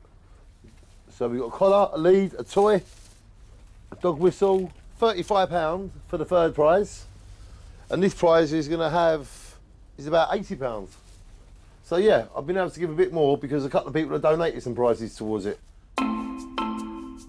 Danny needs to find a venue for the contest, which is now just 2 days away. Hello, good morning. Hi, how are you? Thank you very much for meeting me here. You're welcome. He's hoping the local Scouts group will agree to host it. What we have to be really careful is because of dogs peeing out there. So we've got... we'll come and do a clear up the next day. Children. We'll have to come and do a clear up the next day then. Okay. This is the whole point of Jaywick. We are a community that does get behind each other. And I want to get behind you as you do me. If it wasn't for you, we'd be doing this on the beach. Yeah, well, yeah. So we won't forget that. No. Danny's skills of persuasion pay off, but he's still struggling for competitors. The dog show may be heading for disaster. Shine on!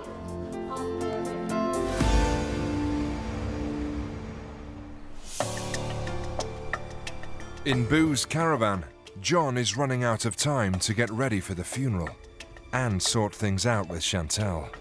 Oh, I've been sick already, but that's just nerves. It'll be all right once I've got the day over and done with. After the funeral, a wake will be held in Brooklands Community Centre. But Chantel won't be there. I ain't going. You are going. I ain't.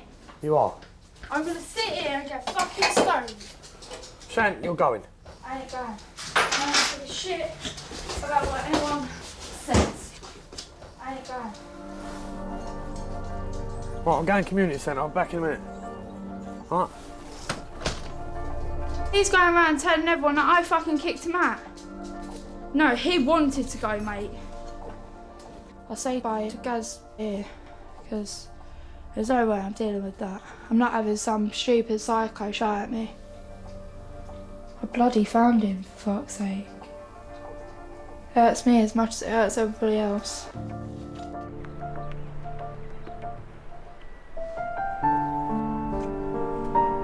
With Gaz's funeral procession about to start, Chantal has a tough decision to make.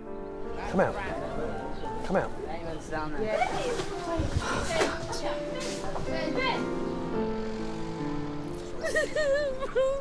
Harry's coming.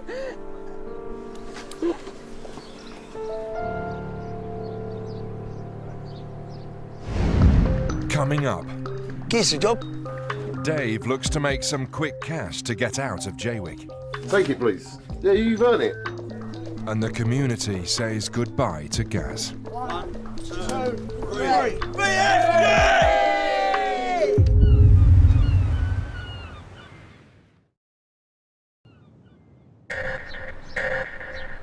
The whole Jaywick community has turned out to say its final farewell to Gaz BFG Barnes. Except one. Chantal. Gaz's sister Kelly pleads with Chantal to join them. We've got to finish it now and forget it. This ain't about it now, is it? This is about Gary. So don't worry, no one else is going to have got you. So you've got to come, darling. You found him, sweetheart. I'm sorry. Come here.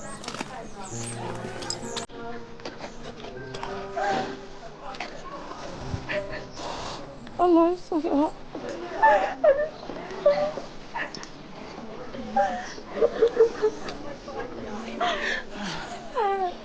We all do, sweetheart. But you've done a hell of a lot for him, so you be proud. I was there. I'd been doing enough for him. You did. He wouldn't give up a drink, Tony, and it's nothing any of us done.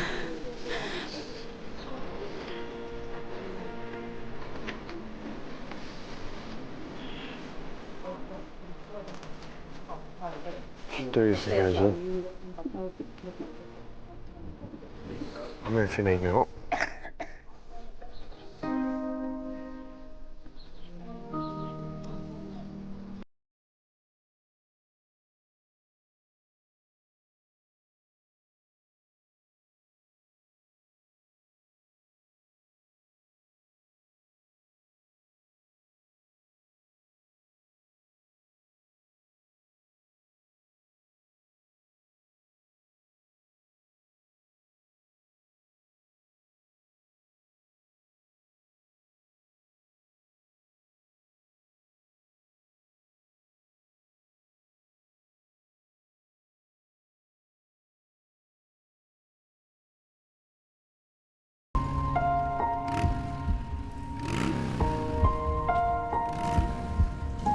Gaz leaves Brooklands for the final time.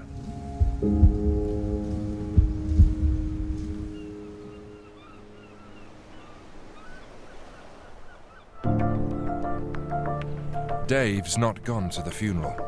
He wants to earn some cash so he can afford to leave Jaywick and his drinking problems behind. I'm willing to work. So let's see if local people can help out. Wonderful, let's go to work. Danny's building business is short of decorators. He's giving Dave a trial shift. We've got a job on the outskirts of Brooklands, which is about 5 miles away. Dave learned his trade during a stretch in prison. We need to touch the blue up, touch the white up. You can see that. I want to see how you get on and just tidy this all up, really. And I'll leave you to it. All right, mate. Fucking to a man here. Fucking stairs are so small. Dave's first run-in with the police was aged 7, his first arrest at 14, and his first jail term soon after. Give us a fucking job and we'd do it. Most people I know want to work. There's just nothing there. He tried the Jaywick Job Centre, but wasn't impressed. I had a local job, painting and decorating, and the local job was Lanarkshire in Scotland. Now, how the fuck is that local? Well, I don't fool, I do. This could be Dave's first legit job in a decade. if he passes his trial.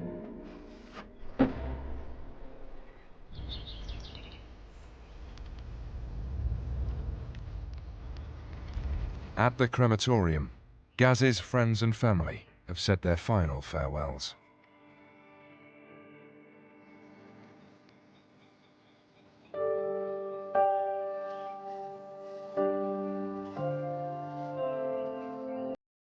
The wake in Jaywick Community Centre is well attended. Over 100 people have come to pay their respects. Gaz would have loved to send off. It was just wicked. It was nice. Beautiful service. Today at the funeral, she broke down twice. I was just happy that I was there to comfort her. We'll have a chat tonight, and we'll go from there, see how it's going to go.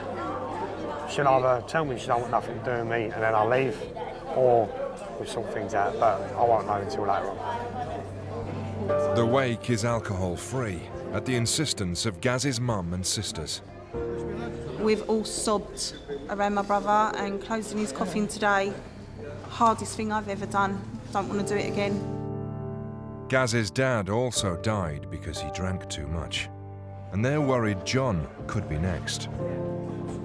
What he doesn't realise is it's killing him as well. My brother will be in a box, and I'll be burying a second brother due to alcohol, because they just don't know when to stop. RIP, bruv, and sleep tight, and we'll all meet again soon.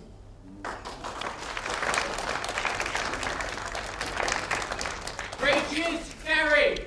Hey! Hey! Hey! Right, can I just have some quiet for a minute?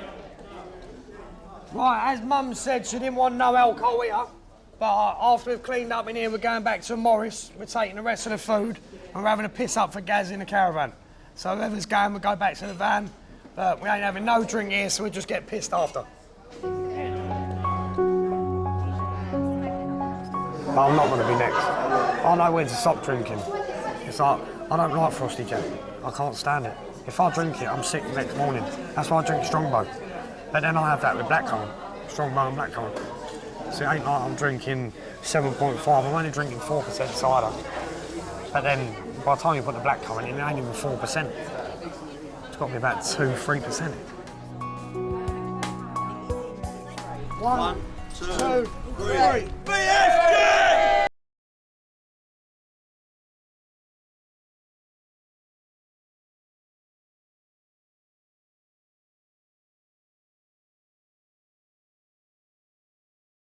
His father at the sea wall. This is where we put my memorial for my dad. Then this year, he was joined by Chantal and John. To the old man. And now, John is commemorating Gaz. I've always got somewhere to come back to pay my respects to Gaz and have a few drinks. Gaz?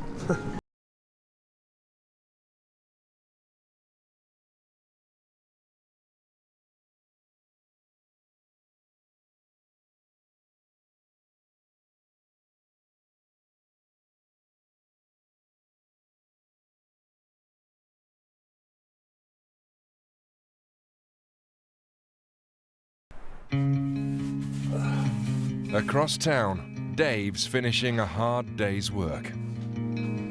Hello, Dave. Hello, mate. I can tell you've done a lot of prep work, which is really good. It obviously needed it, didn't it? This is how you came. Oh, yeah, look at that. You get right up close, don't you? See, I couldn't even do that. I had to put masking tape around it, and that's caused all this grief. Well, I got you in the first place, shouldn't I? Dave's passed his trial. Danny's decided to take him on. I'll pick you up at 9, and then we get here for 9:30. Yeah, yeah. And then we work to about 5, yeah? Yeah, whatever. And that gives you a good 7 8 hours on it tomorrow? Good, all right, excellent. Well, I'll give you 40 quid today for what you've done. Take it, please. You've earned it, and I want you back. I'll see you soon, Dave. All right, mate, I'll see you later. Thank you, mate. I'm proud of myself in the fact that I don't let people down and I do turn up and I do my best. I used to have 8 cans of Olsen before I started.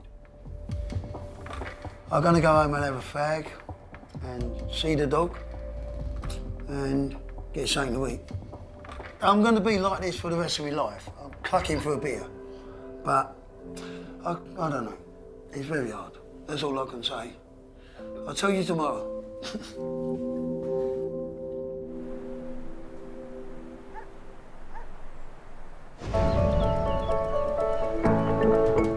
After 15 years on the dole, Paul is racing to get ready. He's been offered a trial shift on a local fishing boat. Bloody chilly, isn't it? But he isn't used to early starts. 2 trousers, 3 tops. Let's keep the wind out. Jaywick used to be home to dozens of commercial fishermen. Yeah, he's over there, look. Now there's just one. Come on there. And Terry wants to see if Paul's got what it takes to be his deckhand. We're off.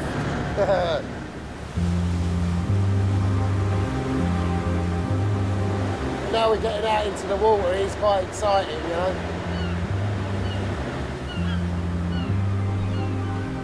Throw it up and in like that? Yeah, go on.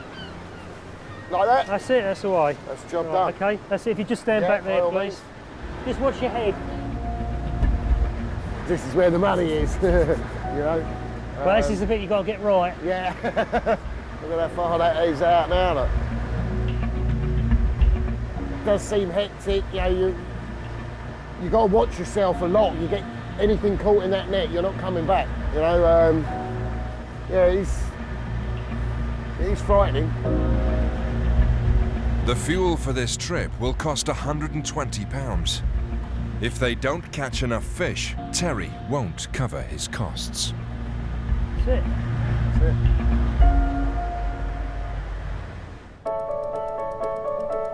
Back on dry land, Boo is finally ready to open her community kitchen. We need the caravan in Jaywick because there ain't enough of place like this. We need somewhere where people can get together, be a community and have something to eat. I don't know how many I'm going to expect, so it's just wait and see how many I get. At 1 p.m, the hungry guests arrive, led by Boo's son, James. Lovely. She just likes to help people, and the more that she can give out, the more that she can help, the more she gets back herself. Considering it's all off her own back and it's all self-funded and that, I'm proud of her. She's done well. People need things like this, you know what I mean? Definitely, you know? I mean, the area's deprived enough as it is, you know, so things like this can only make things a bit better, hopefully, you know what I mean? Got everyone's back, ain't you, Boo? Anyone gets hungry, go to Boo.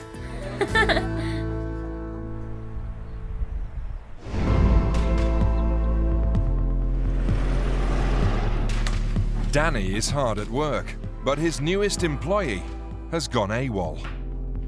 Dave done a couple of days, and it had a couple of days to go. And we had to finish it by Monday. And come Friday, I couldn't get hold of Dave. So I called one of my regular painters up, who came in and finished it. I don't know when I'm going to need Dave next, but I really do hope, because I know he has a few problems, as we all do. So I really do hope when I need him in the future, he would do it. 6 weeks after detox, Dave has fallen off the wagon. My life's about me now, not fucking other people or what they're doing. I ain't got to tell anyone what I'm doing. Benching that. Ah!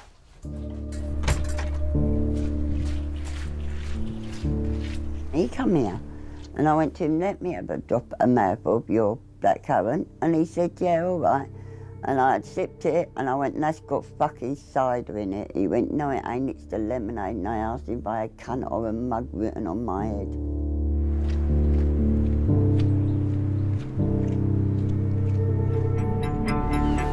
After 10 turbulent hours at sea, Paul and Terry are at a low ebb. There's nothing there. Empty nets mean no cash for either of them. Yeah, it is very disappointing. But just before they head back, their luck starts to change. Oh yeah, nice cod coming over. Oh yeah, and a skate. Oh yeah, it's a nice one. That's the sort of size fish you'll catch off the beach, you know, when they're in there. And they're nice, they are. Yeah, nice cod there, Paul. Yeah, lovely. So, oh, there's another one, another skate. There we go, nice one for the box. Nice little codling in the box. There you go. So you enjoyed it, Paul? Yeah. That's been good. For the first time, it's been great. There we go, our monstrous catch of the day. Terry's covered his costs and is going to give Paul more work whenever he can. Would you like a fish to take home? Can't pay you because obviously... No. Give me the smaller one. Yeah, give me the smaller one, mate, yeah. Yeah, that's go. lovely, lovely. Look at that, nice little fish. I can say I caught this one. Fueled by a few cans, Dave has just reached his boss's alcohol-free social club. How happy do you want me to be? This copy in here happier than this. And he ruins his chances of more work from Danny. This is Jaywick. Best beach in the world. The sun's coming out in a minute, and I'm happy. Thank the Lord.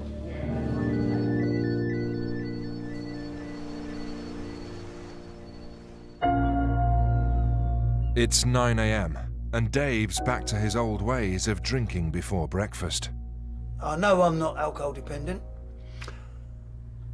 but I haven't been 100% alcohol free, so I'm not playing the game as I wanted to, and I'm upset about that, but I've got to try again.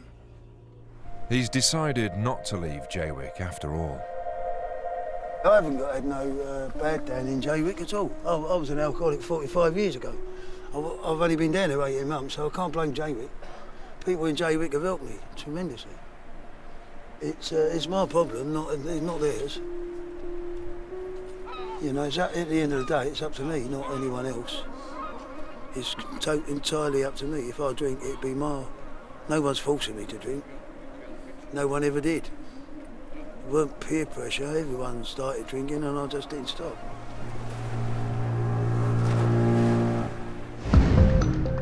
Coming up, Bye! Boo celebrates her community kitchen in style. They're going to go bang in a minute and I'm going to shit my pants. And there's a dispute at Danny's dog show.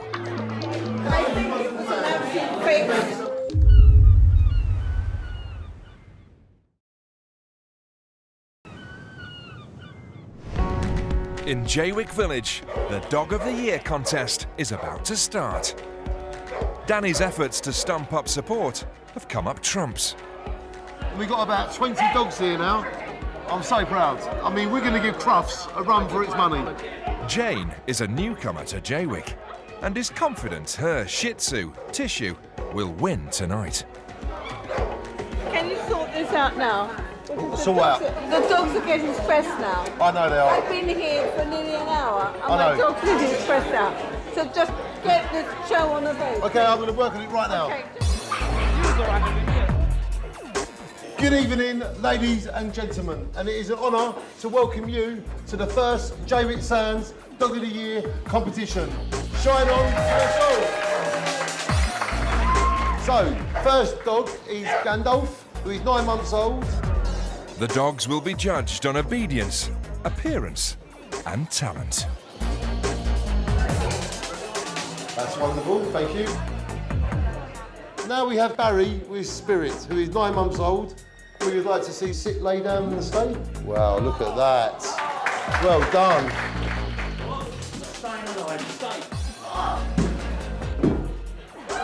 Excellent. Well done, Barry and Spirit. Thank you.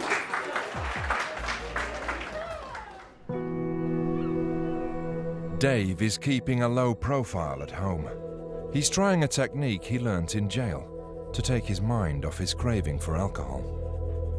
I never ever done it when I was out of prison before, because too much going on. Too much drinking, partying and sex and drugs and rock and roll. Who's gonna fucking sit there drawing when there's a bit of fluff to chase? Dave has now failed rehab for the 4th time. I don't know why I drink, I don't know why I do it, but I do. When I know the answer to that, I'll be able to stop it. Life would be a lot easier, wouldn't it? But it ain't. Life is never bleeding easy.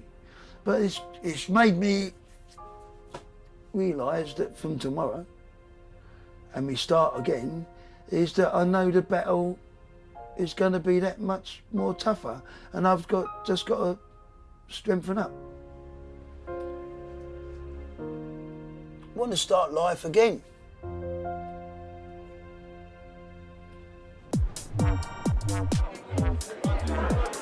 Back at the dog show, there's one more pooch to judge before the winner is announced. We now have Dylan with Oscar.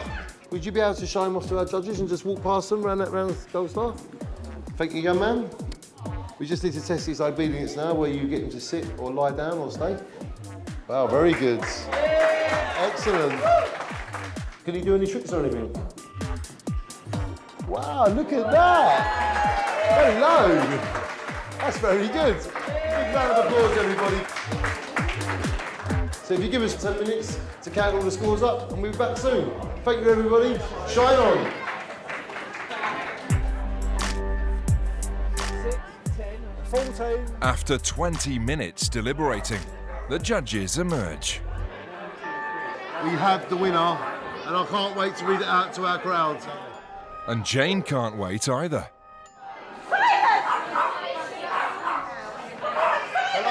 Hello everybody. We have a winner.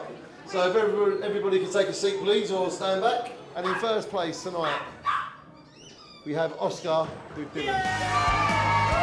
Congratulations. Well done, mate. Congratulations. Top man, well done. And that's the same prize they get at Crufts, that is. Well done, everybody. Congratulations. Shine on. Danny's dog show has been a resounding success. I am feeling amazed. That went really well. Well done to every dog here. But Jane thinks Tissue was robbed. Well, you had 2 children with 2 dogs. No, Sorry. that's like choosing 2 adults and 2 dogs. I think it was an absolute fake. Why did we let 2 children win? But my answer was, if 2 adults had won, would that have been wrong? I think it was definitely not correct with their judging, because I thought it was rigged.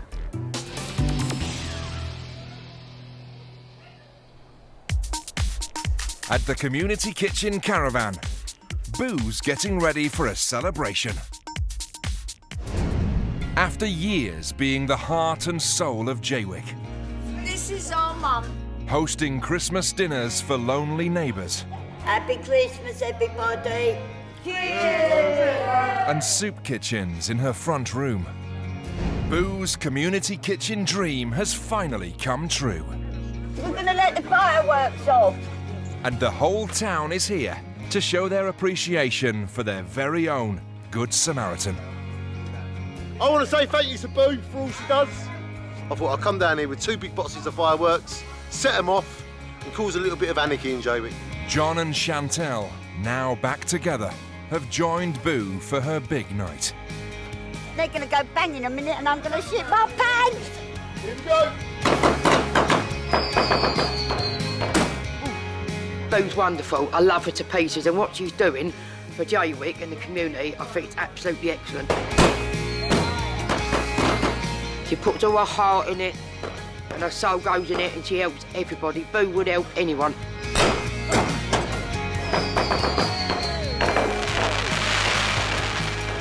A nice surprise and a nice end-off. Yay!